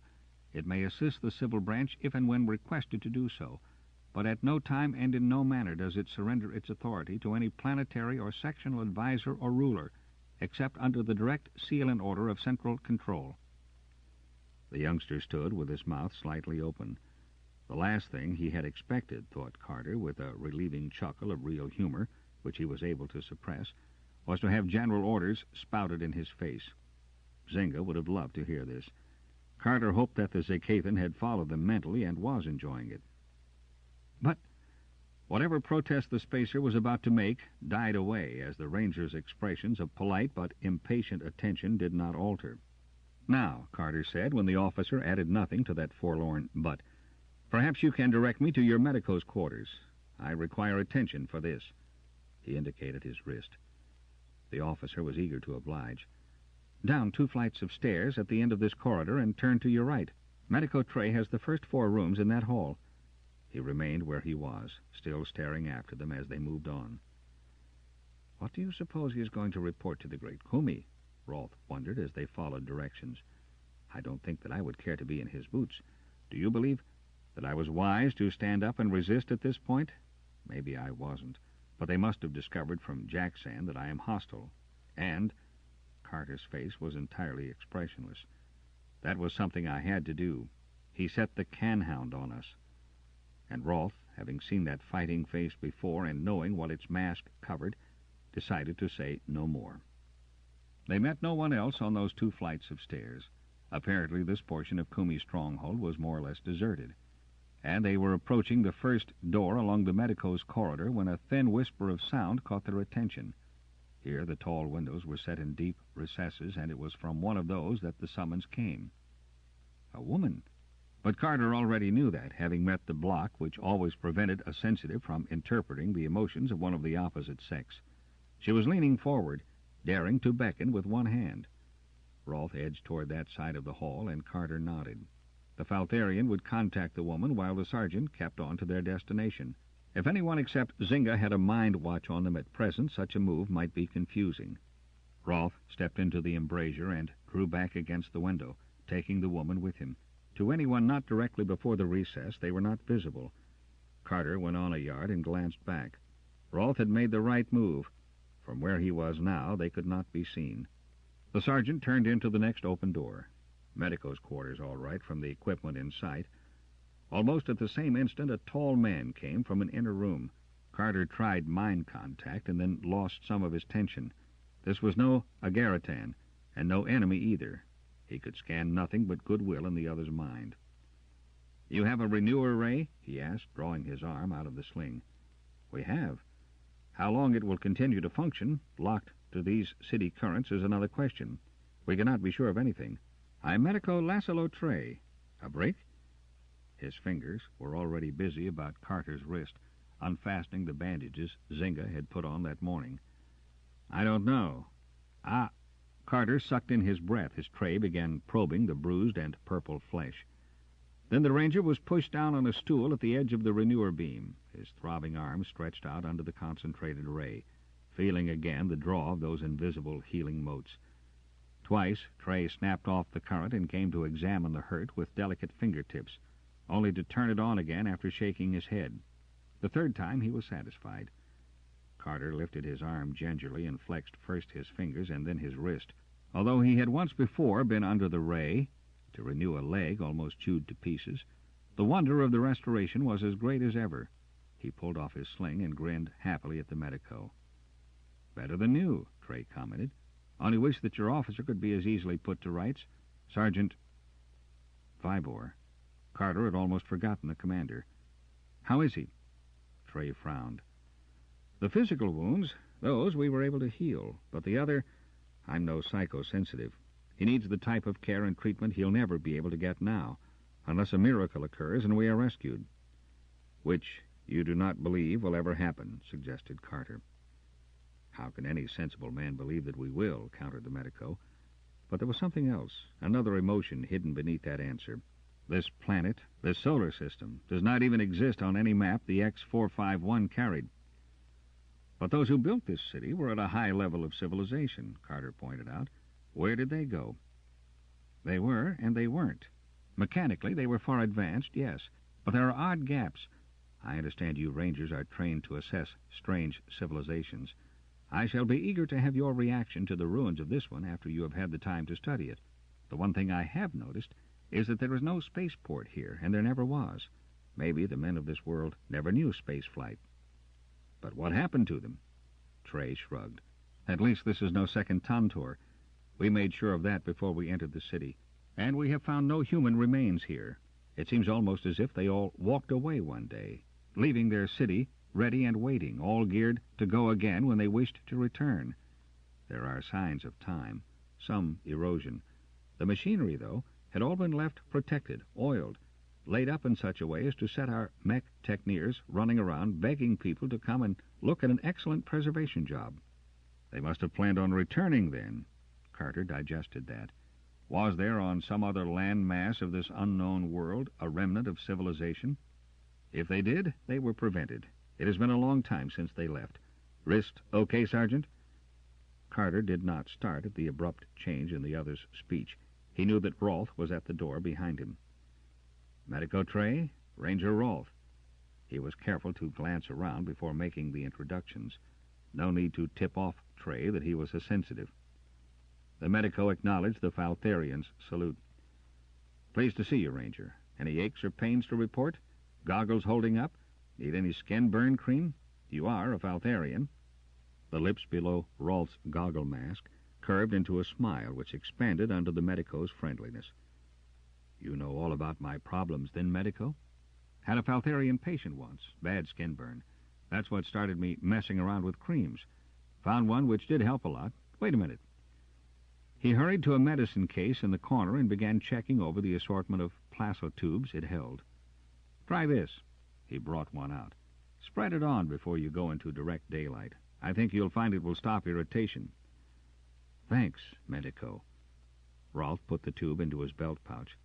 "So far I've been okay. Only the sergeant here had work for you." Carter flipped his left hand up and down from the restored wrist. "And this is as good as new. What's your fee?" Trey laughed. "Credit slips wouldn't have much value here, would they? If you come across anything interesting in my line when you go exploring, just let me know. That will be good enough for me. Glad to be of service to the patrol at any time, anyway. You boys deserve the best we civilians can give you. I hear that you may be hunting.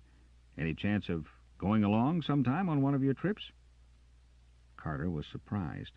There was an urgency in that question, and the medico's eyes locked with his, as if Trey were trying desperately to tell him something, a message vitally important to both of them.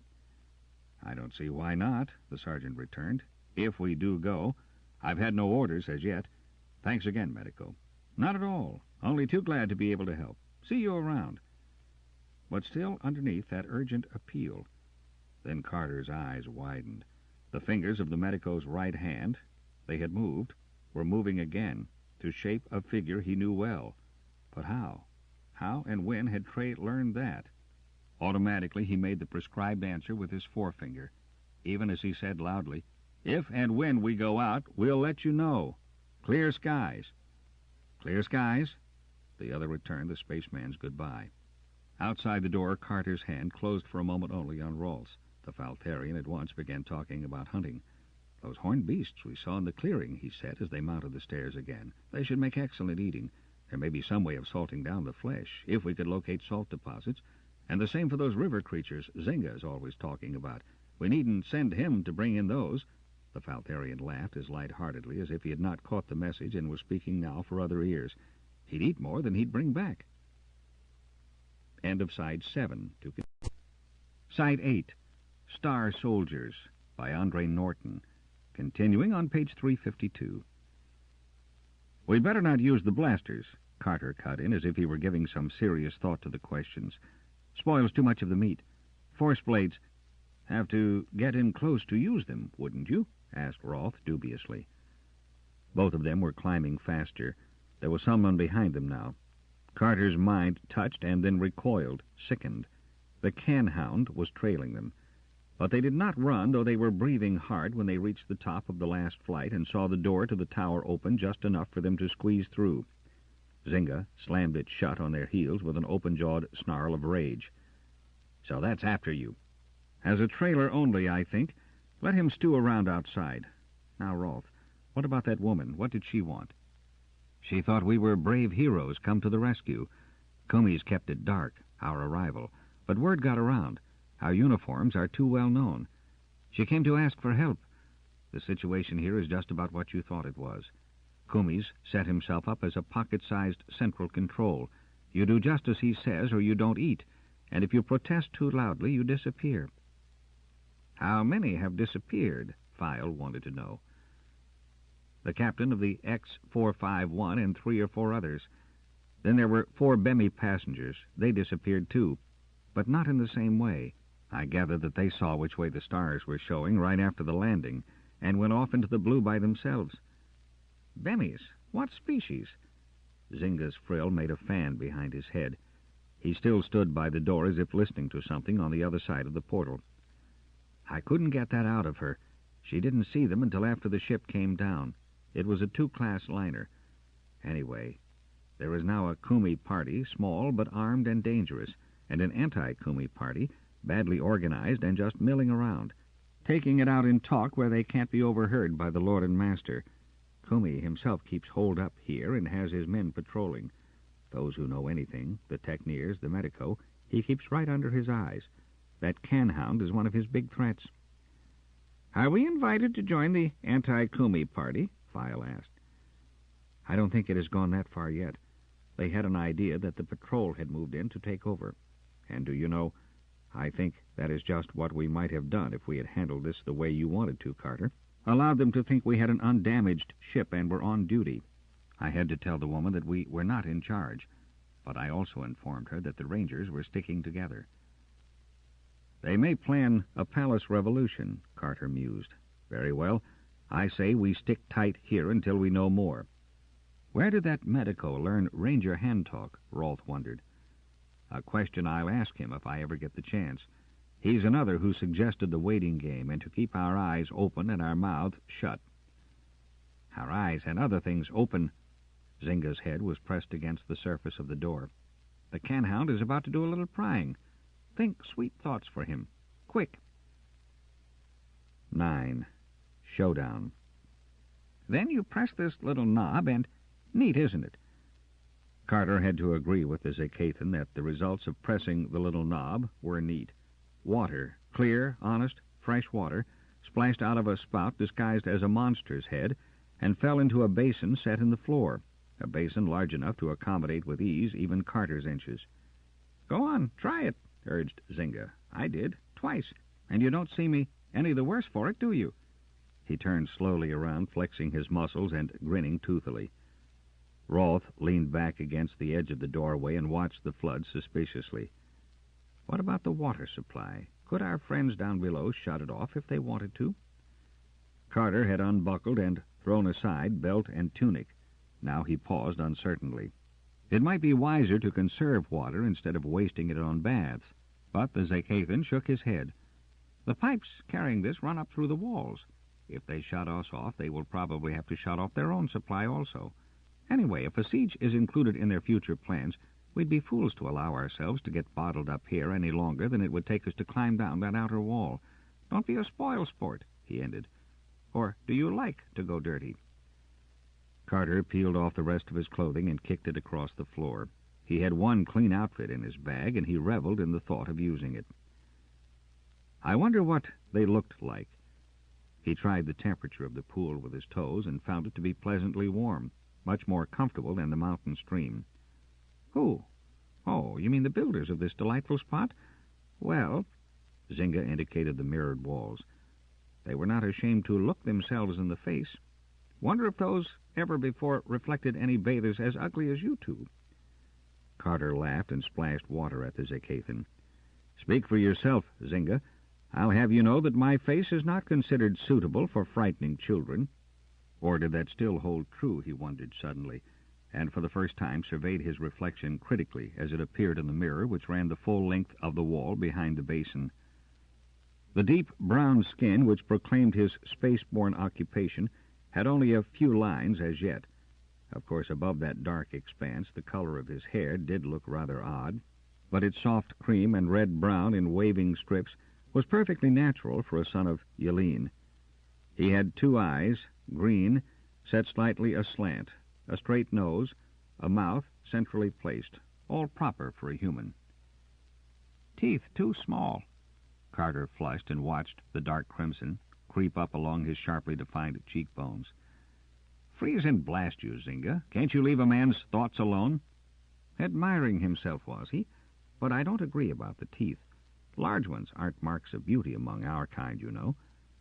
Zynga was standing open-jawed just before his own section of mirror. And why not? Useful and beautiful both. I'd like to see either of you 2 puny humans take part in one of our warrior duels. No talons, no proper teeth. You wouldn't last a minute. Beauty is in the eye of the beholder and conditioned by upbringing, announced the Faltharian. Now, Carter's people have 2 shaded hair. So does their ideal of beauty. My race, he had been shedding helmet and tunic as he talked, have white hair, white skin, pale eyes. So, for us, those attributes are necessary to be considered handsome. Oh, you are all answers to the sighs of maidens. File's voice deflated from the doorway. Why not finish up that absurd splashing about in liquid and come and eat? Such a stupid waste of time. But Carter refused to be hurried, and Rolf was as leisurely in enjoying Zynga's discovery. When they were again clad and followed File into the outer room, they found the Christian curled up on the ledge of an open window, exchanging trills with several large birds. Gossiping again, commented Zynga. And where is this food, that it was so important that we eat? I'll wager 2 credits that he's passed it out to those feathered friends of his. Serve you right if I had, but you'll find it just beyond your noses. The concentrated rations were twice as tasteless to anyone who had recently dined on roasted meat and the fresh fruits of the wilderness. Carter chewed and swallowed conscientiously and longed to return to the past. I'll take it back, Zynga gagged realistically after he downed the last cube. File wouldn't pass this offal on. It would kill the birds, and he likes birds. What are we doing here, anyway? There was the whir of wings as the birds went, and File dropped to the floor, closing the window. We should have stayed out there. This is a dead place, and there is no sense in trying to bring it to life. Don't worry. We'll probably be outside again sooner than we bargained for. Let's go down and agree to go hunting like good little rangers, and then go, and never come back. Carter looked up. He could understand that plea of Zynga's, and part of him wanted to do just what the Zakathan suggested. And he could participate in File's feeling that this was a dead place returned to an unnatural life. But there were women and children below in the city, and there was a cold season approaching, unless Kumi had lied about that also. Maybe the Intal planters and some of the other passengers had hunted, but could their efforts supply all the needs of the community? And that woman today, she had appealed to Rolf, believed in their help, just because they wore the comets. It is like this, the sergeant began slowly, trying to put all these tangled feelings into the right words, to spread out before the others both sides of the question. Do we have any right to walk out when we may be needed? On the other hand, if Kumi's anti-Bemi talk puts you two in danger, you must go. Why? Zynga interrupted File. We don't go yet, but I see your point. Only let me warn you, Carter. There are times when a man, or a Bemi, has to harden his heart.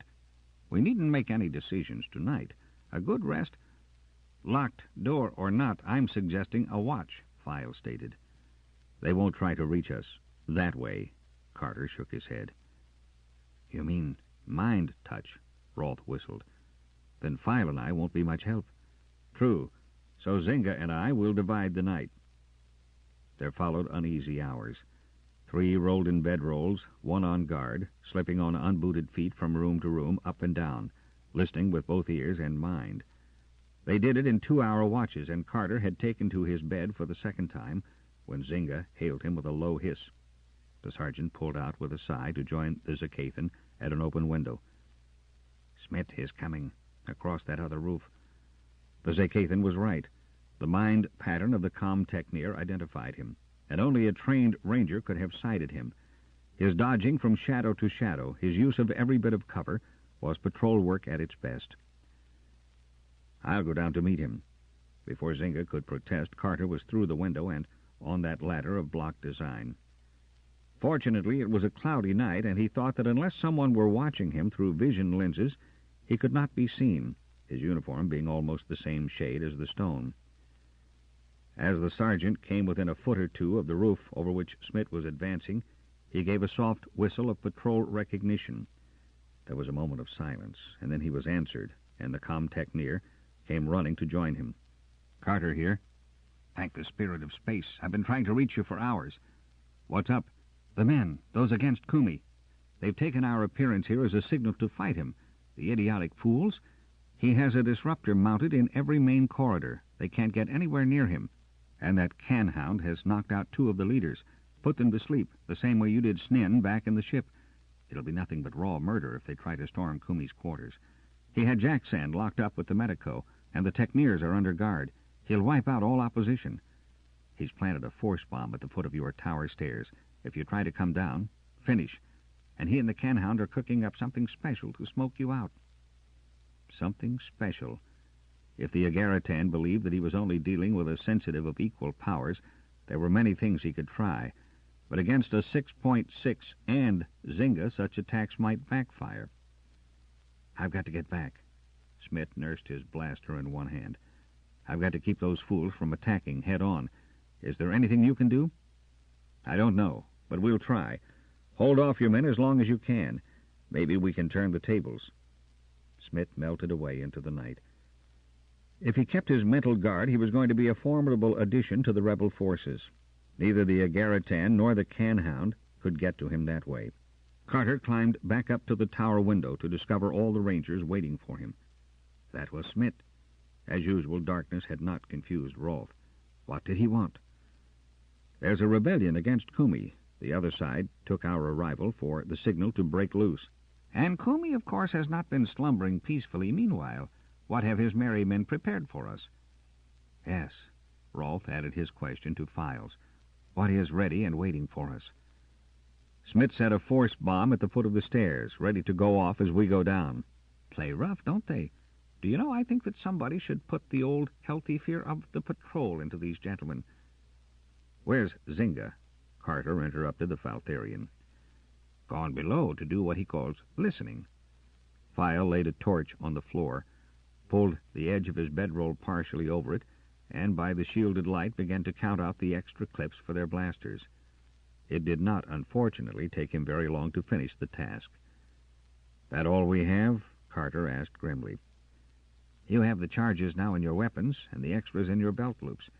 If you've followed regulations, these are the rest." "All right. It comes to 3 apiece, and the 1 over for Rolfe. If this is to be a night fight, we might as well give the advantage to the one who can make the best use of it." The Faltharian was busy at a task of his own, securing their packs. If they did not have to make a run for it, they might be able to bring off their equipment, too. "They've moved our sled into the hallway down there, and it is probably under guard now. If we win, File broke in, "we can march right in and take it. We might just do that anyway. What's keeping the old lizard?" Carter had wondered about that, too, enough to send a questing thought, which was answered instantly with a strong impression of danger. The sergeant scooped up his share of the blaster clips and tucked them into his belt before he crossed the room and went down to the green fish chamber.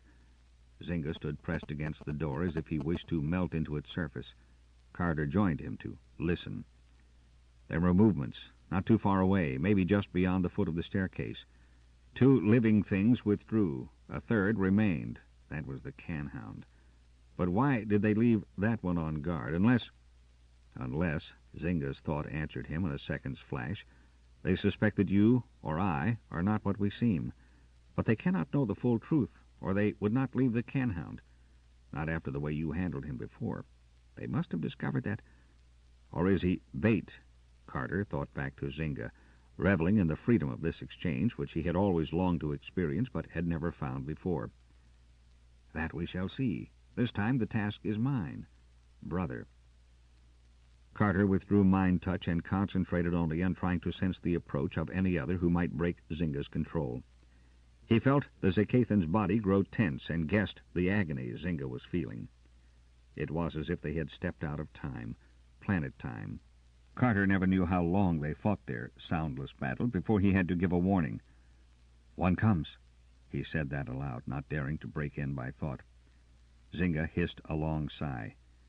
He was bait of a sort, he answered in words, as if his thought power was almost exhausted. But not as we had feared. He has been under observation all the time. If he withdrew against orders, then they could assume that we were powerful enough to control him. So they suspect, but they do not know. You say, they. We face more than the Kumi and the Can-Hound? Kumi has learned to tap the mind energy of some others. How many I do not know. If a 5.9 can do that, what will he be able to raise himself to? A great deal of Carter's confidence was wiped out by the thought of that. Even with Zynga, could he face down a Kumi so reinforced? I suggest, Zynga said, a little dryly, as if he were shaken also, that we continue to stick to blasters as offensive weapons for a while. That way the odds are easier to assess. And we'll have to get out of here to be able to use those. If we leave, that thing below will know it at once.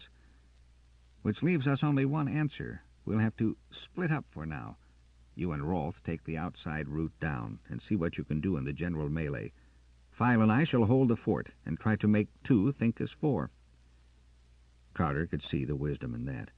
As humans, Rolf and he would have a better chance of getting cooperation from the rebels. At the same time, the Bemi scouts would be safe from ruthless shooting.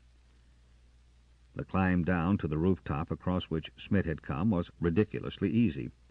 They paused there long enough to pull on their boots, and then snaked over it from shadow to shadow. When they reached the parapet, Rolf looked over. Then he dropped back and put his lips close to Carter's ear. 1 floor below there is a ledge. It leads to a lighted window. The drop is sheer. I do not think that anyone who may be in that room would expect company to arrive through the window. And how do you reach the ledge? Our belts hooked together and passed around this, here. The Faltharian put his hand on a tooth-shaped projection ornamenting the parapet. If Carter had an instant picture of what it meant to dangle so precariously over the edge of a sheer drop, he did not betray himself. It is good that we are both tall. Rolf buckled his belt to the one the sergeant reluctantly passed over. A short man could not make it. The Faltharian slipped the loop in one end of his improvised rope over the projection and climbed over the parapet. Holding his body at an angle, he half slid, half walked down the stone. Carter huddled against the edge and forced himself to watch. Then Rolf stopped, and the belt swung loosely in the sergeant's fingers. Not so skillfully as Rolf, Carter made the same trip, keeping his eyes fast on the stone before him, trying not to think of the darkness below. He inched downward for an eternity, and then Rolf's hand pulled him straight, and his boots touched the path of the ledge. He found that it was wider than it appeared from above. He could get all but a small scrap of heel onto it. "Anyone in the room?" Rolf demanded as they crept toward the window. Carter sent out the probe. "Not in the room. Near, though." The Faltharian answered that with a ghost of laughter. "We're almost as good as some of File's feathered friends. Here goes." He caught at the window frame and pulled himself against it, jamming open the casement with his knee. It gave a faint squeak of protest, and Rolf landed lightly on his feet within, where Carter joined him a second later. They were in a chamber where someone was at home. A pile of bedding lay on a bunk bed, which had been obviously torn out of ship's fittings. 2 expensive Valkenite luggage bags stood against the wall, and a table, also ship use, was piled almost to the sagging point with personal belongings. Rolf's nostrils wrinkled. "What a stink," he commented under his breath. Carter tried to remember where he had smelled that too-sweet curra blossom fragrance before. Fortis Kahn. When they had run against the secretary in the corridor that morning, he had certainly carried Cura Lily with him. And as if that identification had been either a summons or an entrance cue, the Vice-Sector Lord's man was coming toward them now. Carter had warning enough to plaster himself back against the wall by the door, and Rolfe, seeing his move, did the same on the other side of the portal. There was apprehension to be read in the mind of the man who was fumbling with the intricate ancient fastening. Fortis Kahn was afraid. The fastening was defying him, too, so that exasperation began to drown out the fear. He lost command enough to kick the panel as it gave. With such a medley of emotions uncovered, it would be easy for Carter to... The sergeant allowed him 4 steps into the room before he put the flat of his hand against the door and sent it shut again. Fortis Kahn spun around to face the small and deadly mouths of 2 patrol blasters, and at the sight all of his resistance crumbled at once. "Please." His hands went up to his working mouth.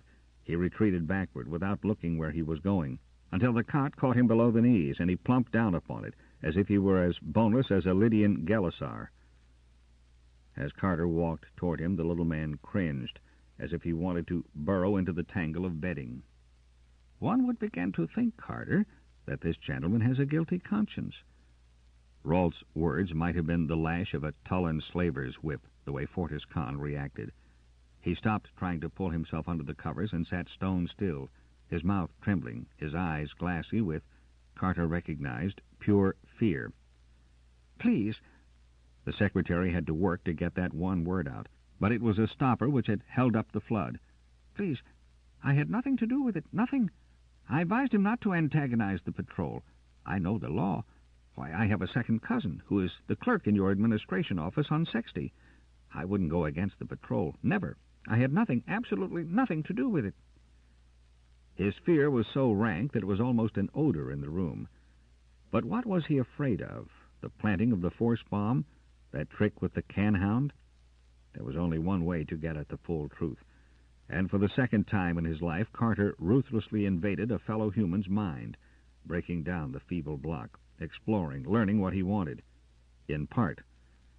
Fortis Kahn whimpered, was quiet. He would be quiet for a while now. Carter turned away. There was a lot to do. A pity that Kumi had not trusted the little man more, that there were such big gaps in his information, gaps which might be fatal if the Rangers were not careful. The sergeant came back to Rolfe.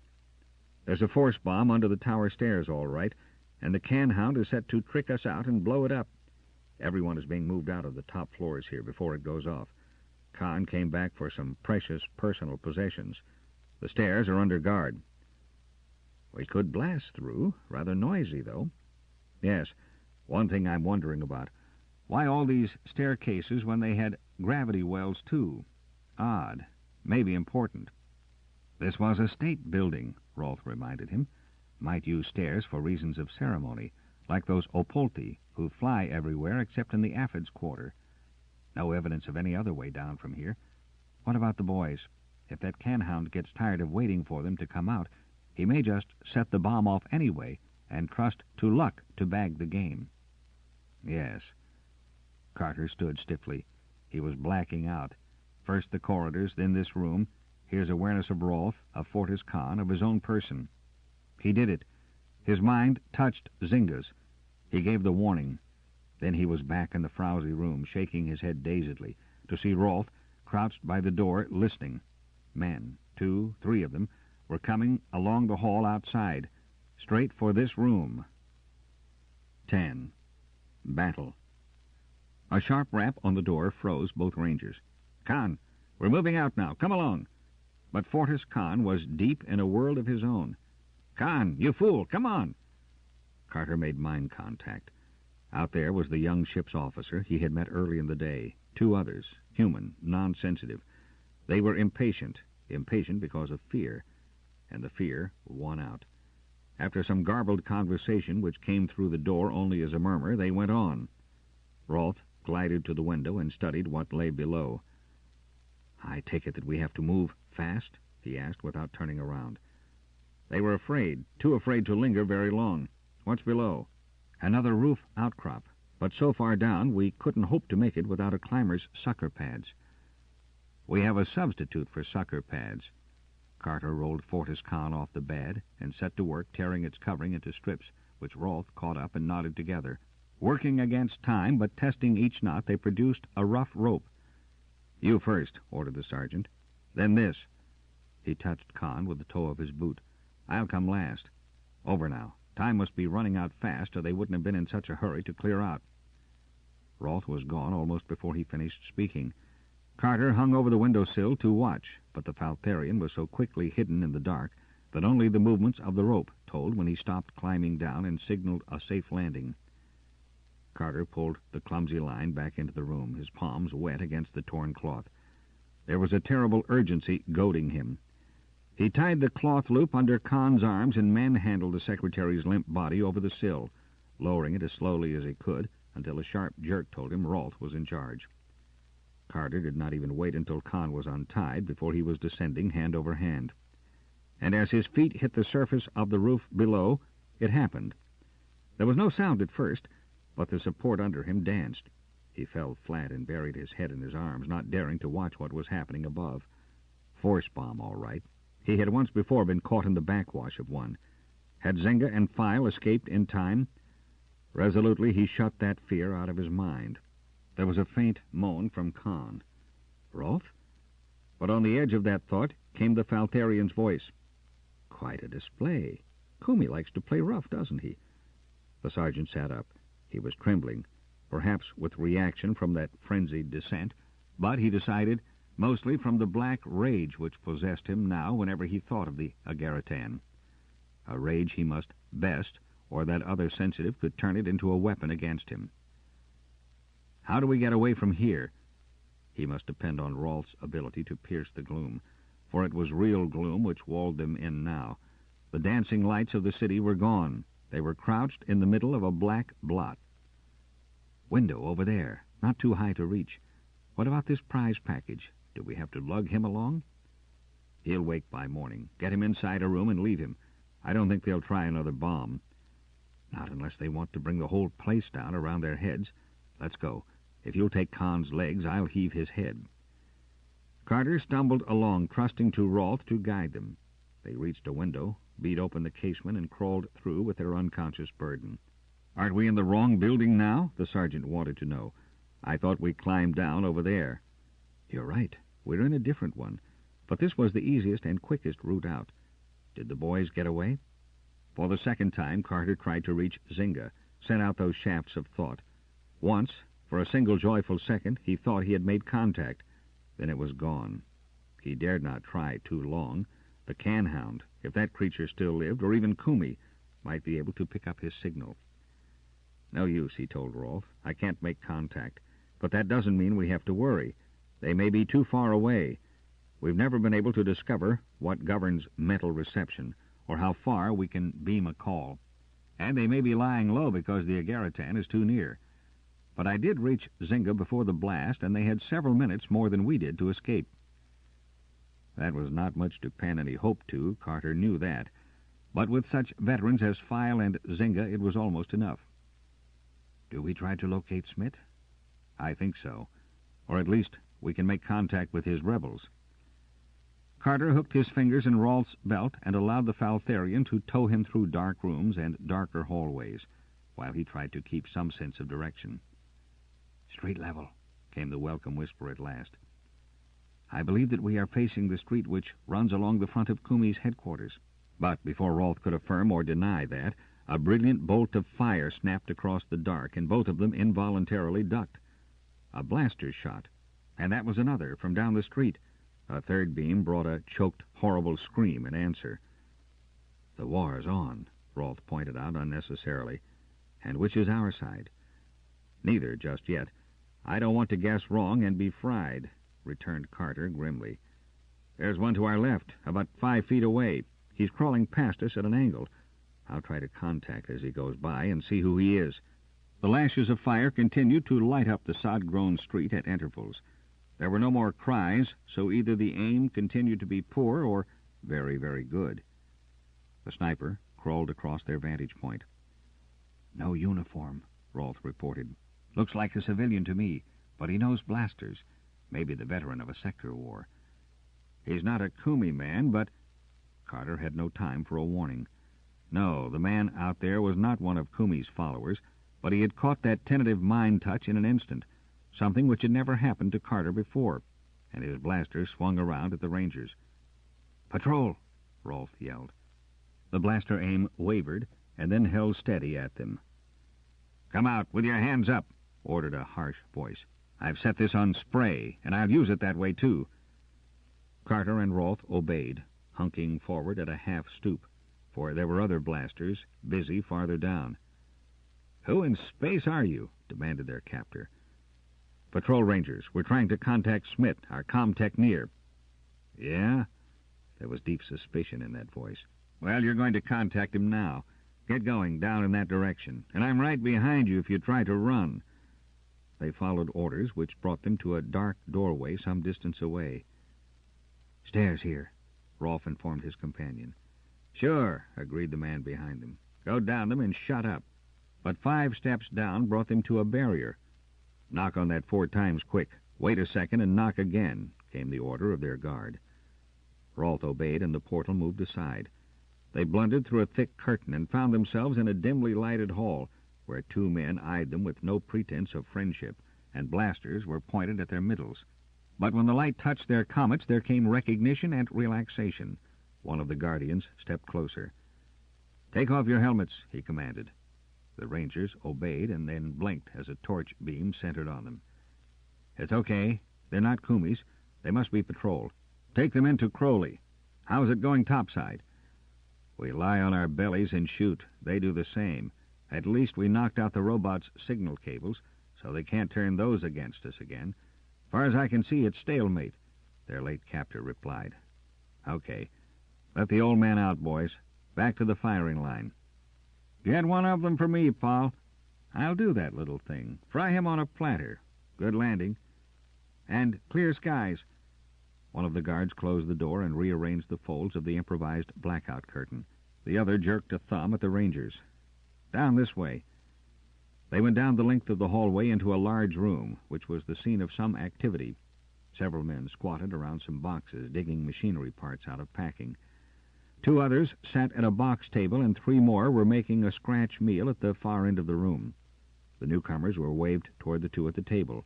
One of them raised his head and then jumped to his feet. It was Smith. "It is stalemate, all right." The comm-techneer ran his fingers through his hair. Carter and Rolfe studied the crude map which lay on the tabletop.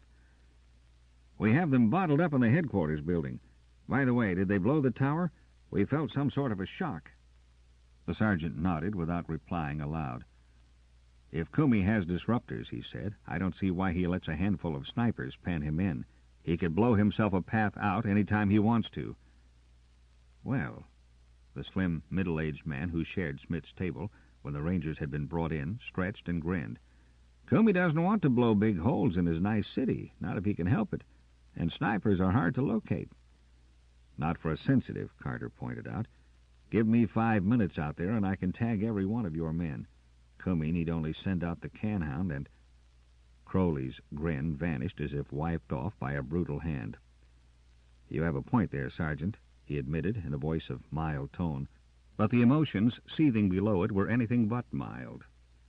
"Could it be," Rolfe struck in, "that disruptor shells are not too many in Lord Kumi's armory?" "That thought has also occurred to us," Crowley answered. "Only it is a little difficult to prove. Kumi has had all the arms under his control since the second day we landed. We have only personal sidearms, which he could not logically take from us.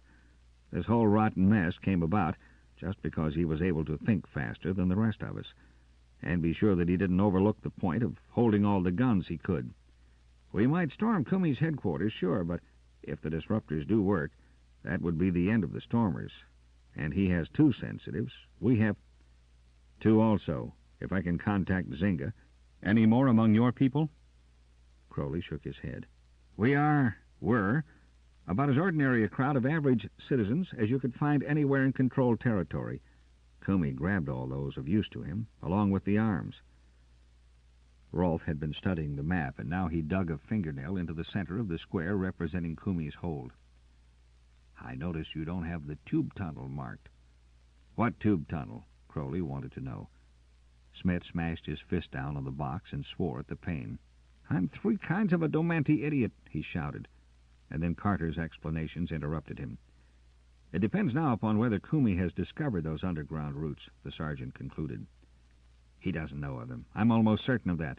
None of us heard of them before, unless the Techneers have discovered them and kept the secret. Rolfe looked up. If they did just that, we may be leading a forlorn hope right into a stinger's nest. And if they don't know, Smith was almost exultant, we'll be in their midst before they are aware of it. You've got to pick the right men for this, Carter warned, without any of Smith's enthusiasm. You're the right type, Smith. They can't crack your mind shield, but the rest, we'll have to have men with whom the Canhound and Kumi can't tamper. Now take that fellow who brought us in. He isn't a sensitive, at least he doesn't seem to be, yet he caught my thought beam and jumped us at once. That must have been Norgott. He has had good reason to learn how to protect himself against mind invasion. He was one of the Satsati hostages. So, Rolfe paid tribute. No wonder he was edgy when you tried to probe him, Carter. He ought to be a perfect choice for the boarding party. Boarding party, thought Carter fleetingly. Odd how the space terms stuck in their speech, even now when they were permanently earthed. Yes, he said aloud. Any more of his caliber around? Crowley beckoned to one of the men who had just finished eating. You're a sensitive, Sergeant. We'll leave the selection up to you. In the end, they assembled 8 men with mind shields tight enough to make them possibilities. Carter longed for Zinga and File, but so far nothing had been heard from the Bemi Rangers, although the rebel patrols had been alerted to keep watch for them. Together, the party of 10 descended one by one in the gravity well the Rangers had first discovered. There was a single car at the platform, and 3 was a very tight fit for the voyage. But they made it that way, with Rolfe at the controls, each trip forward and back. And at last they stood near the plate elevator under Kumi's headquarters. Carter could see no indication that there had been any visitors there since the time he and the Faltharian had passed that way before.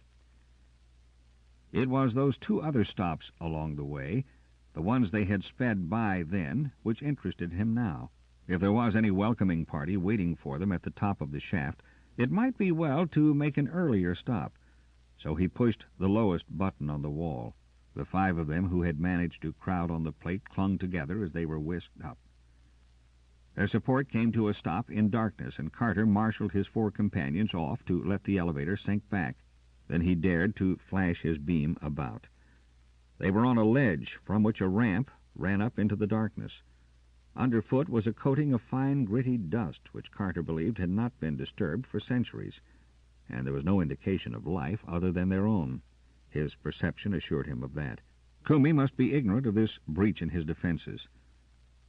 The swish of displaced air heralded the arrival of the plate again, and then Smith, Rolfe, and the other 3 rebels joined them. Rolfe hung out over the well and surveyed the space overhead. Okay. It closed up when the plate hit bottom. Unless someone was up there watching at just this moment, they'll never know. Carter switched off his torch, and Rolfe took the lead, each man grasping hold of the belt of the one before him, forming a chain to negotiate the dark through which only Rolfe could pass freely. At first, the angle of the ramp was a steep one, but it began to level off until they found themselves in a large room, coming around the base of a partition into a lighted space, filled with the buzz of running machinery. The partition from this side seemed solid wall, and Carter did not wonder that the ramp and the shaft it led to had not been discovered. At the same instant, he not only became aware of a man ahead, but was able to identify him. Dalgry. The sergeant beckoned to Smith. Dalgry's ahead, with another. Maybe a guard, unless he has joined Kumi. You might have better luck contacting him than I would, and I can cover you. The com-techneer replied with a short nod and signaled to his rebel followers to stay where they were. Then, together with Carter, he ran from the shadow of one giant machine to another, until they were able to see into a pool of brighter light where Dalgry sat before their board of controls, and a man in the rumpled uniform of a jetman lounged several feet away, a force-beam projector cradled in his arm. Carter touched Smith's shoulder and pointed to himself, and then to the left, a path which would, with continued luck, bring him near the guard. He took it, moving like a gray wisp of fog around machines whose purpose he could not guess, until he came up behind the jetman. From where he crouched, he could see the tip of Smith's helmet ridge crest. Then the com-techneer stepped boldly out, and in that same instant Carter sprang, bringing the butt of his blaster down on the guard's right arm. The man screamed and doubled up against the side of the control board, dropping the projector, which flew across the floor. In a second, Dalgry had scooped it up and was in a half-crouch, ready to fire. But Smith's familiar grays were in his sights, and he did not squeeze the trigger. "Very neat," commented the com-techneer. "One would think you had practiced it. I take it that you are not a convert to Kumi, Dalgry?" The patrolman showed his teeth. "Is that likely? They needed me, so I'm still alive. But they blasted Snin and the commander. Maybe Jackson, for all I know." "What?" All three of the patrol demanded almost with a single voice. "Did it an hour ago. Last I heard, Jackson and the medico were barricaded in the west wing. This is a madhouse. About time we put some fear for the Comet back into these space-blasted fools. If it weren't for the Canhound being able to find out where everyone is and what he's doing, I'd have tried to make a break before this." The jetman guard was tied with his own belt to the legs of the bench before the control board. Carter looked over the array of dials there. "Anything you can do to this that might put the odds in our favor?" Dalgry grinned ruefully. "I'm afraid to chance it. I'm no real mech-techneer, and they gave me only a half-hour's briefing before they put me here. If I pull the wrong lever, I might blow us up. Too bad, because we might be able to shake them right out of the building if we only knew what all those gadgets mean." "How do you get out of here?" one of the rebels wanted to know. "Anti-gravity lift." Dalgry guided them to an alcove beyond the control board. "Only trouble is that they may have a guard on the upper level who will become suspicious if we rise before my shift is up." "And how long will that be?" Dalgry consulted his wrist dial. "A full half-hour, planet time." "Can't wait that long," Carter decided. "Any other stops on this rise beside the one you are supposed to use?" "No. But there is something else." Rolf had been examining the walls of the shaft. "Here are holes for hands and feet, perhaps to be used in times of emergency. We can climb out." And climb they did. Carter caught the message of a stranger ahead, the guard Dalgry had predicted. It was also Dalgry who had the answer. "Let me hail him." The sergeant pulled back against the side of the well and kept only a single handhold on the climbing bars as the other patrolman squeezed by him. A moment later they heard Dalgry hail whoever was at the top. "Give us a hand." "What's the matter?" "I'm no mech-techneer. Send for one of your fellows. One of these blasted machines down here is running wild. It may blow us up or something." Dalgry climbed the last few feet out of the shaft and moved away from its mouth. "Where's Taling? Why didn't he come up with the message?" The guard was openly suspicious. "Because—" Carter heard Dalgry start to answer, and then came sounds of a struggle. The sergeant swarmed up the last rungs and out of the hole. Dalgry was fighting with the guard for the possession of a hand force beam. Carter did not try to reach his feet, but sent his body plunging forward to bring down both men. They fell on him with force enough to drive the air out of his lungs in an agonized grunt. Minutes later, the foggy scene began to clear again. The guard lay bound and gagged close to the wall, and Rolf kneeled beside the sergeant, kneading Carter's ribs to force the air back into him again. Smith, Dalgry, and the rebels had vanished. Rolf replied to the question the sergeant did not yet have breath enough to ask. "I couldn't hold them back." "But—" Carter's words came between painful gasps. "Kumi, the Canhound." "They don't honestly believe very much in danger from a sensitive's power," Rolf reminded him. "Even if they have seen a demonstration, they simply refuse to believe the evidence presented by their eyes. It's the way most humans are made." "How very true. Luckily for us—" Carter froze and did not finish his sentence. Instead, he turned on Rolf and sent the Faltharian sprawling forward into a doorway beyond. "Get out there quick and see if you can stop those fools making targets of themselves. I know that there's trouble waiting for them ahead." He watched Rolf pick himself up and go. Because the trouble wasn't ahead, he hoped that the Faltharian would not stop to ask questions. There was trouble, right enough, but it lay behind, coming closer every second. Kumi was coming, and this time Carter knew that it was to be battle between them, an all-out battle without quarter on either side, a battle fought on no visible field and for an untellable victory. 11. Outcast. Carter was lying on his back, staring up into a leaden sky, and fine needles of rain stung eyes and skin. The cold was numbing, and from somewhere nearby came a whimpering. After long minutes he knew that he was the whimperer, but he could not stop the sound any more than he could control the shudders which shook his whole aching body. He willed his hands to move, and they dragged heavily across torn clothing and patches of raw flesh. Then he tried to sit up. His head swam sickeningly, and the gray world whirled around. But he could see rocks, scrubby bushes ringing him in. His mind sorted the evidence of his eyes as he watched blood ooze sluggishly from a cut along his ribs. He accepted the reality of the pain in his body, the stone ledge on which he lay, and the bushes. All were part of this world. This world? What world? That question brought to life a white-hot fire in his mind. He cringed and tried not to think as the rain washed the blood away from his chest. He was almost content as long as he did not think. There was a second thrust of agony through his head as he became aware of other life near. A tawny muzzle broke through the bushes. Round, yellow animal eyes regarded him unwaveringly. A cold curiosity touched his mind. He sent a silent appeal to it for aid, and the head vanished. Then he moaned, and his clumsy hands caught his spinning head. For he knew now that for him there was no help. Behind him lay a barrier which cut him off from the past. He sank from the torture that edge of memory brought him. But deeper than memory lay some hard core of resistance. It flogged him into effort. Panting, whimpering, he dragged his feet under him, and, clawing at the stone, got to his knees, and then to his feet. He lost his balance and fell down a steep slope into a stream. Pulling himself out of the flood, he huddled beside a tall rock and fought for memory. It came clear and sharp as a video print, too clear, too vivid. He was in a strange building, surrounded by high walls, and he was waiting for a danger beyond all dangers. It came toward him, unhurried, purposeful. He could feel the beat of power which enveloped it. He must fight, and yet he already knew every move of the coming battle, knew that it was a lost one.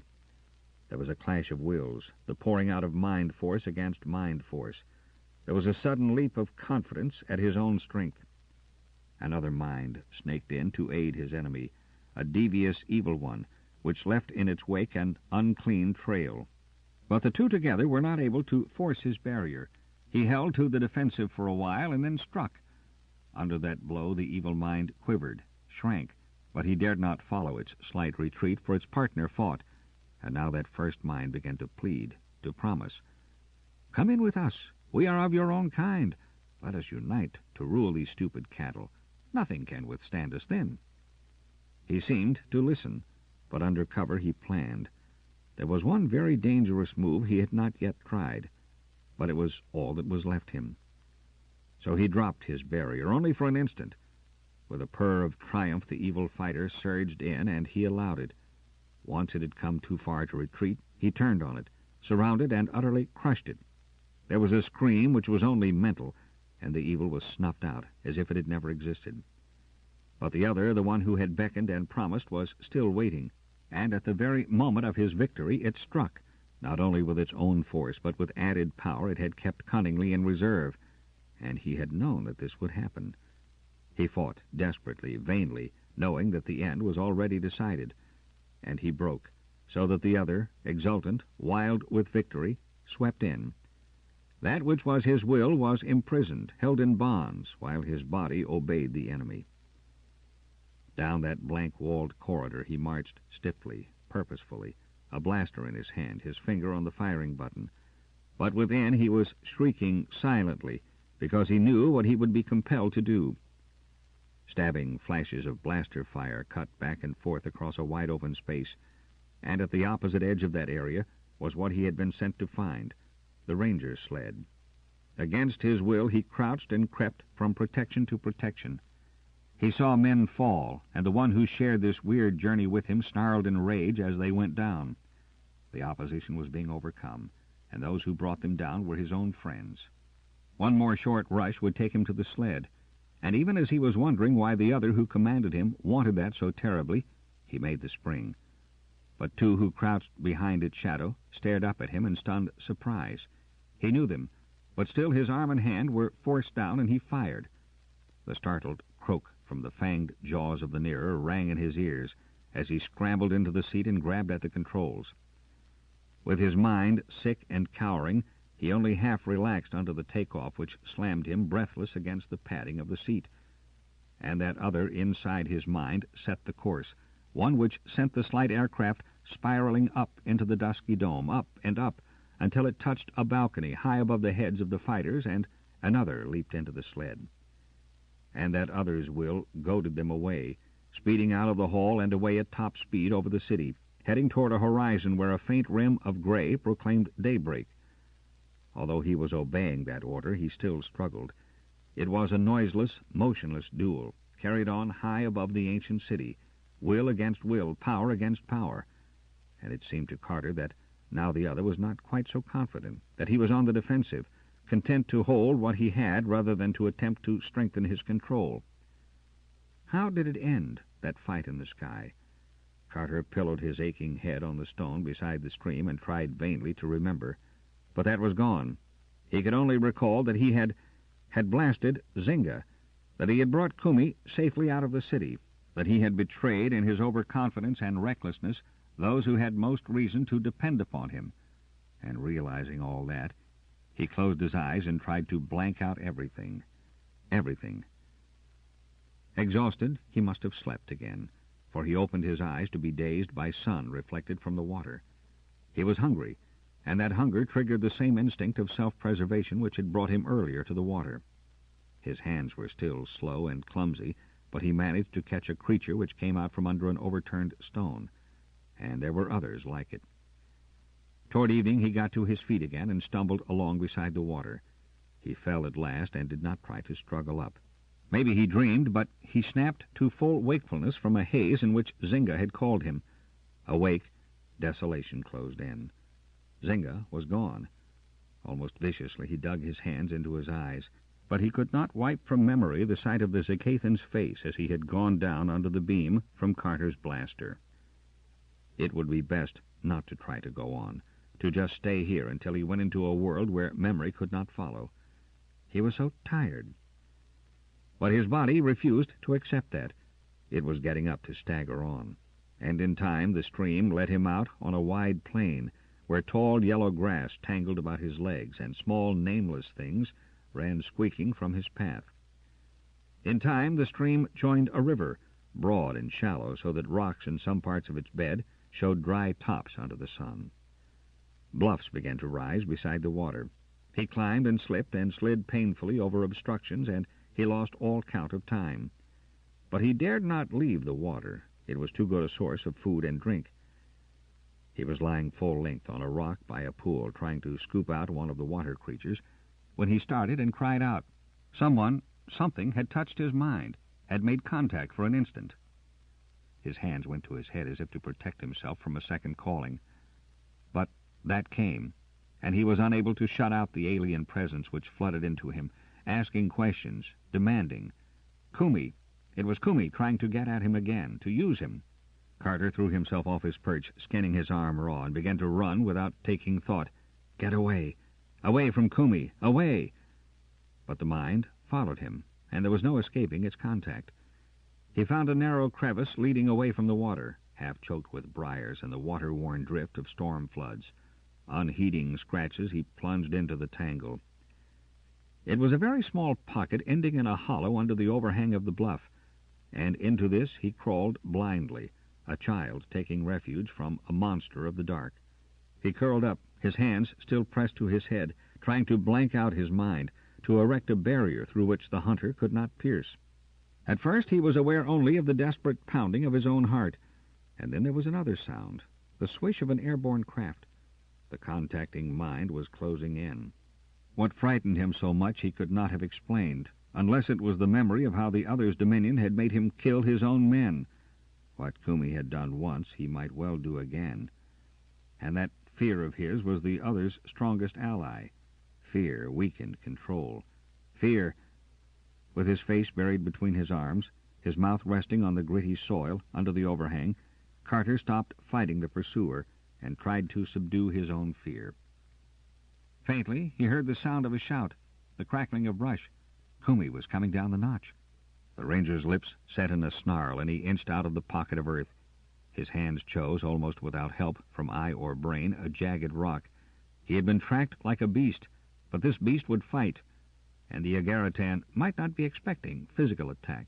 He might well believe his prey to be cowering helplessly, waiting for the master's coming. Cautiously, Carter pulled himself up so that his back was against the welcome solidity of the gully rocks. His stone weapon was a good one, he thought, balancing it in one hand. Just the right size and weight, and it had several promising projections. Carter. The sound he made in answer to that call was the growl of a baited animal. His name, Kumi daring to use his name, and the Agaritan had even disguised his voice. Clever, clever devil. Illusions. How well that warped brain could create them. Two figures burst through the brush to face him. The stone dropped from nerveless fingers. Was Kumi controlling his sight, too? Could the Agaritan make him see this? Carter! He shrank back against the stone. Run away. But there was no escape. Kumi? He almost wanted to believe that this was a trick of the Agaritan's, that he was not honestly seeing the two coming toward him, the smiling two in ranger gray. Carter, we found you at last. They had found him right enough. Why didn't they just draw and blast him where he stood? What were they waiting for? Shoot! He thought he screamed that. But their faces did not change as they came in to get him, and he believed that if they touched him he would not be able to bear it. Carter? Another voice questioned from down the gully. He jerked at the sound as if a force blade had ripped his flesh. A third figure in ranger uniform beat through the brush, and at the sight of his face the sergeant gave a wild cry. Something burst in Carter's skull. He was falling down into the dark, a welcoming, sheltering dark where dead men did not walk or greet one smilingly. He hid in that darkness, thankfully.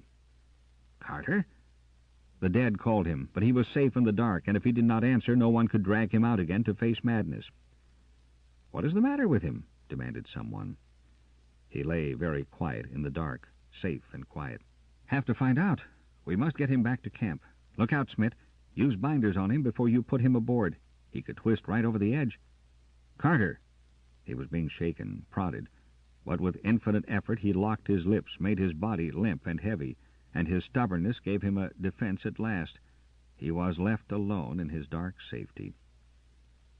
Then slowly he became aware of a warmth, a soothing warmth, and as he had at his first awaking in the wilderness, he lay still and felt his body come back to life. There were hands moving over him, passing over half-healed wounds and leaving behind them a refreshing coolness and ease. You mean he is insane? Those were words spoken through his dark. He had no desire to see who spoke them. No, this is something else. What that devil did to him we can only guess. Planted a false memory, perhaps. You saw how he acted when we caught up with him. There are all sorts of tricks you can play, or rather someone without scruples can play, with the mind, your own and others, when you are a sensitive. In some ways we are far more vulnerable than you who do not try to go beyond human limits. Where's Kumi? I'd like to... There was a cold and deadly promise in that, and something in Carter leaped to agree with it, and that act of emotion pushed him away from the safety of the dark. Wouldn't we all? But we shall, sooner or later. A hard edge was pushed against his lips. Liquid trickled into his mouth, and he was forced to swallow. It burned in his throat and settled into a pleasant fire in his stomach. Well, so you have found him? A new speaker broke through the mists about him. Greetings, Hagazikti. We have been waiting for you, sir. Maybe you can suggest treatment.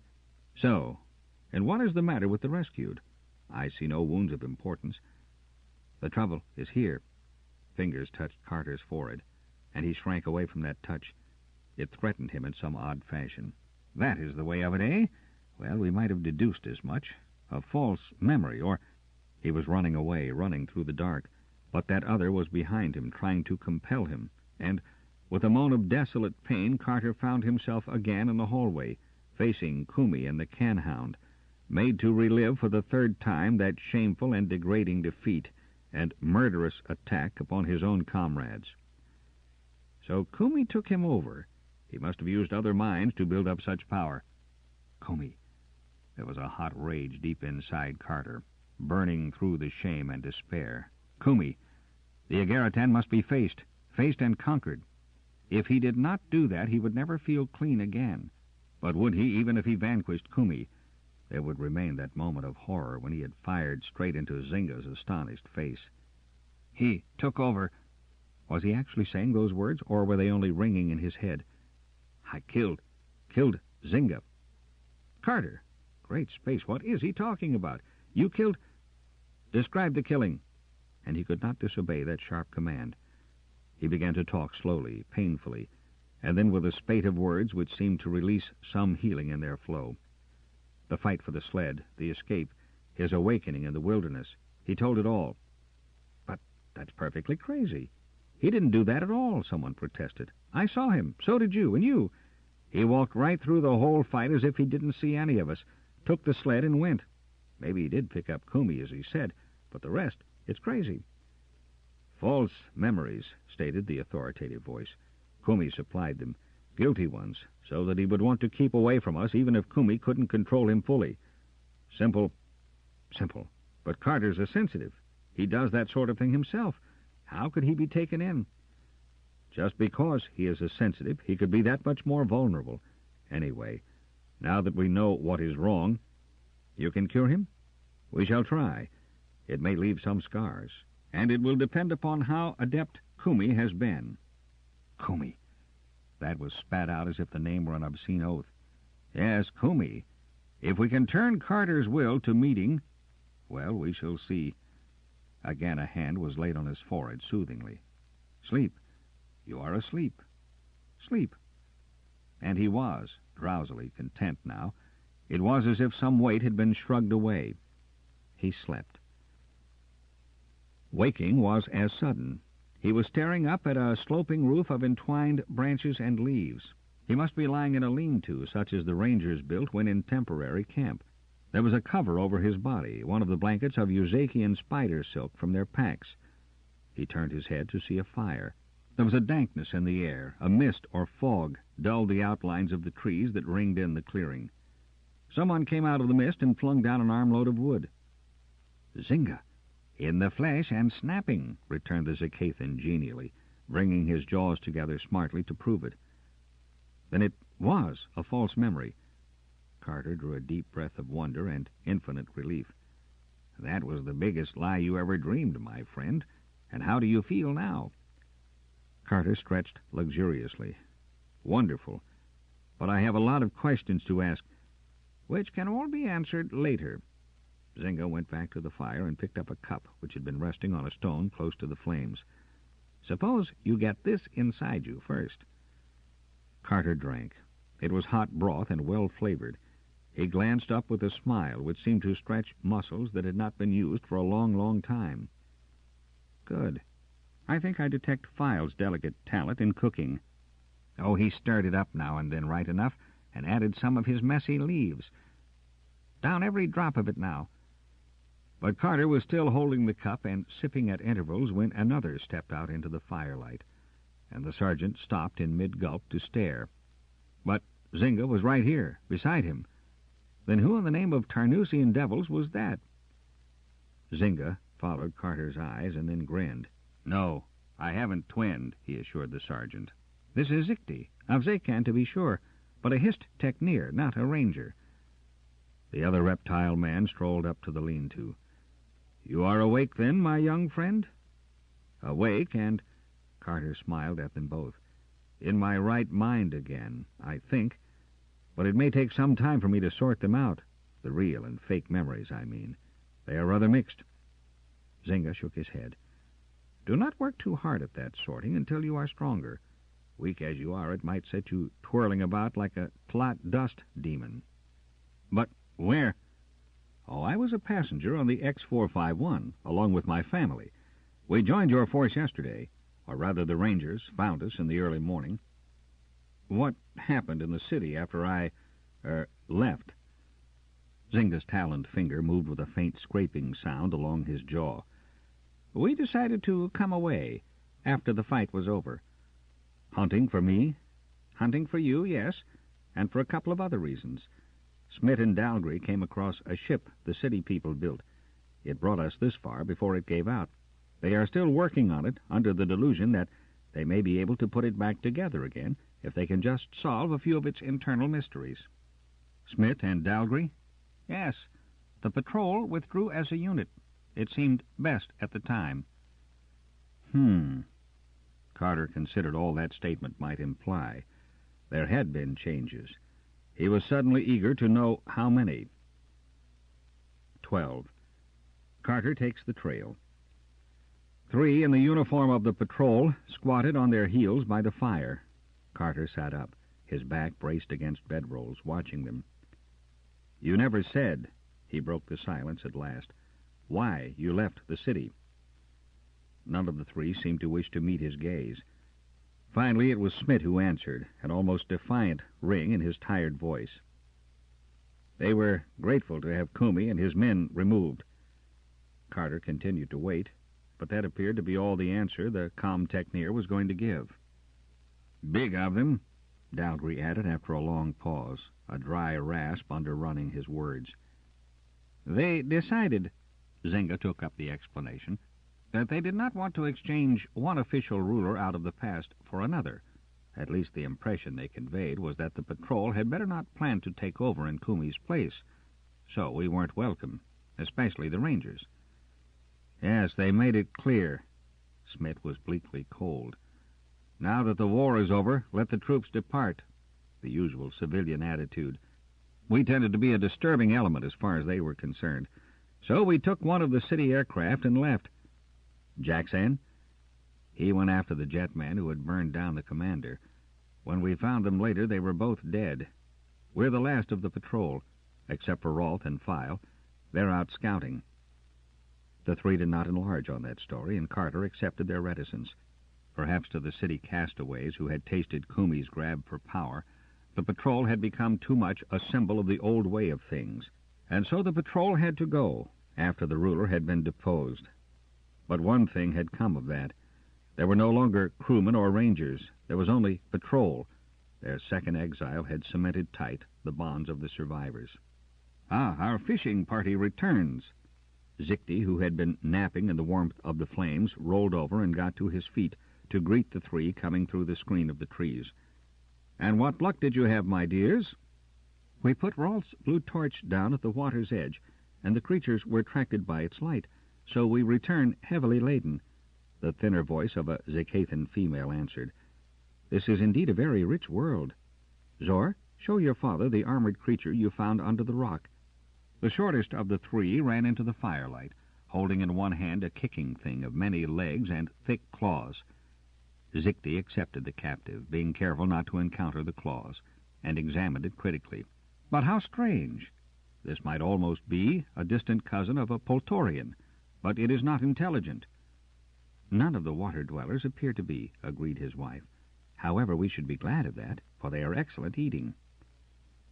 Carter had seen few Zakathan women, but his long companionship with Zynga had accustomed him to the difference between human and Zakathan features, and he could understand that both Zakita and her young daughter Zora would be considered attractive by others of their race.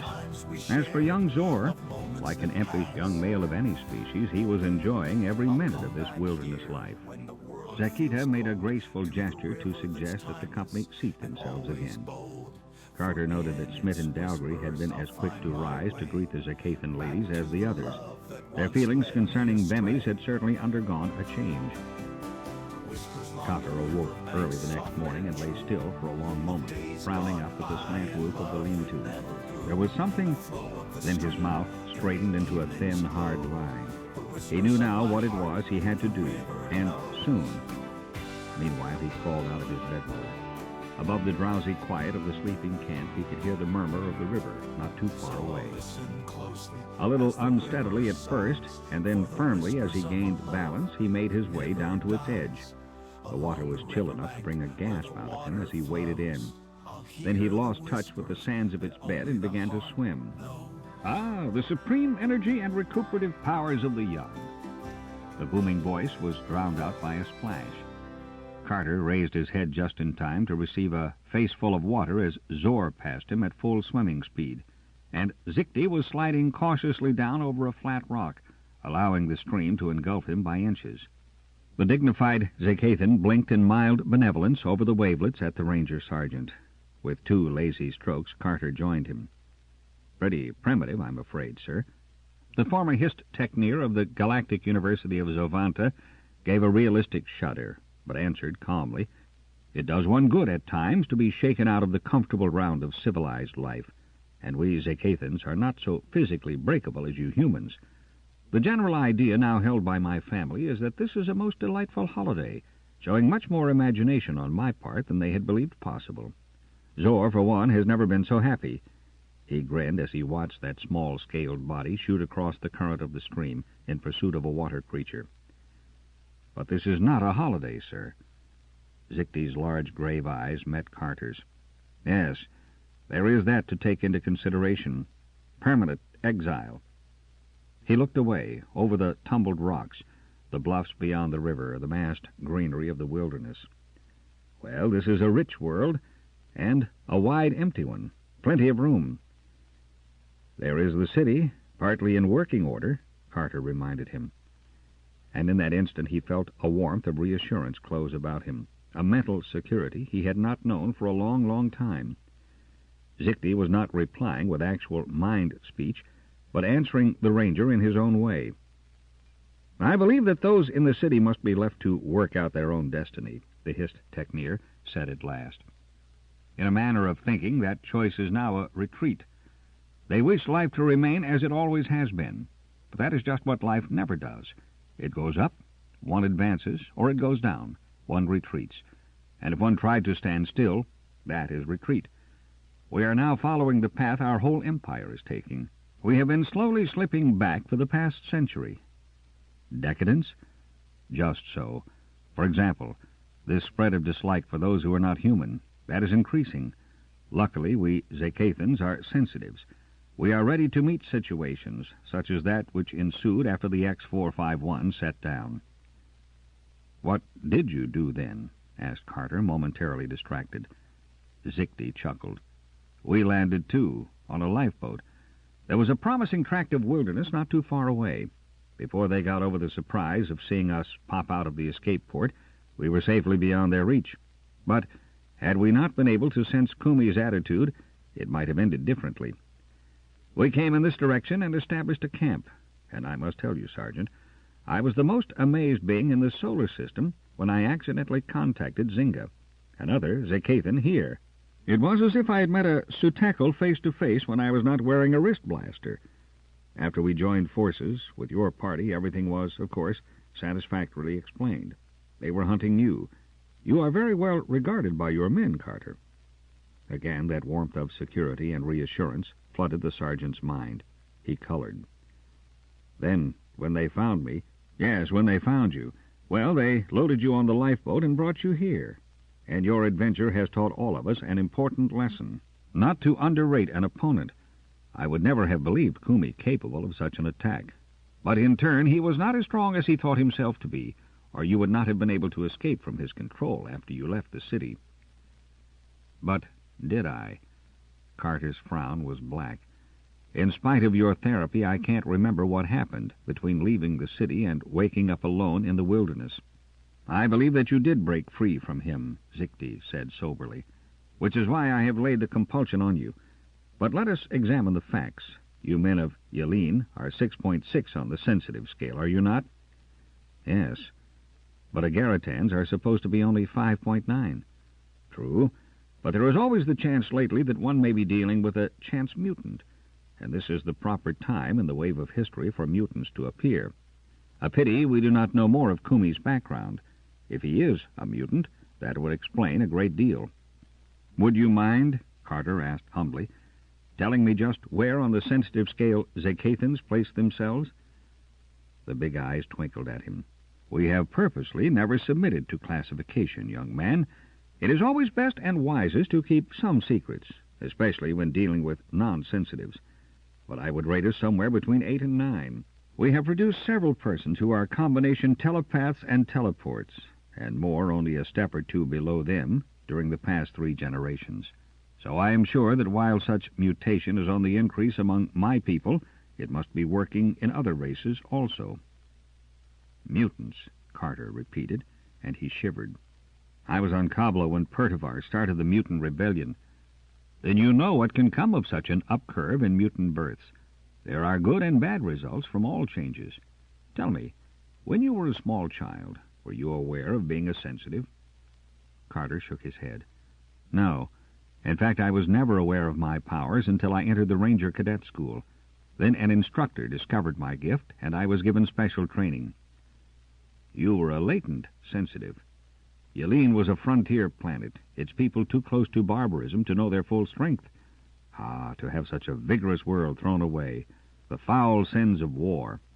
It is just because things such as the destruction of Yelene are happening too often now that I am convinced our civilization is nearing its end. Now in this camp we are a strange mixture. He pulled himself out of the water and applied a towel with vigor. Zor, it is time to come, he called after his son. Yes, we are a strange mixture, a collection of odds and ends of the Empire. You and Rolf, Smith and Dalgry are human, but you are all of different races and widely separated stock. File, Zynga, and my family are non-human. Those back in the city are human and highly civilized.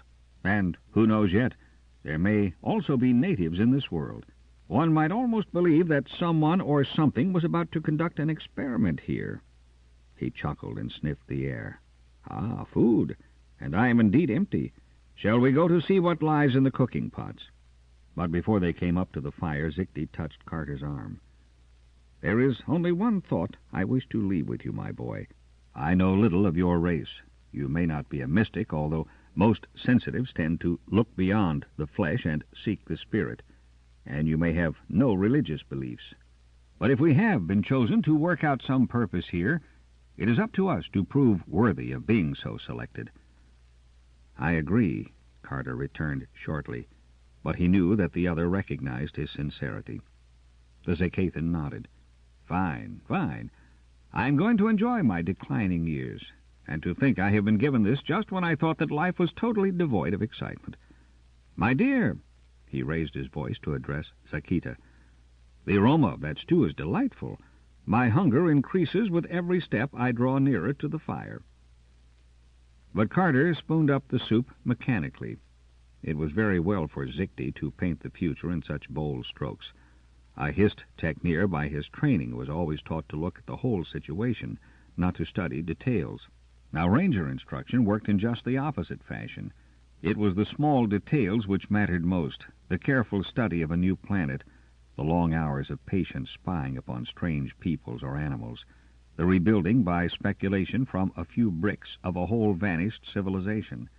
And here and now they were faced with a detail which he and he alone must handle. He must render Kumi harmless. That was the thought which had held over from sleep that morning, had been part of his dreams, and was now crystallized into a driving urge. Living or dead, he must and would find the Agaritan. If Joyd Kumi were still alive, he was a menace to all of them. Odd.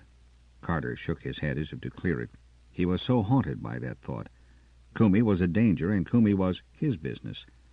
Luckily, the Agaritan was no trained explorer woodsman.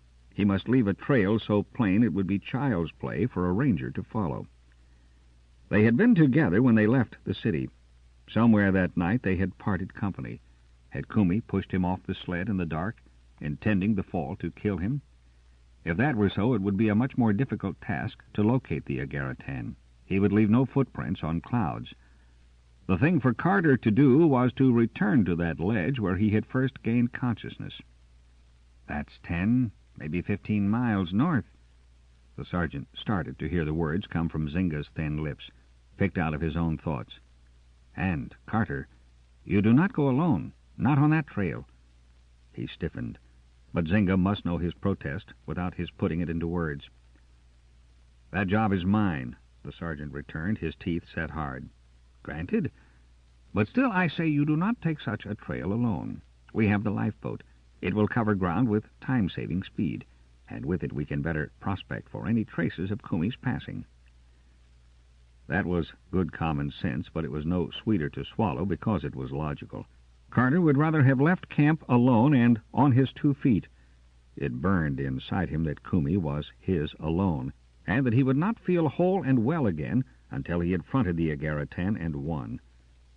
"Take 1 more day of rest," Zynga advised, "and then I promise we shall go. This matter of Kumi, it is one of importance. Others might not think so. He is alone in the wilderness. He can know very little about. The wilds may already have done our job for us. But he is Kumi, and so will continue to linger as a threat until we are sure of him. Did Zikti tell you that he believes him a mutant? Remember Pertivar and what that one was able to do, and Kumi is not going to win next time you face him." Carter smiled at the Zakathan, a smile which was hardly more than 10% humor. "Do you know, my friend, there I think you are right, and this time I do not believe that I am being too confident, the mistake I made before. He has no can-hound, and surely no other brains to tap." "Very well." Zynga arose. "Now let me go and pick Dalgry's store of mechanical knowledge. It might be wise to know just how much ranging power the lifeboat unit has left." They took off the next morning, and no one asked questions, although Carter was sure they all knew his mission. The lifeboat did not have the springy lift of the sled, and its pace was slower. Zynga at the controls held it steady over the winding reaches of the river until they found the stream which had served to guide Carter's wanderings. From time to time the Zakathan glanced anxiously at the heavy clouds bulging over the horizon. Storm was indicated, and they had best take shelter when the wind which was driving those clouds struck. To be tossed about the sky in a lightweight lifeboat was no experience to be desired. "Anything below look familiar?" "Yes. I'm sure I crossed this open field. I remember pushing through the tall grass, and those trees ahead are promising. Think we'd better land in their shelter?" Zynga measured the cloud spread again. "I'd like more to reach that ledge where you came to. Flame bats. It's getting dark. Wish I had Rolf's night eyes." End of Side 8. Side 9. Star Soldiers by Andre Norton. Continuing on page 404. It was darkening fast, and the rising wind swept under the boat so that it lurched as it might on pounding sea waves. Carter clung to the edge of his seat, his nails biting into its cover. "Wait!" He got the word out at the risk of a bitten tongue as the lifeboat bucked. Through the dusk he had caught a glimpse of a recent rock slide down the side of a hill beside the stream. "This looks like where I fell." They were already past the point, but Zynga circled back as Carter squinted through the storm dusk and tried to imagine how that same section would look to a man lying flat on the ledge near the top of the rise. The aircraft snapped out of the circle and veered suddenly to the right, across the crest of the hill. Carter's protest was forgotten as he sighted what had drawn Zynga's attention. The top of a tree had been shorn off, the newly splintered wood of the trunk gleaming whitely. With the pressure of expert fingers on the controls, the Zakathan set the lifeboat down on the slope of the rise, a piece of maneuvering which might have at another time brought honest praise from the sergeant. But now Carter was too intent upon what might lie just beyond the broken tree. He found a mass of crushed branches and the remains of the sled. No one, not even a master mech tech near, could ever reassemble what lay there now. The wreckage was jammed almost bow down in tight wrappings of withered leaves and broken wood, and it was empty. Zynga sniffed deeply as his torch revealed the bareness of that crumpled seat. "No blood, even. The question is, were either or both of you aboard when she hit?" Carter shook his head, a little awed by the completeness of the crack-up. "I don't think either of us could have been. Maybe he threw me out and—" "Yes, and if you fought back, that could have made him lose control, so this would happen. But then where is Kumi, or his remains? No mess at all." "Something would remain if he had been collected by a wandering meat-eater." "He could have jumped just before she hit," suggested the sergeant. "If he had an anti-grav on his belt, he could have made it on such a short fall without smashing himself." "So, we look for a few tracks now?" Zynga's long jaw jutted out as he glanced up at the sky. Rain is going to spoil that. For the clouds were emptying their weight of water at last. Together the Rangers stumbled through a beating downpour to the lee of a rock outcrop which gave a faint hint of shelter. The trees might have kept off more of that smothering blast, but Carter decided as he saw branches whiplash under the wind that might be more dangerous an asylum than the corner where they huddled gasping, the rain stinging their skin and finding its way through every crevice of their tunics and breeches. "It can't keep on like this forever. There isn't that much water," Carter said, and then realized that the drum of rain drowned out any but a parade ground pitch of voice. He sneezed and shivered and thought bitterly that Zynga was going to be proved right. This deluge would mask any trail Kumi might have left hereabouts. Then, in an instant, he snapped erect and felt Zynga's answering jerk. The Zakathan was as startled as he had been. They had caught a faint, very faint plea for help. From Kumi? Somehow he believed not. But it had come from a human, or rather from an intelligent mind. Someone or something which was alive, and reasoning was in trouble. The sergeant turned slowly, trying to center the source. The pain and terror in that plea must be answered. 13. Kumi's Kingdom. Due north. Zynga's gutturals reached him, and the Zakathan's keener perception was right. Can the lifeboat ride this? Carter's own experience with small aircraft had been limited to those of the patrol, and the stability of their exploring sleds was proved. They had been designed for rough going under strange weather conditions, but the machine they had to use now did not arouse any confidence in him. Zynga shrugged. Well, it isn't the sled, but the force of the wind is lessening, and we certainly can't start out on foot. They sprinted through the wall of falling water, and a moment later gained the cramped cabin of the lifeboat.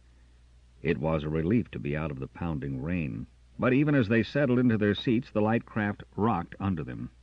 Get this up into the full force of the wind, they would be riding a leaf whirled around in a vortex. But with that thought in both their minds, neither hesitated. Zynga started the propeller beams, and Carter sent out a mind probe, trying to touch the one who had asked for their help. They were lucky in some things. The dusk of the storm clouds was clearing, and Zynga had been correct. The wind was dying.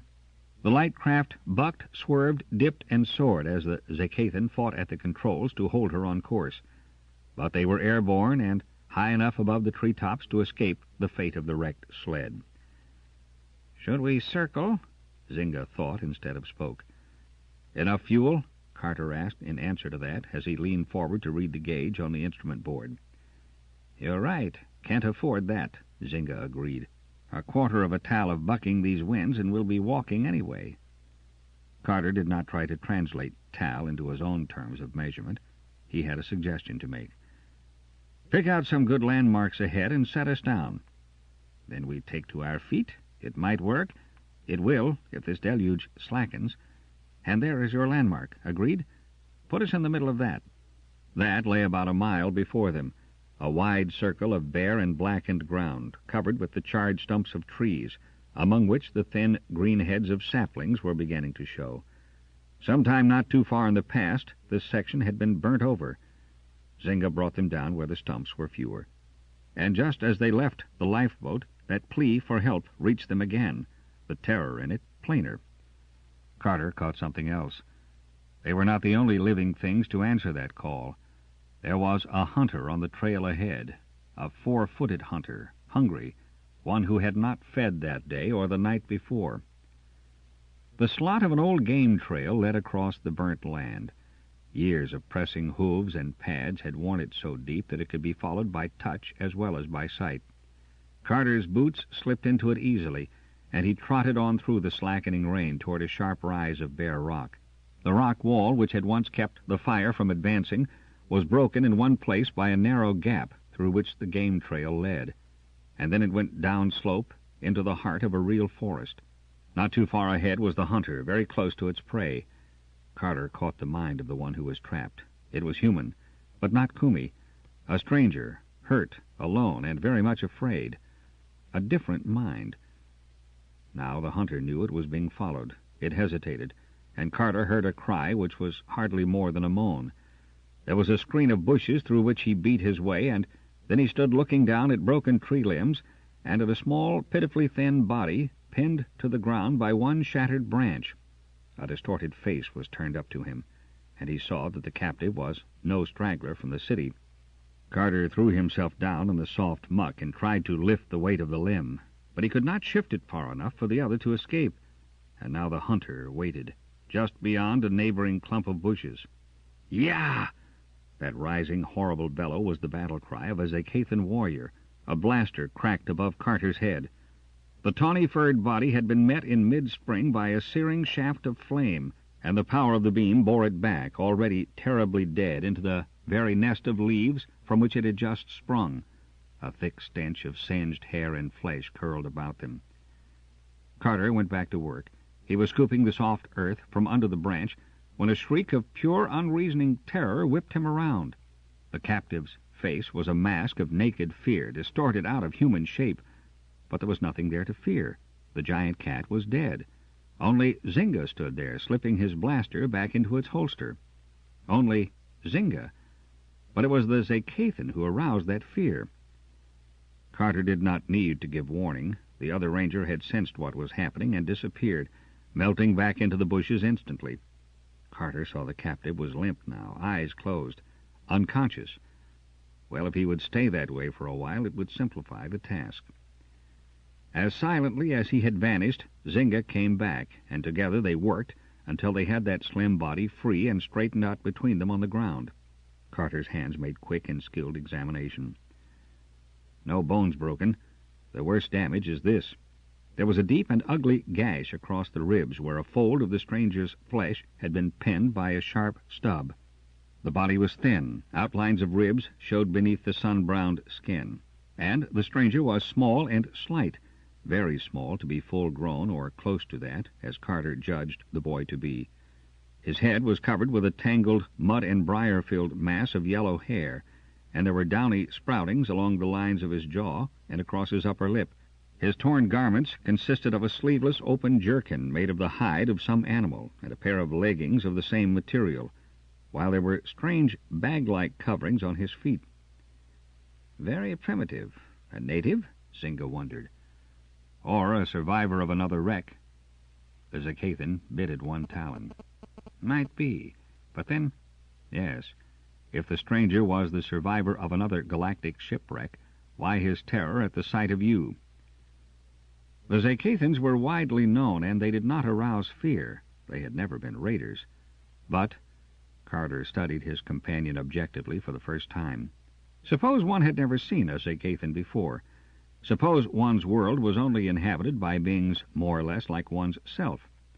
Then the first glimpse of those pointed fanged jaws, of that scaled skin, of the frill depending about a hairless head and neck. Yes, it would be enough to frighten a primitive mind. Zynga nodded. He had followed that reasoning. Now he had an answer ready. I'll go back to the lifeboat and keep out of sight. You can try to discover where he came from and all the rest. If you move him, I'll follow. Natives here. What if Kumi finds them? But Carter did not need that implied warning. Get going now. I think he's coming around. Eyelids flickered. The eyes they had shielded were light blue, almost faded. First there was terror mirrored in them, but when they saw only Carter's human features, the fear went, and a sort of wary curiosity took its place. The sergeant probed lightly and found what he had suspicioned. This was no survivor of a space shipwreck, or if the lad was descended from galactic rovers, their landing on this forsaken world was many generations back. To make entirely sure of that, Carter asked his first question in the speech so common to all travelers of the stellar routes. Who are you? The boy was puzzled, and his surprise deepened into fear once more. He was not accustomed to hearing a strange tongue, apparently, and galactic speech meant nothing to him. Carter sighed and returned to the easiest methods of communication. He jabbed a thumb at himself. Carter, he said slowly and distinctly. The wariness remained, but the curiosity was stronger, and after a moment of hesitation the boy repeated the ranger's gesture and said, Ord. Ord. That might be the native term for man, but Carter thought it more likely a personal designation. Again, and with infinite caution, the sergeant tried mind contact. He expected some shrinking fear, but to his surprise and interest, the boy appeared familiar with such an exchange. Yet, surely, he was not a sensitive. Carter went deeper and knew that the stranger was not. Which meant only one thing. He had had in the past some dealings with a sensitive, enough not to fear the mind touch. Kumi. The sergeant's own signal went out to Zinga. The Zakathan was in the lifeboat, ready and waiting. Carter turned to Ord. Making the boy comfortable on a bed of boughs under the drooping branches of a neighboring tree, where the rain could not drench him so completely, he went to work.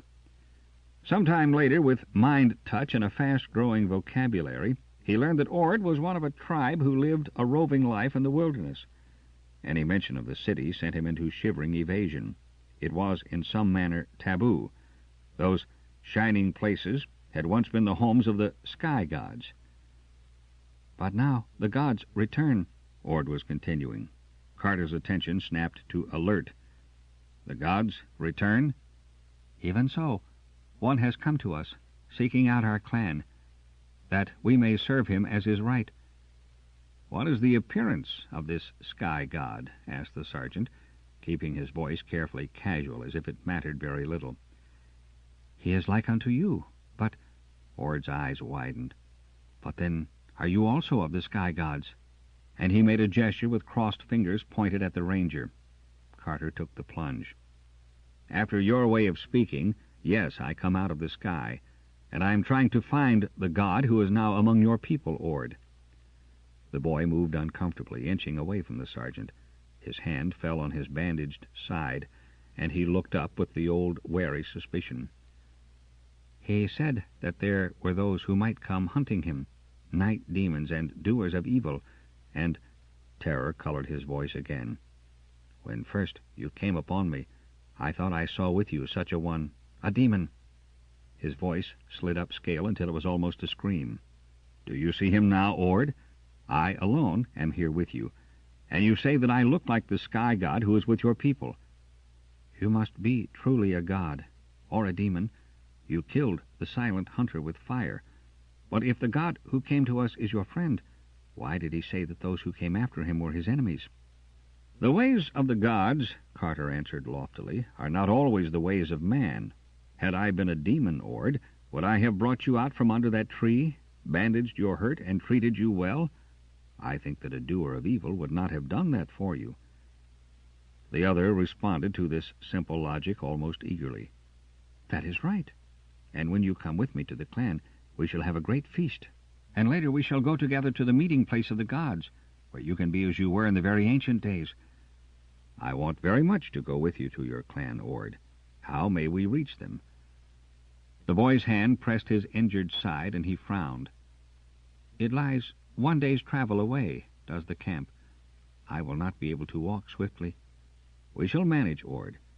Now this meeting place of the gods, that is where your people live? No, it is much farther away. 10 days of travel from here, maybe more. We go once a year, all the clans together, and there is trading, and warriors are raised up at the man-fire, and maidens make their choices of mates. There is fine singing, and the dance of spears. His words trailed off. Carter smoothed the matted hair back from the boy's eyes. Now you will sleep, he ordered. The pale blue eyes closed, and the boy's breathing came even and unhurried. Carter waited for a few minutes, and then slipped into the fringe of trees where, seconds later, Zinga joined him. This sky god he speaks of must be Kumi, the sergeant began. Kumi, yes, and with him at large, time is of importance. This Ord is a member of a primitive, superstitious culture, just the type Kumi could wish for. He can start a fire in such tinder which would spread with ease, Carter agreed. We've got to get to him. His fingernails drummed on his belt. We'll have to take the boy, he continued, and he says that the camp is at least a day's journey away. I can't carry him that distance. No, we'll take the lifeboat. But, Zinga, he thinks you are a demon. He couldn't be dragged aboard that with you in it. No, but there is going to be no trouble. Use your wits, Carter. You are a sensitive, but you have no idea even yet of how much power you have to draw on at will. Ord will see and hear just what I want him to when we go, and he will guide us to just the right spot, too. But we shall not land at his camp. I cannot control any number of mines, especially where Kumi has been tampering. So you will carry him in to his people, and he will have no memory of the flight, or of there being a second ranger." It went just as Zynga had promised. Ord seemed but half awake, lying between them in dreamy content. He answered the Zakathan's questions readily. The visibility was better than it had been all day, and they were flying out of the rain. "Smoke." Carter pointed to the right. "That must be their campsite. Now for a landing place.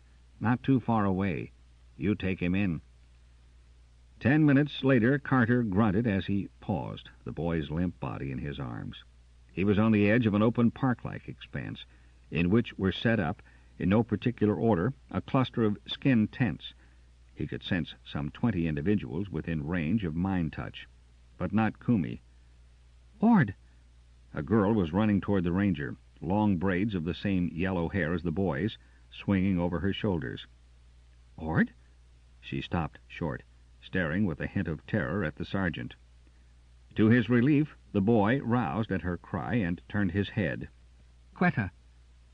There were others coming from the tents now. 3 men, hardly taller than the boy, moved warily along, their hands not far from the hafts of the long knives at their belts. Their cheeks and chins were covered with thick mats of hair. They were furred almost like animals. "What you do?" The demand came from the tallest of the 3. "Your boy, hurt. I bring him." Carter shaped the unfamiliar words slowly and as clearly as he could. "Father, this is a sky god. He seeks his brother," Ord added. "The sky god is away. He hunts." Carter gave silent thanks for the chance to learn the ground before Kumi's return. "I will wait."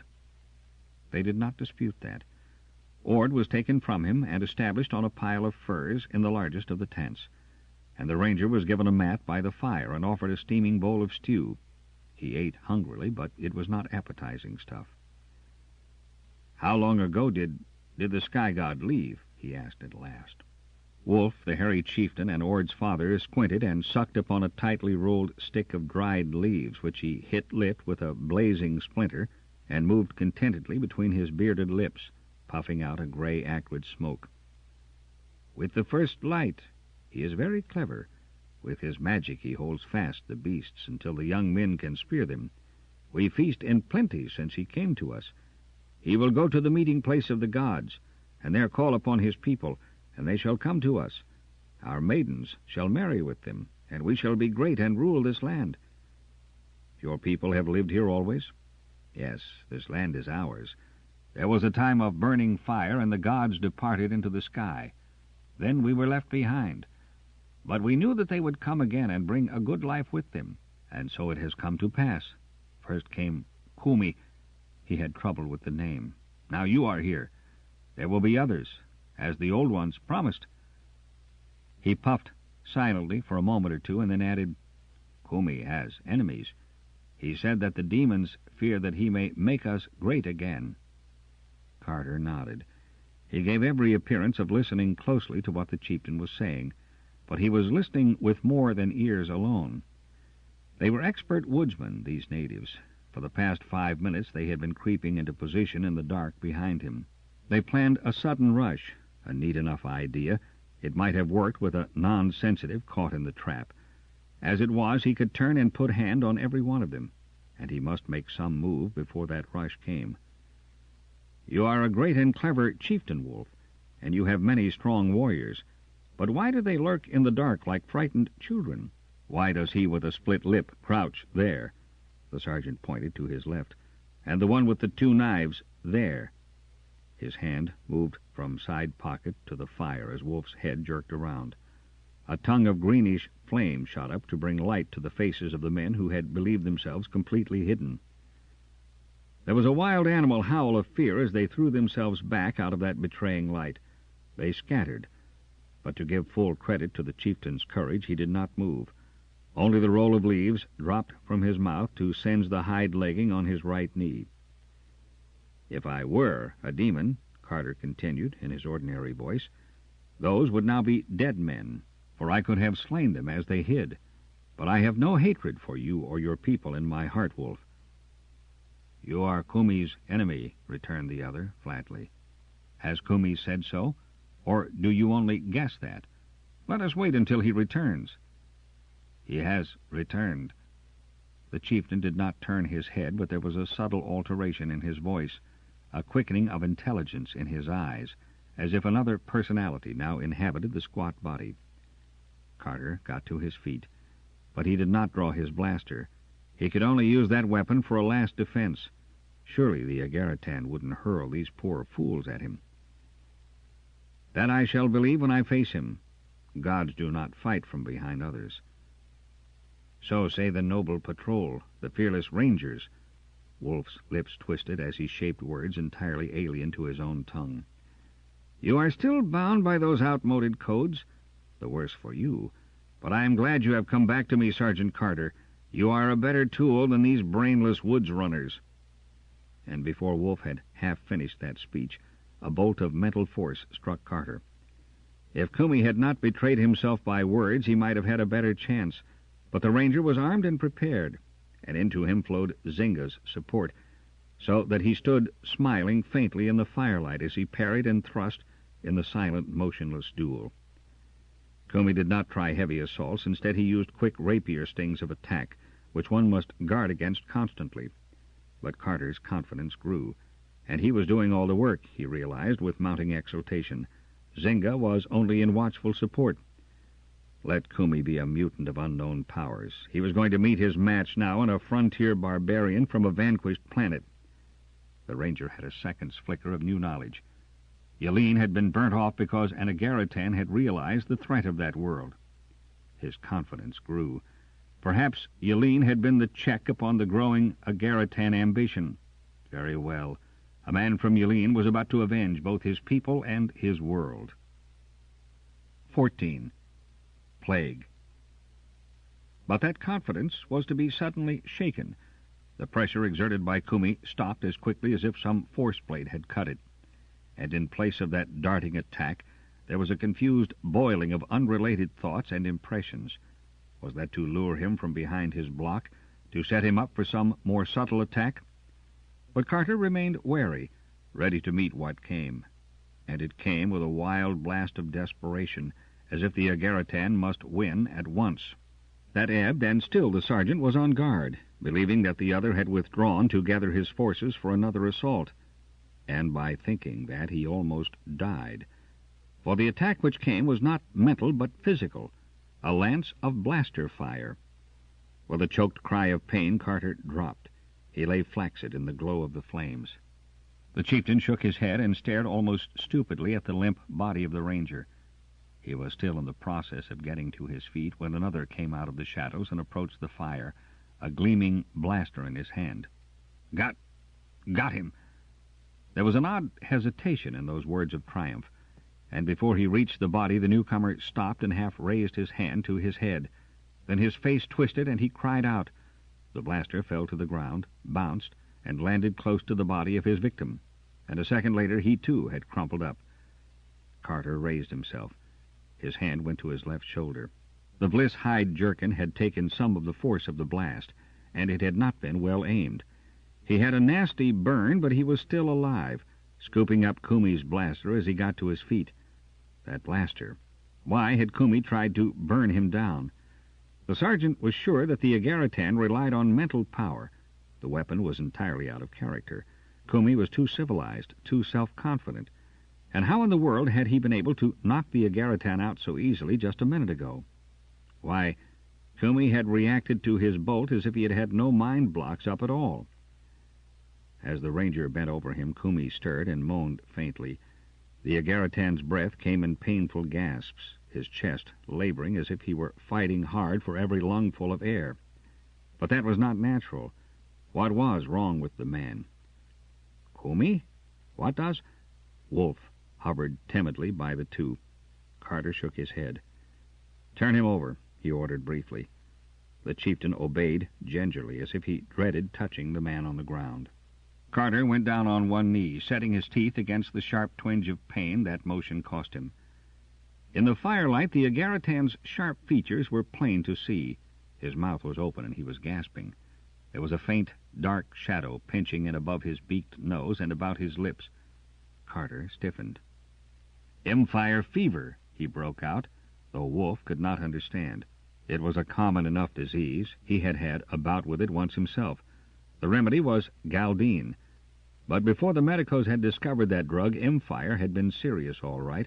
A man who caught it strangled to death because muscles locked against breathing. Galdine. But where could one find Galdine here? Did they carry it in their packs of ranger equipment? He tried to remember if it were included. It might not be. Their immunity shots were supposed to leave them free from the necessity of carrying such supplies. In the meantime, Kumi was going to die unless he could get air, and he, Carter, couldn't apply artificial respiration with a blast-burned shoulder. "You," he turned to Wolf, "put your hands here, then push hard and let go, like this. 1, 2, 1, 2. With visible reluctance, the chieftain obeyed orders. Carter contacted Zynga. "Okay," came the calm response. "We'll try for Galdine in camp if you can hold on. Give me 2 hours, maybe 3. Carter bit hard on his lower lip. Little hot waves of pain spread from the burn. "Get going," he flashed back. Wolf glowered at him from under the tangle of his thick hair. "Why must I do this to Kumi? If you fail to do it, he will die." For a moment the rhythm ceased as the chieftain looked at the ranger in open surprise. "But there is no wound upon him, and he is a sky god, one of those of all knowledge. Have you laid a spell upon him, being his enemy?" "There is no spell." Hurriedly Carter discarded 2 possible explanations, and gave a third which this clansman might not only understand but accept. "Kumi has swallowed certain demons which cannot be seen. They do not wish to come forth, but they must be forced to do so, or they will slay him as surely as if your knife had torn him open." Wolf considered this and went back to his task. The manpower and woman power of the camp ringed them in.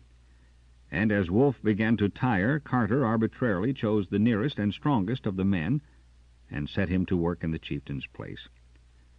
The sergeant watched Kumi's face narrowly. He could not be sure, but he was almost certain that some of the strain was passing. It might be that the first attack would be over before Zynga returned. Empire came in cycles, he recalled. If the first disastrous paralysis of the disease did not kill, there was a period of relief before the second attack began. For that second crisis, only Galdine was the answer. If not treated with it, the patient generally succumbed. The fever, which had faded in 4 generations to light attacks of mild discomfort, had once been a plague which had devastated whole planets. Yes, Kumi was definitely breathing easier. At a sign from the ranger, the man now working over the Agaritan stopped, but the vice-lord continued to draw shallow breaths. Carter touched the dank skin of the sick man's face. The characteristic cold sweat was beading on forehead and upper lip. "Bring robes to cover him," he told them. Wolf pulled at his sleeve. "Are the demons out?" "They have withdrawn. They may yet return." A woman squirmed by the line of men and tossed a tanned skin in the general direction of Kumi, but she came no closer to draw it over the unconscious man. Carter pulled it awkwardly into place himself. The natives were edging away.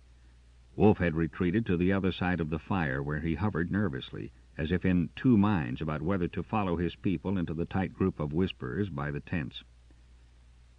2 hours, Zynga had said, maybe 3, and perhaps no Galdine after all. Carter didn't like to see the natives gathering that way, to hear the whispers hissing in the dark.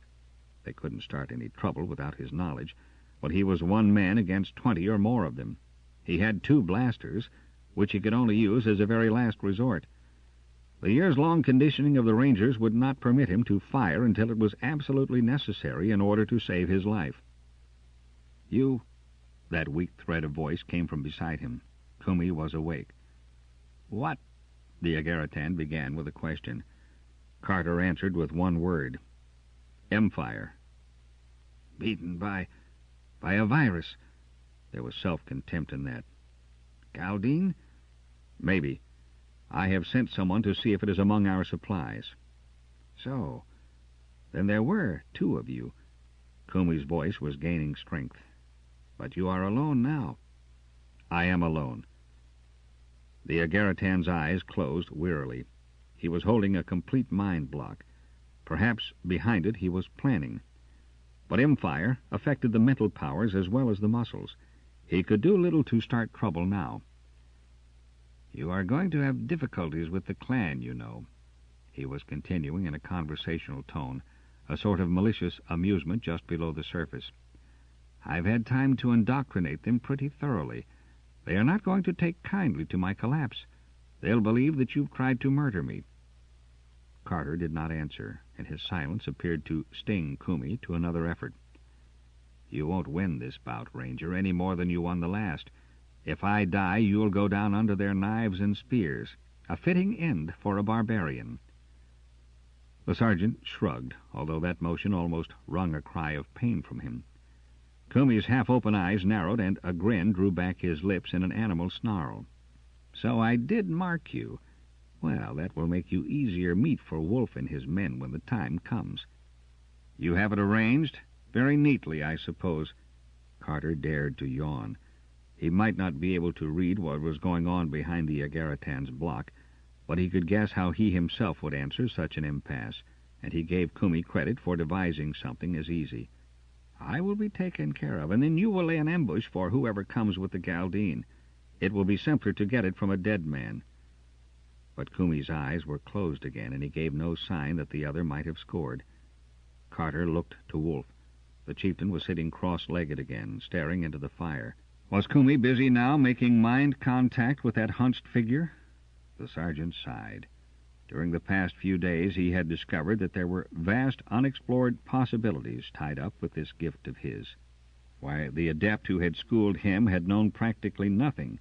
He knew that after meeting with Zikti, discovering communication with Zynga. If he had their ability now, he might well be able to intercept any orders or suggestions the Agaritan was trying to plant in Wolf's mind. He had no idea of the extent of Kumi's power. If he were a mutant, anything was possible. The rest of the clan were still bunched in the dark by the tents, but they were squatting down. There was no immediate danger of attack. He had only to be alert and ready. Time passed leadenly. Now and again someone crept up to feed the fire. Wolf drowsed and awakened with a jerk of the head.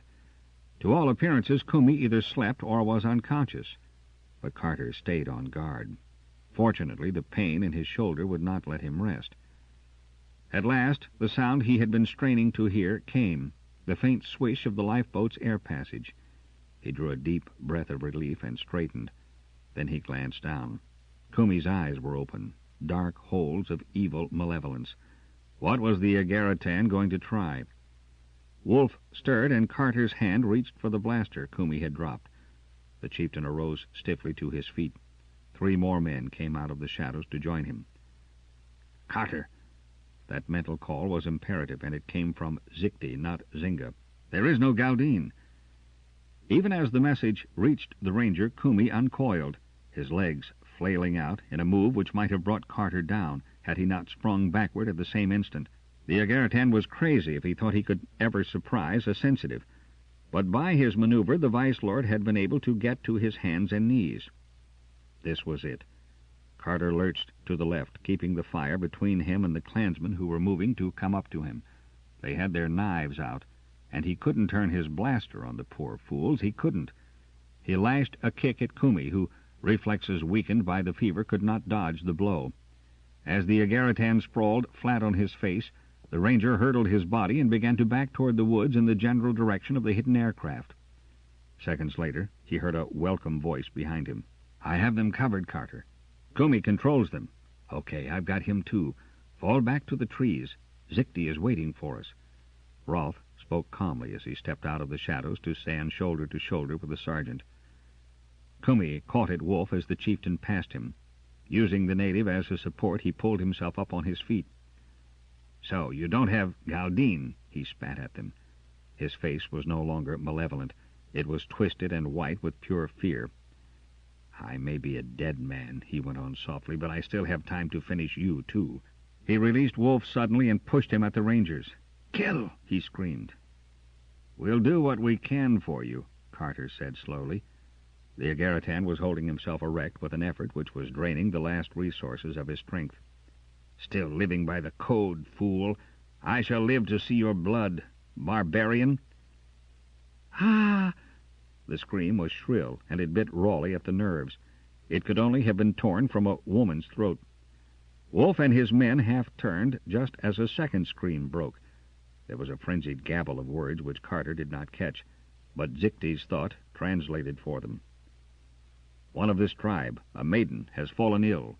They believe that the demons of Kumi have entered into her." Wolf had gone to the source of the screaming. Now he came back into the firelight, walking heavily. "The demons," he spoke directly to the Agaritan, "are in Quetta. If you are truly a sky god, bring them forth." Kumi swayed, conquering the weakness of his body by sheer power of will. "It is their doing," he pointed to the Rangers. "Ask them." But Wolf's attention did not waver. "Kumi is a sky god. He has sworn it. These have not sworn it. Kumi brought the devils hither in his body. They are the devils of Kumi, not the devils of my people. Now let Kumi summon them forth out of the body of my daughter." Kumi's ravaged face, gaunt and hollowed, was a mask of pain in the flickering light. His black eyes held on the Rangers. "Galdine." Carter saw the Agaritan's lips form the word. Then slowly, as if he were fighting to the last, he lost control and toppled forward into the trampled dirt and ashes on the very edge of the fire. Wolf stooped and twisted his fingers in the Agaritan's cropped hair, fumbling for a hold, and then he jerked up the head. But Kumi had not lost consciousness, and before either of the horrified Rangers could move, the chieftain drew his knife in a quick stroke across the stretched throat of the vice-lord. "Here is an open door for the devils to enter," he remarked, "and also much blood for them to drink. May they speedily find it." He wiped the knife on Kumi's tunic. "Sometimes it takes very much blood to satisfy the thirst of a strong demon," he ended as he looked up at the Rangers. Rolf's blaster was ready, but Carter shook his head. Together they backed into the darkness under the trees. "They will follow," suggested the Faltharian. "Not yet," came Zichte's reassurance. "I think that they are still a little daunted by their chieftain's act. After all, it is not every day that one slays a god, or ex-god. Now let us make haste to the lifeboat." It was morning again, and there was a sun bright and hot across Carter's knees, but his thoughts were dull and gray. "We couldn't do anything to help them," Smith was making his report. "If we had had the Galdine, maybe, if they would let us near them. But we have tried during these last 3 days. When Dalgry and I went there 2 hours ago, one of them crawled out just to throw a knife at us. Most of them must be already dead." He spread out his hands in a gesture of defeat. "I do not think any will be alive by nightfall." 20 people, maybe more, murdered. "It was murder," Carter returned bleakly. "We don't catch it," Dalgry wondered. "Immunity shots, and the Zacathans have never come down with M-fire. But this is the way it used to hit, when it was a plague. It hasn't been like this for years. We've had Galdine, and we've known M-fire a long time, remember. It struck us just after the Siren worlds were explored. Through generations, Rolf pointed out, we may have built up some natural immunity to it also. Man does by natural selection. But how do we know how many other germs we may carry with us? Harmless to us, but devastating to this world. The best thing we can do from now on is to stay away from the natives." "And that move may not be altogether altruistic," added Zinga. "Suppose they have bred some pleasant little viruses of their own. Let us pray that our immunity shots continue to work." "It is a tragedy, but one we can do nothing to end." Zichte pulled off his traveling cloak and let the sun beat warmly on his shoulders. "From now on we shall keep away from these people. I gather that they are not a numerous race?" "I believe not," answered Carter. "From the little I was able to learn, there are only a few small family clans, but they unite once a year at the meeting place of the gods. Yes, that is a most interesting point. These gods who departed into the sky. Who were they? Some galactic colony, later withdrawn? That would account for the city left in order to wait a return. Pardon me, gentlemen, I am being swept away again by my own subject. The hissed Techneer smiled. But there was no spaceship landing field near the city, protested Dalgry. That was only one city. There may be others, File pointed out. Suppose they had only one or two spaceports on the whole planet. That could be true of a colonial outpost. The meeting place of the gods, mused Zichty. What does that suggest? We've got to go there. Dalgry sat up eagerly. The city machinery, what I saw of it, was in an amazing state of preservation. If we find a spaceport, we might even find a ship we can use. A ship to use. Carter frowned. And then he could only be surprised at the instant protest those words had sparked in him. Didn't he want to leave this world? Zakita and her daughter came out of the makeshift tent that was their own domain and joined the group by the fire. Carter noted with an inner tickle of amusement how quick Zynga was to heap up the grass intended for seating. You have news of importance? Zakita asked. There may be an ancient spaceport near here. The native boy told Carter of a meeting place of the gods, which suggests possibilities, replied her husband. So, Zakita considered that. But Carter caught a fleeting impression that she was not altogether pleased with that news. Why? A Zakathan lady of the highest rank, for the gold forehead paint she wore proclaimed her an Isiti, one of the fabulously wealthy and noble 7 families, certainly would rejoice at the chance to return to galactic civilization as quickly as possible. Techneer Dalgry believes that if we find one of the old ships, we might be able to activate it again, since the machinery in the city was in such an excellent state of preservation. They used a city form of aircraft to come here, remember? I hope that any spaceship we might discover would last longer than that did, Dalgry stuck in ruefully. It did bring us this far, but then it went to pieces. An important point to consider. Carter met Zakita's eyes, and it was almost as if he read in them some subtle encouragement. I have no desire to blast off in a ship which will go powerless after we hit deep space. I can think of many more effective and less painful ways of committing suicide. But we can visit this meeting place of the gods. Dalgry was almost pleading. I would say yes, if we can keep free of the natives. It is time for their annual pilgrimage there, and we can't mingle with them. Kumi infected and killed that clan just as truly as if he had taken a disruptor to their camp. We can't be walking death to a whole nation. Very true, Zichty agreed. Let us do this. Send out a scouting party to make mind contact with some clan bound for this assembly. But our men must keep out of sight. The natives thus discovered will serve us as unconscious guides. Once contact is established, we can follow with our supplies. Will the lifeboat be of any more service? It can go 20, maybe 25 miles. Dalgry answered that with authority. Well, walking is good for the figure, Zichty continued good-humoredly. What do you think, Sergeant Carter? You have the best solution, Carter returned. Zynga got up, crooking a taloned finger in Rolf's direction. Let us go out by night. Owl Eyes here can watch, and I can think us into contact. Should we find what we seek, you shall speedily know of it. 15. The meeting place of the gods. Before midnight they received the message they had been waiting for. Zynga and Rolf had found a clan of natives camped for the night, and had made sure that they were en route to the meeting place of the gods. In the late afternoon of the next day, the rangers abandoned their own camp and set out on the trail blazed by their unknowing guides. On the 8th morning, both Carter and the Zacathans caught the warning of a multitude gathered not far ahead. They must be approaching their goal, and picking a well-sheltered and secluded thicket, they made camp, sleeping uneasily by turns until nightfall, when Zynga, Carter, and Rolf set out to learn the general lay of the land before them. It was not the lights of a city which lit aglow in the northern sky to beckon them, but the rising flames of at least 100 campfires. The 3 rangers moved gingerly about the rim of the wide, shallow cup which held the clan rendezvous, avoiding any near contact with the few stragglers still coming in. There is a spaceport. How can you be sure? Demanded Carter, striving to see what had made Rolf declare that with such firmness. The ground, over all this depression, it has been blasted time and time again by take-off back flares, but it's old, no new scars showing. All right, so we've located an old spaceport. Zynga sounded irritated, almost disappointed. But a port isn't a ship. See any of those, Bright Eyes? No, Rolf returned calmly, but there is a building on the other side. There. See?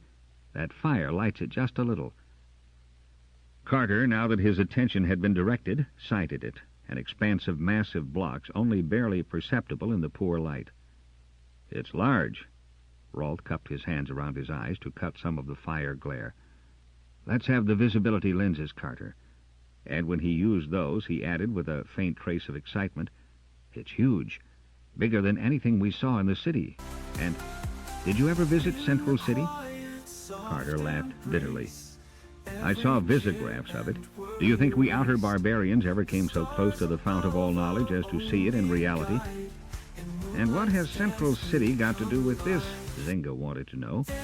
Were you ever there yourself? No, but one can get a pretty good idea of the place from the visographs. And that building over there is an exact duplicate of the place of Free Planets, or I'll eat it stone by stone. What? Carter snatched the lenses out of his companion's hands. But although the fires and the figures of the natives moving about them leaped up to meet his eyes, the building beyond remained only a shadowy, blurred shape, shrouded in the night. But that is impossible, Zynga cried almost triumphantly.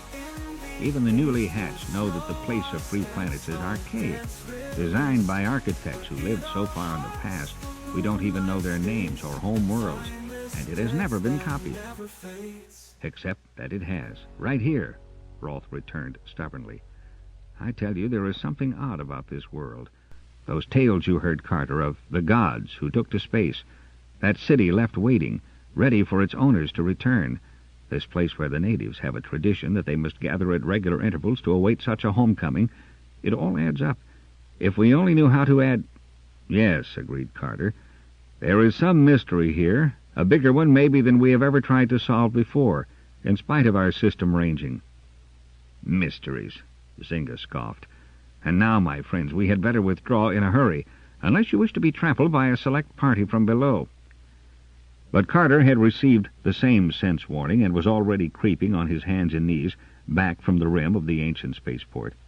If we made a wide circle to the west, Rolf pointed out, we might be able to come out behind that building and see more of it. So the Faltharian wanted to see more of it. Carter shared his impatience.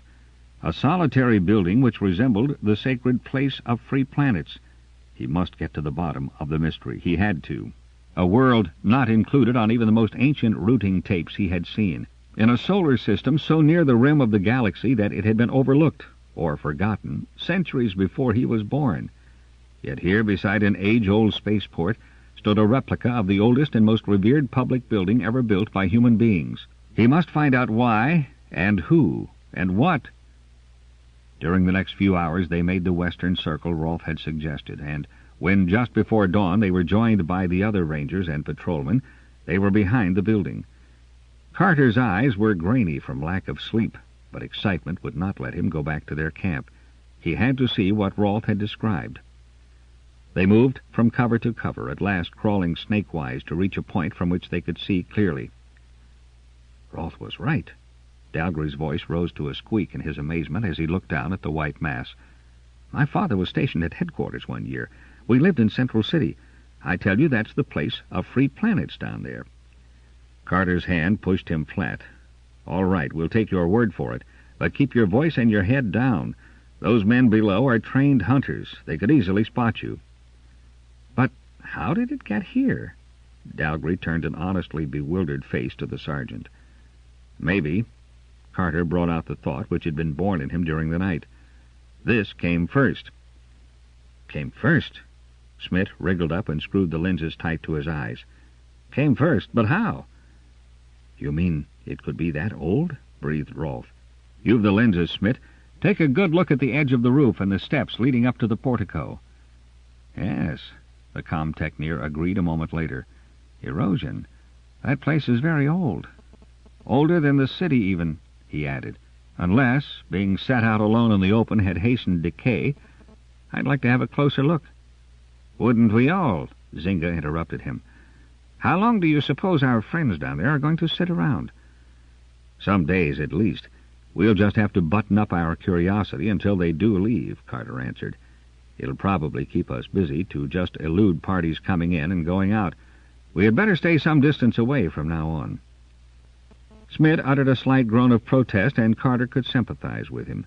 To be so near, and yet have to refrain from covering that last quarter-mile which kept them from the mystery, was enough to irritate anyone. But they did withdraw, and there was no argument over the wisdom of keeping aloof from the natives. Their account of the building intrigued Zichty, and the next morning he calmly appropriated the services of Zynga, saying, "Since I am unfortunately not acquainted with the proper methods of lurking, crawling, and dodging, I shall require the aid of an expert to teach this old one new tricks. Alas, even when removed, perhaps permanently, from my lecture halls, I cannot suppress my desire to collect knowledge. The customs of these natives are certainly of great interest, and with your permission, Sergeant, we shall lurk and crawl to watch them." Carter grinned. "With my permission or without it, sir. Who am I to interfere with the gathering of knowledge? Though, Zichty caught his thought smoothly, it may be the first time in many years that one of my rank has gathered source material personally in the field. Well, perhaps that is one of the ills of our civilization. A little personal attention can often stop leaking seams, and a fact learned from a fragment of one culture can be applied to salve the ills of another." Carter ran his hands through his hair. "They are a good people, primitive, but we could help them.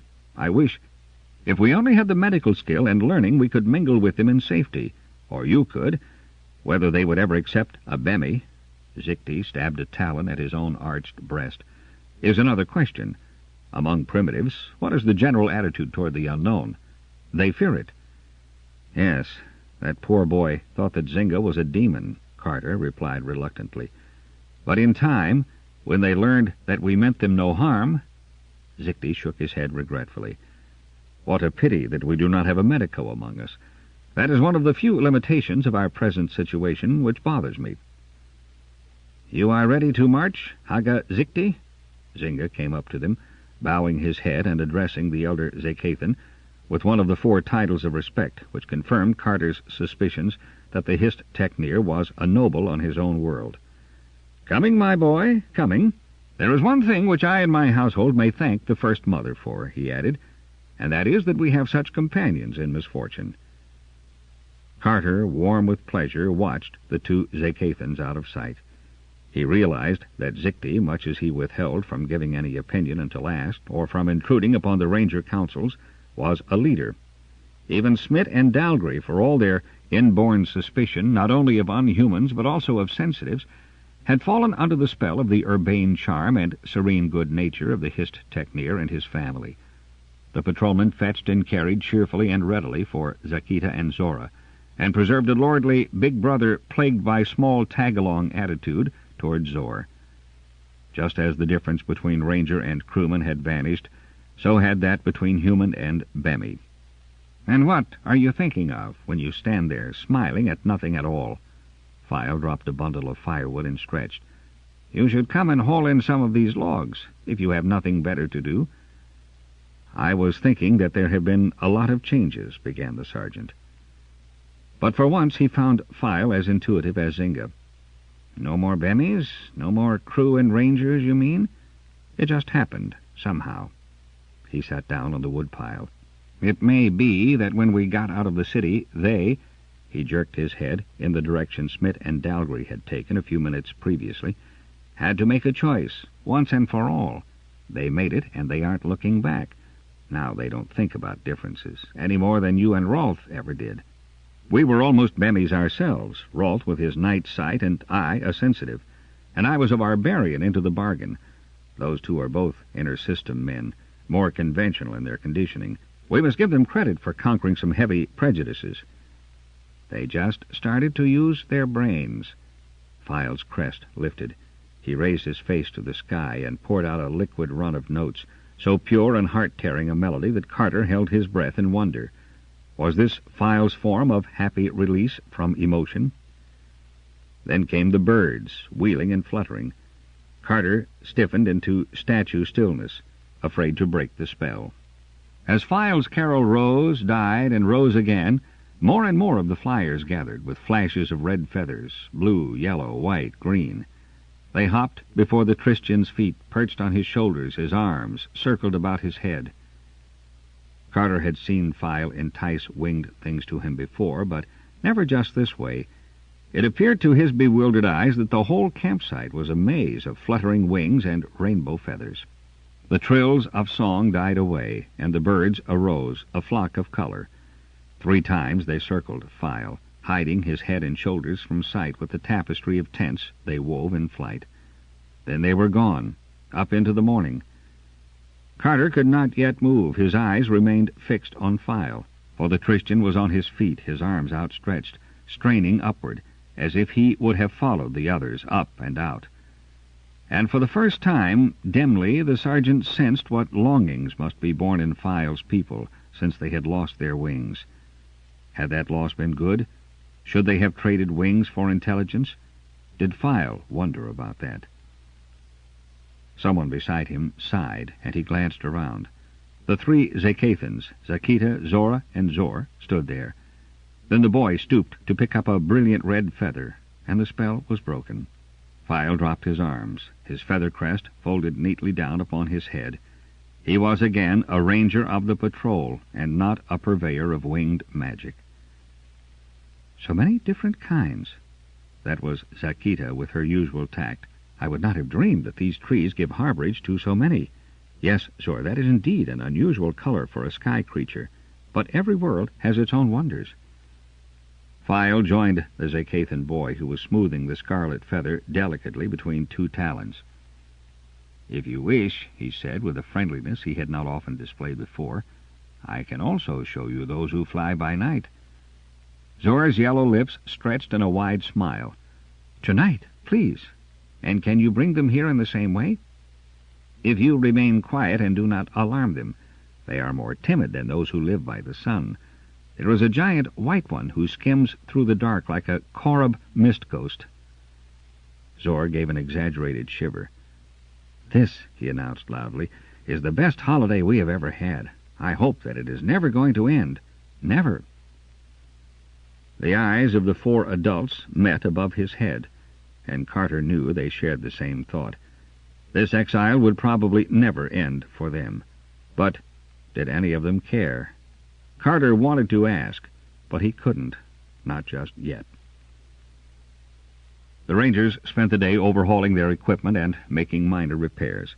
Clothing was a problem, unless they followed the example of the natives and took animal skins to cover them. Carter speculated about the coming cold season. Should they tramp south to escape its rigor? For the sake of the Zacathans, perhaps they should. He knew that exposure to extremes of cold rendered the reptile people torpid until they lapsed into complete hibernation. They spied upon the natives, going out in pairs to do so, turning in all information to Zikti, who compiled it as if he fully intended to give a documented lecture on the subject. "There are several different physical types among them," he commented one evening, when File and Smith, who had drawn that day's watch, had given their report. "Your yellow-haired, white-skinned people, Carter, are only one. Now File has seen this clan of very dark-skinned, black-haired men. By their light clothing and strange equipment they are from a warmer country," added the Christian. "Odd, such dissimilar races on the same world. But that is a humanoid characteristic, I believe," continued the hissed techneer. "I should have had more grounding in humanoid physiology." "But they are all very primitive. That is what I can't understand." Smith wore a puzzled frown as he spooned up the last of his 2. "That city was built, and left all ready to run again, by men who were at a high state of technological advancement. Yet all the natives we have discovered so far live in tents made of animal hide, wear skins on their backs, and are afraid of the city. And I'll swear that that pottery I saw them trading today was made out of rough clay by hand."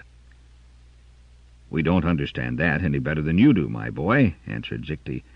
"We never shall unless we can penetrate the fog of their history. Some powerful memory, or threat, has kept them out of the city. If they ever possessed any technical skill, they forgot it long ago, maybe by deliberately suppressing such knowledge, because it was sacred to the gods, perhaps because of a general drop in a certain type of intelligence. There could be many explanations." Could they be the remains of a slave population left behind when their masters emigrated? Ventured Rolfe. That, too, would be an answer. But slavery does not usually accompany a highly mechanized civilization. The slaves would be machine tenders, and the city people had robots which would serve them better in that capacity. It seems to me, began File, that on this world there was once a decision to be made, and some men made it one way and some another. Some went out, his claws indicated the sky, while others chose to remain, to live close to the earth and allow little to come between them and the wilds. Carter straightened. That seemed right. Men choosing between the stars and the earth. Yes, it could have happened just like that. Maybe because he himself was a barbarian, born on a frontier world where man had not long taken to space. He could see the truth in that. And perhaps because File's people had made just such a choice long ago and sometimes regretted it, the Christian had been the first to sense the answer to the riddle here. Decadence, degeneracy, broke in Smith. But Zakita shook her head. If one lives by machines, by the quest for power, for movement, yes, but perhaps to these it was only a moving on to what they thought a better way of life. A moving on. Carter's mind fastened on that eagerly. Maybe the time had come for his own people to make a choice which would either guide them utterly away from old paths or would send them falling back. Time continued to drag for the watchers until the last of the natives departed. They even waited another 5 hours after the last small clan left, making sure that there would be no chance of being sighted by lingerers. And then, in the middle of an afternoon, they came down the slope at last, picking their way through the debris of the campsite and around still smoldering fires. At the foot of the stairs which led to the portico of the building, they left their packs and bundles. There were 12 broad steps, scored and pitted by winds of time, with the tracks of hide sandals outlined in dried mud, where the natives had wandered in and out. Up these steps they climbed and passed through lines of towering pillars into the interior. It would have been dark inside, but the builders had roofed the center section with a transparent material, so that they could almost believe they still stood in the open.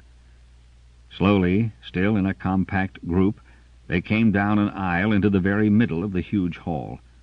Around them on 3 sides were sections of seats, divided by narrow aisles, each ending at the floor level in one massive chair on the back of which was carved, in such high relief that time had not worn it away, a symbol. On the 4th side of the chamber was a dais, supporting 3 more of the high-backed chairs of state. The center one raised another step above the other 2. "Some type of legislative building, do you think?" asked Zikti. "The presiding officer would sit there." He pointed to the dais. But Carter's torch beam fastened on the sign carved on the nearest of the side chairs. As he read it, he stood incredulous. Then he flashed the light to illuminate the marking on the next seat and the next. He began to run, reading the symbols he knew so well. Deneb, Sirius, Rigel, Capella, Procyon. He did not realize it, but his voice was rising to a shout as if he were calling a roll. Calling such a roll as has not sounded in that chamber for 4,000 years or more. Betelgeuse, Aldebaran, Pollux. Regulus, Smith was answering him from the other side of the hall, the same wild excitement in his voice. Spica, Vega, Arcturus, Altair, Antares. Now Rolfe and Dalgry began to understand in turn. Fomalhaut, Alphard, Castor, Algol. They added star to star, system to system in that roll call. In the end, they met before the dais, and they fell silent while Carter, with a reverence and awe he had never known before, raised his torch to give more light to the last of those symbols. That bright one which should gleam in this place was there. Terra of Soul. He read it aloud, and the 3 words seemed to echo more loudly down the hall than any of the shouted names of the kindred stars. Terra of Soul. Man's beginning. 16. Terra calling. "I don't believe it." Smith's voice sounded thin. His attention was fixed on that high seat and the incredible sign it bore. "This can't be the Hall of Leave-Taking. That was just a legend." "Was it?" asked Carter. "But legends are not always fables." "And out there, Dalgry pointed toward the doorway without turning his head from the dais. "Is the field of flight." "How long?" Rolf's question dwindled off into silence, but his words continued to echo down the hall. Carter wheeled to face those rows of chairs and the section of seats each one headed. There, why, right there had sat the commanders, and behind them crews and colonists. And so they must have gathered, shipful after shipful, for years, maybe centuries, gathered, spoke together for the last time, received their last orders and instructions, then went out to the field and the waiting ships and blasted off into the unknown, never to return. Some, a few, had won through to their goals. They, Smith, Dalgry, Rolf, and he, were living proof of that. Others had reached an end in the cold of outer space or on planets which could not support human life. How long had it gone on, that gathering, that leave-taking, with no return, long enough to drain Terra's veins of life, until only those were left who were temperamentally unfitted to try for the stars? Was that the answer to the riddle of this half-and-half world? No return. Rolf had picked that out of his thoughts somehow. No return. So the city's died, and even the memory of why this exists is gone. Terra. But we remember, Carter answered softly, for we have made the full circle. The green, that is the green of Terra's hills. It has been a legend, an ancient song, a dim folk memory, but it has always been ours, going with us from world to world across the galaxy. For we are the sons of Terra, inner system, outer system, barbarian and civilized. We are all the sons of Terra. And now, Smith observed with wistful simplicity, we have come home.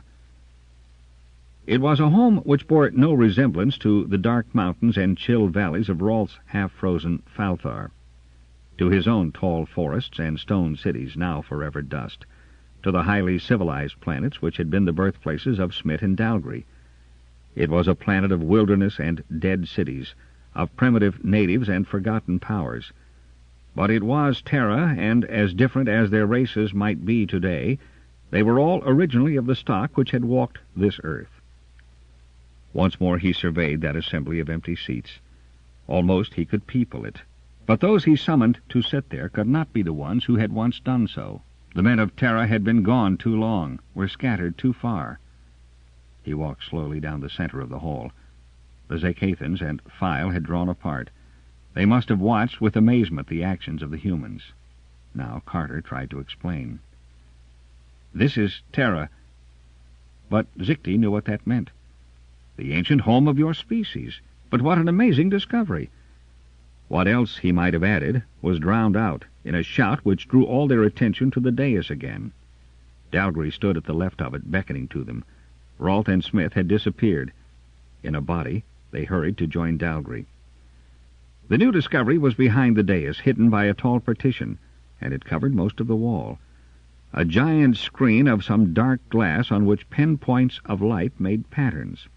Below it was a tabletop, of which was inlaid with a paneling of switches and buttons. Smith crouched on the bench before it, his face intent. "A communication device?" asked Carter. "Either that or some kind of a course plotter," Dalgry answered. Smith merely grunted impatiently. "Could it still be in working order?" Sakita marveled. Dalgry shook his head.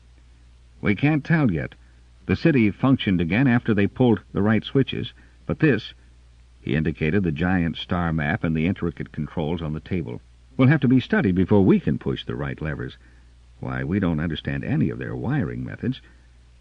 The techneer, any techneer, might possibly put the machine into working order again, but Carter knew such a feat was totally beyond the Rangers.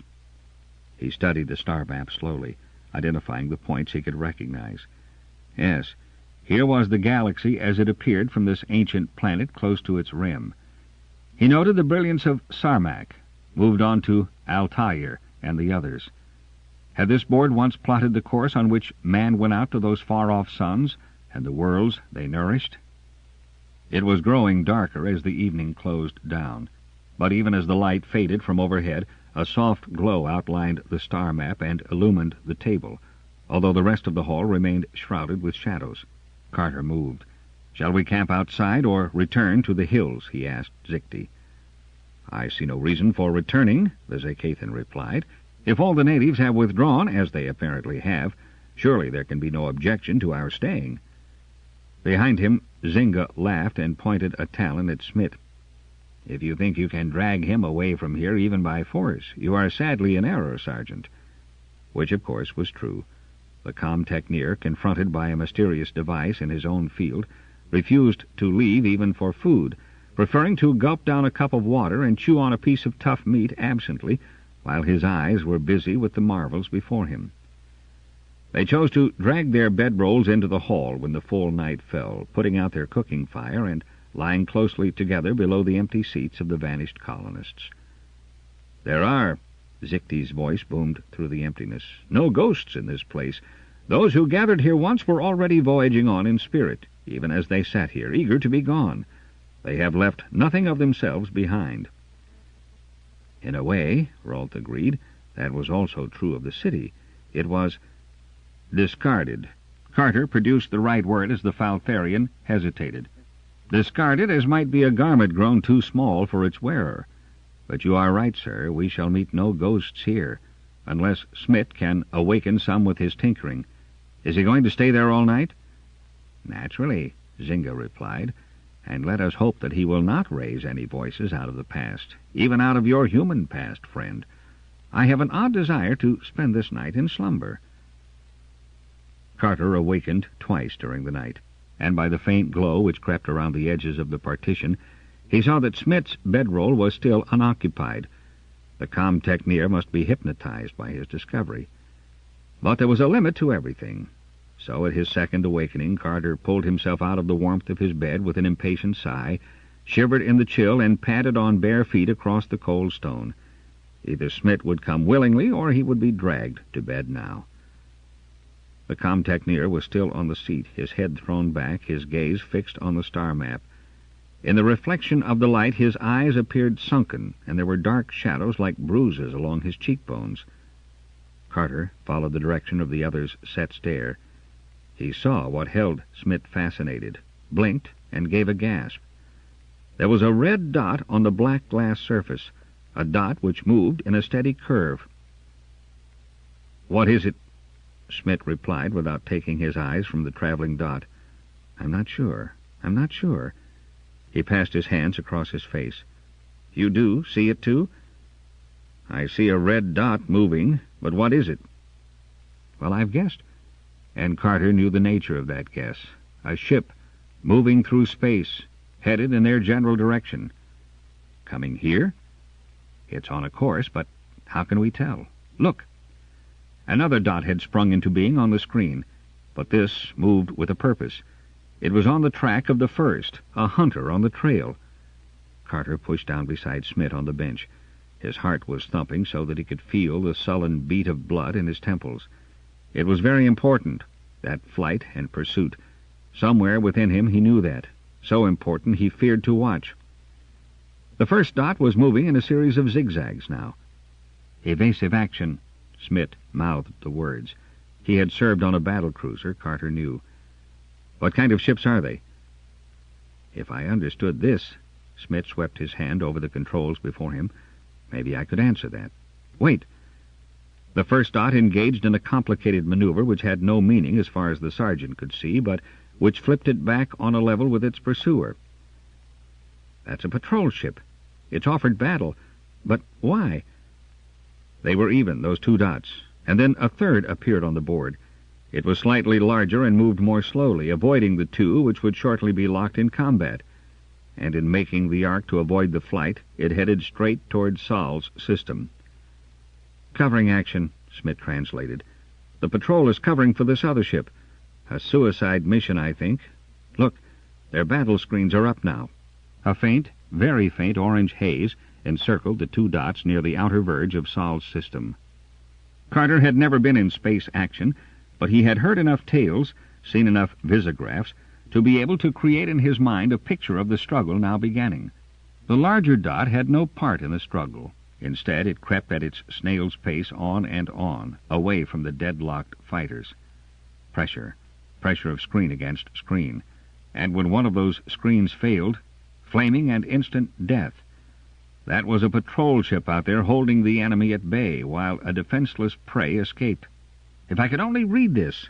Smith smashed his fists against the edge of the table. On the board, a tiny bubble of light blazed suddenly to light. Set off by the ship coming this way? Smith nodded. Could be. He leaned forward with quick decision and pressed his finger on the button set under that pinprick of light. There followed sound, a vast roar as of rushing winds. They stared at the map, almost deafened. And then through the roar came the chatter of something else, a sharp clicking which formed a pattern. Smith jumped to his feet. Patrol summons! Patrol summons! TARS! TARS! Carter's hand reached for a blaster he was not wearing, the old call to action for the service. He heard amazed cries behind him. The others were up, crowding around the partition to see and hear what was happening. The beat of the summons echoed hollowly through the building. It might go on until the end of that battle, or until there was some answer. But no answer came. The haze about the dots thickened until they were completely hidden in it, and each spot was a stationary fire. Top pitch! That was Dalgry, breathing the words down Carter's back. Reaching overload fast. They can't take that much longer. They can't. Tar! One spot swept from orange to yellow, to incandescent white. It was an instant of splendor, and then it was gone. They blinked blinded eyes and looked again, but there was nothing. Nothing at all of the two fiery spots. The dark glass of the screen where they had been was as bare and cold as the wastes of outer space it represented. Both. Out. Dalgry was the first to speak. Overload, and it blasted them both. One ship took the other with it. But the third, it is still intact, Zichty pointed out. That was true. The battle had wiped out two ships, but the third dot still moved, the one which the patrol ship had died to save. It was on course, toward Sol and Terra. The clicking sound changed, made another series of coded calls. Smith listened and read them aloud for his companions. Patrol, auxiliary, personnel ship, 2210, calling nearest patrol ship or station. Come in, please, come in. Survivors of patrol base CC4, calling nearest patrol ship or station. Off known courses. Need guide call. Come in, please. Survivors of patrol base CC4, Rolf repeated. But that was a ranger station. What in the name of space? Pirate raid, maybe, suggested Zinga. Pirates don't tangle with the patrol, began Dalgry. You mean pirates didn't? We've been out of circulation and off the maps for some time. A coalition of pirate forces can do a lot of damage, Zinga observed. Note also, Zichty added to that, this ship now flies from the more populated sections of the galaxy. It heads out toward the unknown, which it would not do if there were not some barrier between it and more familiar routes. Personnel survivorship, families of patrolmen. Dalgry was visibly shaken. Why, the base must be utterly gone. The clicking of the code still filled the musty air of the hall, and on the map the dot moved. On the board before Smith, the tiny bulb still blazed, and as suddenly it snapped off and a second went on in turn in the block next to it. Carter glanced from that new light to the screen. Yes, the dot was appreciably closer to the system of Sol. Smith's fingers hovered over the board. He licked his lips as if his mouth was dry. Is there any chance of guiding her in here? Carter asked the question he knew was tormenting the other. I don't know, Smith snarled like a tortured animal. His finger went down and pressed the button below the second light, and then he jumped back, as did Carter, for out of the edge of the table sprang a thin black stalk ending in a round bulb. The comtechneer laughed almost wildly and clutched at the thing. Then he began to speak into it, not in code, but in the common tongue of Central Control. Terra calling, Terra calling, Terra calling. They were frozen, silent, listening to the chatter of the code filling the air. Carter sagged. It hadn't worked after all. And then came a break in the ship's broadcast. He had forgotten about the time lag. Terra calling. Smith was cool, calm again. To that statement he began to add a series of code words and clicks. 3 times he repeated the message, and then leaned back to await reply. Again the wait seemed too long. tearing at their ragged nerves. But at last an answer came. Smith translated it for them all. "Do not entirely understand, but think can ride in on message beam. Keep talking if you have no signal. What? Where is Terra?" So they talked. First Smith until his voice was but a husky whisper issuing from a raw throat, and then Carter using ordinary speech and the old formula, Terra calling, then Dalgry and Rolfe. End of Side 9. Side 10. Star Soldiers, by Andre Norton. Continuing on page 455. There was sunshine lighting the space around them, and then it grew dark again, and still they crouched in turn on the bench before the sky map and talked, and the red dot crept on, now on a straight course for Terra. It was when it had drawn almost even with the outermost planet of Sol's system that Zor pointed out to the half-dazed Carter on duty the newcomer, another dot, already past the point where the battle had been fought, and on a line after the personnel ship. Enemy or friend? Carter shook Zor's shoulder and pushed him toward the outer hall with the message to bring Smith. The comtechneer, rubbing sleep-heavy eyes, half reeled in. But when Carter showed him the dot, he was thoroughly awake. He shoved the sergeant away from the microphone and took over with a sharp question in code. After lagging minutes, it was answered. "Undoubtedly enemy ship. Pirate signals have been picked up during the last quarter hour." To Carter's sick eyes, the enemy ship was darting across space. It was now a race in which the patrol ship might already be the loser. And even as he thought that, there was a flash of light on the control board. The enemy was now within hailing distance. Smith turned a grim face to him. "Get one of the Zacathans and file. If they can talk in their own language, it will be better than using control speech or the code as a guide. There are few Bemis in pirate crews. All the ship needs is a steady sound to center her finder on—" But he spoke his last words to empty air. Carter was already on his way to rout out the others. Seconds later, Zynga slipped into Smith's place, hooked his talons around the stem of the phone, and unloosed a series of hissed sounds which certainly bore no resemblance to human speech. When he tired, file was ready, and then twittering and fluting broke across space to talk the ship in. But ever relentlessly behind it came that other dot, seeming to leap across great expanses of space, as if such stretches were nothing. Zora brought in a canteen of water, and they all drank feverishly. They ate, after a fashion, too, of whatever was thrust into their hands, unknowing and untasting. The patrol ship passed more planets. Then a third light snapped on the board. Zora came running in. "There is a big light, reaching into the sky," he shouted shrilly. Carter jumped to his feet to see that for himself when a sound of ship's code stopped him. "Pulse beam picked up. We can ride it in, if we still have time." Zynga let go of the phone, and as one they hurried out into the open. Zora was right. From the end of the roof directly over the control table, a beam of light speared into the evening sky. "How did that—" Carter began. "Who knows," Dalgry replied.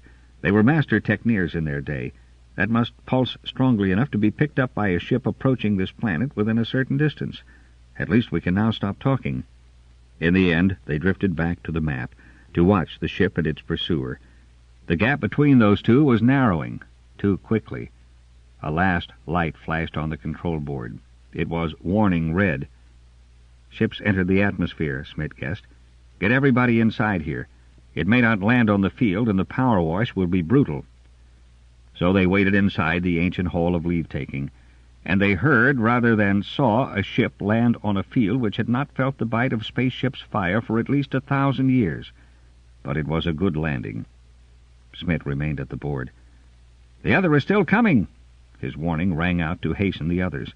Still coming. They might lose even now, Carter thought, as he watched the exit bridge swing out from the side of the rusty old tub perched in the field. All the enemy would have to do would be to hover and blast them with missiles. He wouldn't have to land, but when he pulled out again he would leave nothing behind but a blackened and lifeless waste. If they could get the refugees into the hall, they might have a chance to survive that, a very thin one. The sergeant ran to the edge of the smoking landing area and waved at the figure who had appeared on the bridge. "Get your people off and into the hall," he shouted. "The pirate's coming, and he can try for a burn-off." He saw the jerk of an assenting nod and heard orders. The passengers filed down the bridge at the double-quick. They were mostly women, some carrying or leading children. The Rangers and the Zacathans stood ready to act as guides. Carter half-hauled, half-carried the strangers to the precarious safety of the old building. Then, when the flow of refugees ceased, he hurried back to the bridge. "All out?" "All out," the officer replied. "And what course is the pirate on? Can you tell?" Zinga came running toward them. "Pirate coming in on the same course." The officer turned and went inside the ship. Carter drummed nervous fingers on the guardrail of the bridge. What in the name of space was the fellow waiting for? Then the sergeant was almost bowled over as 5 men flung themselves out of the hatchway and ran for the hall, taking both Rangers with them. They had just reached the protection of the doorway when the patrol ship took off. Blinded by the sweep of flame, Carter clung to one of the pillars to keep his footing. "What?" he gasped, and a babble of question joined and drowned out his. 17. The end is not yet. The hard surface of the partition ground into Carter's back as the pressure of the crowd jammed him against that barrier. All the refugees were there in the narrow space behind the control table, tense, expectant, with no attention for anything but the sky map on the wall. Beside the sergeant, a tall girl in the battle-stained tunic of a civilian supply assistant muttered half aloud to herself.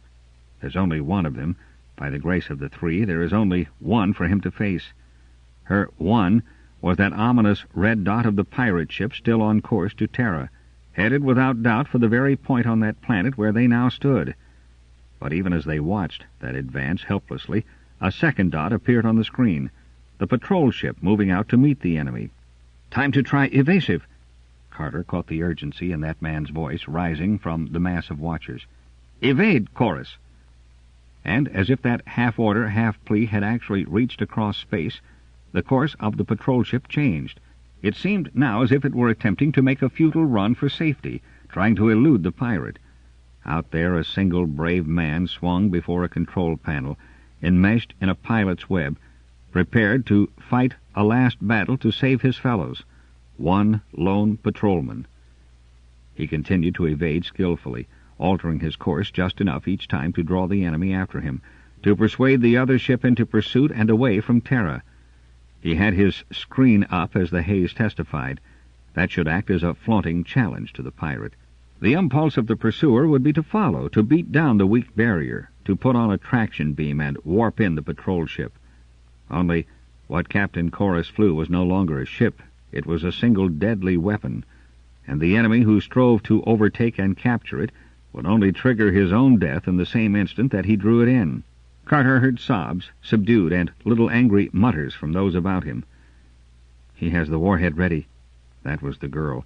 She was talking as if to reassure herself, not to inform anyone else of what lay behind that silent battle out in the dark between worlds. "We were going to blow it if we were taken. He'll trigger it when they beam him in." Her voice was hoarse, almost fierce. The red dots moved as fighters sparring for an opening, making patterns on the screen. Carter, though he was ignorant of space maneuvers, guessed that he was now watching the last fight of an inspired pilot. And yet to the pirate it must appear that a weak ship was trying desperately to escape. "If only they don't suspect." The girl's tone was that of a prayer. Spirit of space, keep them from suspecting. The end came as the patrol pilot had planned it. A glow of battle screens hazed both ships, and then the one surrounding the patrol ship disappeared. The dots moved toward each other. The pirate had clamped a pincher beam on its prey, was dragging the helpless ship to where they could lock airlocks for boarding. At last the dots touched. A flower of fire burst on the screen. It glowed for only a second and then died, to leave nothing behind it. Nothing at all. The map was as blank as it had been when first they found it. Only the specks, which were stars, sparkled with aloof chill in the void.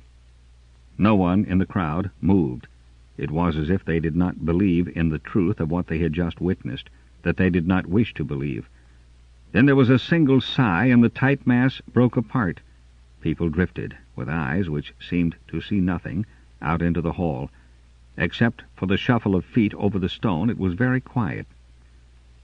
Overhead, the gray light of another dawn gave a pale radiance. Carter stepped up on the dais. He rested one hand on the back of the chair, which was Tara's, and looked closely for the first time at these new companions in misfortune. They were a mixed lot, both as to race and species, as might be expected from a patrol ranger base. There were 2 more Zacathans, a pale-faced woman, and 2 children, with the goggles of the Faltharians hanging from their belts, and he was sure he had seen a feather crest, which could only have graced the head of a Christian. "You are in command here?" Carter's attention flickered from the refugees to a girl, the same girl who had stood beside him to watch the battle, and 2 men standing together at the foot of the dais. Automatically Carter's hand arose to touch a helmet he no longer wore. "Ranger Sergeant Carter of the Starfire. We crashed here some time ago. Our party consists of 3 other rangers, a comm techneer, and an arms techneer." "Medico-techneer Wilson," the shorter of the 2 men responded in a low and surprisingly musical voice. "This is 3rd Officer Moxon of our base ship, and Acting Sergeant Adrana of the headquarters section. We are entirely at your service, Sergeant." "Your party?" "Our party," Wilson answered quickly, "numbers 38. 20 women and 6 children are ranger dependents, 5 crewmen under Moxon, and 6 supply corps women with Sergeant Adrana, and myself. As far as we know, we are the only survivors of base CC-4. "Zinga, File, Rolf." Carter gave the order which came naturally to him. "Firewood detail, and get some fires going." He turned back to the medico-techneer. "I take it, sir, that you haven't much in the way of supplies?" Wilson shrugged. "We have only what we could carry. It certainly isn't too much." "A hunting party out too, Zinga. Smith, take over the communication board again. We don't want to be caught napping if there's another ship on its way." "Any of your men know comm, sir?" he asked Moxon. Instead of answering directly, the 3rd officer turned on his heel and called down the length of the hall. "Havre." One of the men in crew uniform came running. "Comm work," his officer grunted, "under this techneer." "I take it that we can live off the country, since you mentioned hunting?" Wilson asked. "This is an Earth-type planet. We've found it hospitable. In fact, this is Terra, you know." Carter watched the medico-techneer closely to see if that registered. It took a second or 2, but it did. "Terra." Wilson repeated the word blankly, and then his eyes widened. "The home of the Lords of Space. But that is a legend, a fable." Carter stamped on the dais. "Fairly substantial fable, don't you think? You are in the hall of leave-taking now. Look at the seats of the 1st Star Rangers, if you wish." He pointed to the chairs. "Read what is carved on the back of this one. Yes, this is Terra of Sol." "Terra?" Wilson was still shaking his head wonderingly when Carter spoke to the girl. "You have your corps women. Can you take charge of the women and children?" he asked abruptly. This sort of duty was beyond his experience. He had established field camps, led expeditions, fought his way back and forth across many weird worlds in the past, but never before had he been responsible for such a group as this. She started to nod, flushed, and raised her hand in salute. A moment later she was back circulating among the tired women and the fretful children, aided by the Zacathan family. "Any chance of there being another pirate after you? What did happen at the base?" Already forgetting the women, Carter began to question the medico-techneer. "The base was wiped out, but things had begun to go wrong before that. There has been a breakdown somewhere along the supply and communication route. Our yearly supply ship was 3 months overdue even before the attack. We'd received no messages from Central Control for 2 weeks. We sent out a cruiser, and it never returned. Then the pirate fleet came in. It was a fleet, and the whole raid had been carefully planned. We had 5 ships on the field. 2 raised and accounted for 3 of the pirates before they were blasted out. We manned the perimeter guns as long as we could and cleared the air for the survivors to take off. What caught us napping was that they came in under false colors, and we accepted them as friendly until too late. They were Central Control ships. Either some section of the fleet has mutinied or something terrible has happened to the whole empire. They acted as if the patrol had been outlawed. Their attack was vicious, and because they had come in with all the proper signals, we weren't expecting it. It was as if they were the law." "Perhaps they are now," Carter suggested grimly. "Maybe there has been a rebellion in this sector. The Winner may be systematically mopping up all patrol bases. That would leave him free to rule the space lanes as he pleases. A very practical and necessary move if there has been a change of government. That idea did occur to us. I can't say that we welcomed it. Nielsen's voice was bleak. Well, we did manage to crowd aboard a supply ship and one of the patrol scouts. After that it was a running fight across space. They were between us and the regular routes, so we had to head out this way. We lost the scout. Carter nodded. We saw that on the screen before we were able to contact you. It rammed a flagship of the fleet, mind you. But effectively, the sergeant reminded him. There were only the 2 ships following you, are you sure? Only 2 registered on our screens. And now, if neither returns, do you think that they will send another to track us down? I don't know. They would accept the idea that the patrol would be desperate enough to go out fighting, and so they may be willing to write off their ships as a case of blasting each other. But Smith and your man can keep at their posts. They'll be able to give us warning in time if another heads this way. And if one does come? Large portions of this world are wilderness. It will be easy to take cover in plenty of time, and they could never find us. By the end of the day, the new camp was well established. The hunting party had been successful enough so that everyone was fed. Under the leadership of the Corps women, a party had spread out on the hill, hacked off branches and fashioned beds, and there had been no warning. The screen in the hall remained blank. It was night now. Carter stood at the top of the stairs, gazing down abstractedly at the landing field. A gleaning party had worked under his direction most of the afternoon, sifting the debris of the natives' encampment, and they had salvaged 2 spears and a handful of metal arrow points, treasures to be guarded against that day when the last blaster charge would be expended, when weapons which were the products of civilized skill would be useless. Tomorrow they must hunt again, and... A pleasant night, is it not, lady? There is, of course, only 1 moon instead of 3, but it is a very bright one. Carter started and turned his head. Zichty was walking toward him, accompanied by the girl, Adrana. 3 moons? Is that the number which shine down on Zakan? Now, I would consider 2 to be a more normal number. And she laughed. 2 moons. Carter tried to remember all the 2-mooned worlds he had known, and wondered which had been her native one. But there were at least 10, and probably more which he had never heard of. No man, even if he had at least 4 lifetimes, could learn all that lay within the galaxy. 2 moons was too faint a clue. Ah, the sergeant. So the night draws you also, my boy. One might believe that you were a Faltharian, this interest you show in a dark, sleeping world. Only doing some planning for the future, Carter replied. And I'm no Faltharian, only a barbarian, he added recklessly. You know what they said of us, of Yelene, that we eat raw meat and worship strange gods. And you, lady, Zichty asked the girl, upon which world did your 2 moons beam? She lifted her head with close to a defiant gesture and stared out over the launching field as she answered. I was spaceborn, a half-breed. My mother was of Krift. My father came from one of the outer system worlds, I don't know which. My 2-moon world I knew for only a short time when I was a small child, but I have seen many worlds, for I am service-bred. We have all seen many worlds, Carter observed, and now I think we are going to learn one thoroughly. Zichty inhaled the night air with gusto. But such a pleasant world, my children. I must say that I have great hopes for our future here. It is good to know that someone has, Carter said somberly.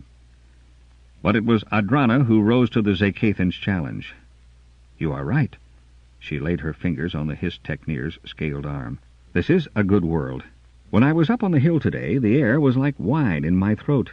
It is free, alive, and we are very lucky. For the first time in my life, she paused as if she were surprised at her own words, I feel at home. Because this is Terra. Racial memory, suggested Carter. I don't know. After so long a time, that couldn't be possible, could it? Perhaps.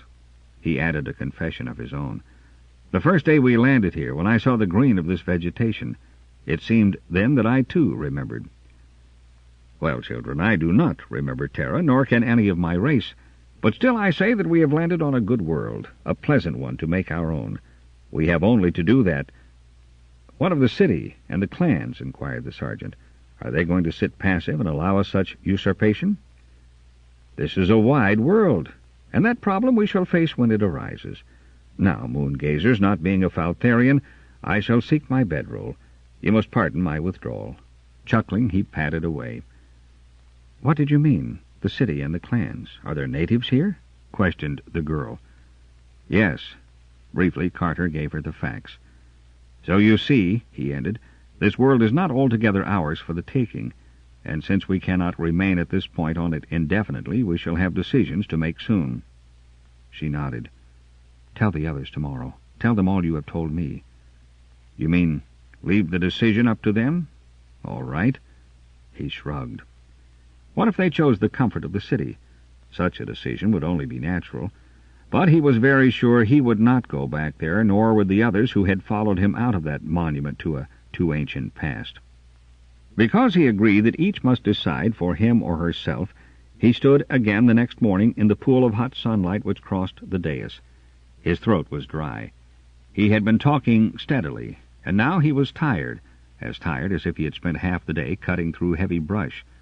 Those faces all turned to him, so impassive, so controlled. Had any of them really heard what he had been saying, or having heard, did they understand? Was this indifference the result of their immediate past? Were they sure that the worst had already happened, and that nothing could shake them again? And that is the situation we now face. But there was no response from the seated refugees. Then he heard the scrape of boot soles across the pavement, sounding louder because of the silence in the hall. Wilson jumped up on the dais to join him. We have the report of the ranger sergeant. He gives us 2 courses which may be followed. First, we may try to contact this civilian party now occupying a city not too far distant, a city with part of its functions restored. But they have the problem of limited food supply, and in addition, the medico-techneer paused, and then he added, without any change of tone or expression, that party is an entirely human one. Again there was no response from the listeners. Had they met with anti-Bemi feeling before? They must have. It had been growing so powerful. But if they had, it made no difference. In the wide seat marked Deneb was the Faltharian woman, and she cradled in her arms a tiny Tristian girl whose mother had not survived the base raid. And Zor sat between 2 inter-system boys of his own age. There was no drawing apart in this company. Bemi to Bemi, human to human. These were the Rangers.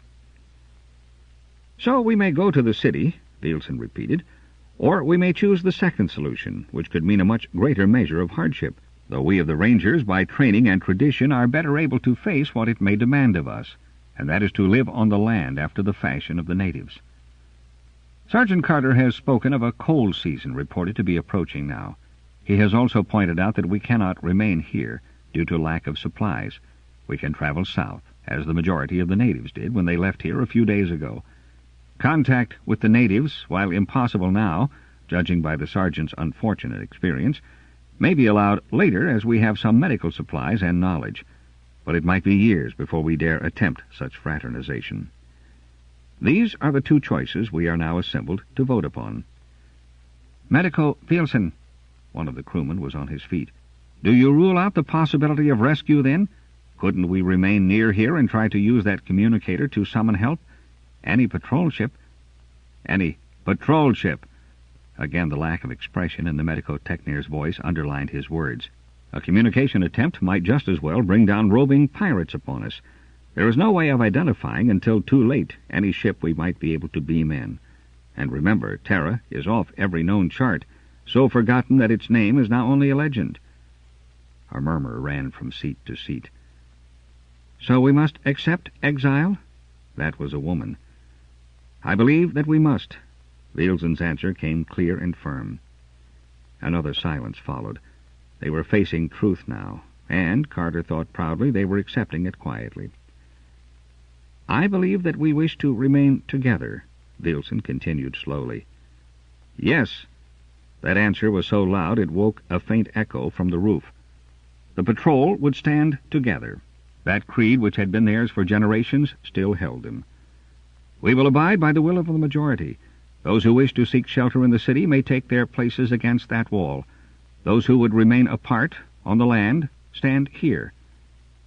Nielsen had not even finished speaking before he himself moved with 2 distance-eating strides to the left of the dais, and Carter joined him. Only for a moment were they alone. Adrana and her 6 co-workers arose from their seats in the group and marched to stand beside the medico-techneer. But then there was a pause. The other women did not move. It was the Faltharian woman who broke the spell. Still carrying the Tristian infant and pushing her own 2 children ahead, she walked quickly to the left. But she did not reach the others before Zikti and his family. Now there was a steady shuffling of feet, and when it was quiet again there was no need to count heads. No one stood on the city side. They had made their decision, weighing the evidence and the chances of the future. And Carter knew, seeing their serene faces, they would stand by it. Suddenly he was vaguely sorry for those in the city. They would struggle there to keep up a measure of mechanical civilization. Perhaps they would live in greater ease for this generation, but in a way they had turned their backs upon the future, and they might not be allowed a second choice. But the patrol were eager to be gone, once their minds were made up, and the dawn of the second day saw them in marching order, their scanty belongings in packs, their faces set toward the unknown lands of the south. Carter watched File and Zynga lead that line of women and children, crewmen and officers, all one now under an alien sun, going into the future. He glanced back into the deserted hall. The sun caught and held on the symbols in the captain's seats along one side. Old Terra, and down there, heading into the wilderness, was the new. Shall we rise again to be the lords of space and the rangers of the star lanes, he wondered? Do we begin this day a second cycle, leading to another empire? He was a little startled when Zikti's thought answered his. It is just history, my boy, history. We fashion that whether or no. But there is a very old saying known to my people. When a man comes to the end of any road, let him remember that the end is not yet, and a new way shall open for him. Carter turned his back upon the hall of leave-taking and ran lightly down the eroded steps. The wind was chill, but the sun was warm. Dust puffed up from beneath the marching feet. Yes, the end is not yet. Let us go.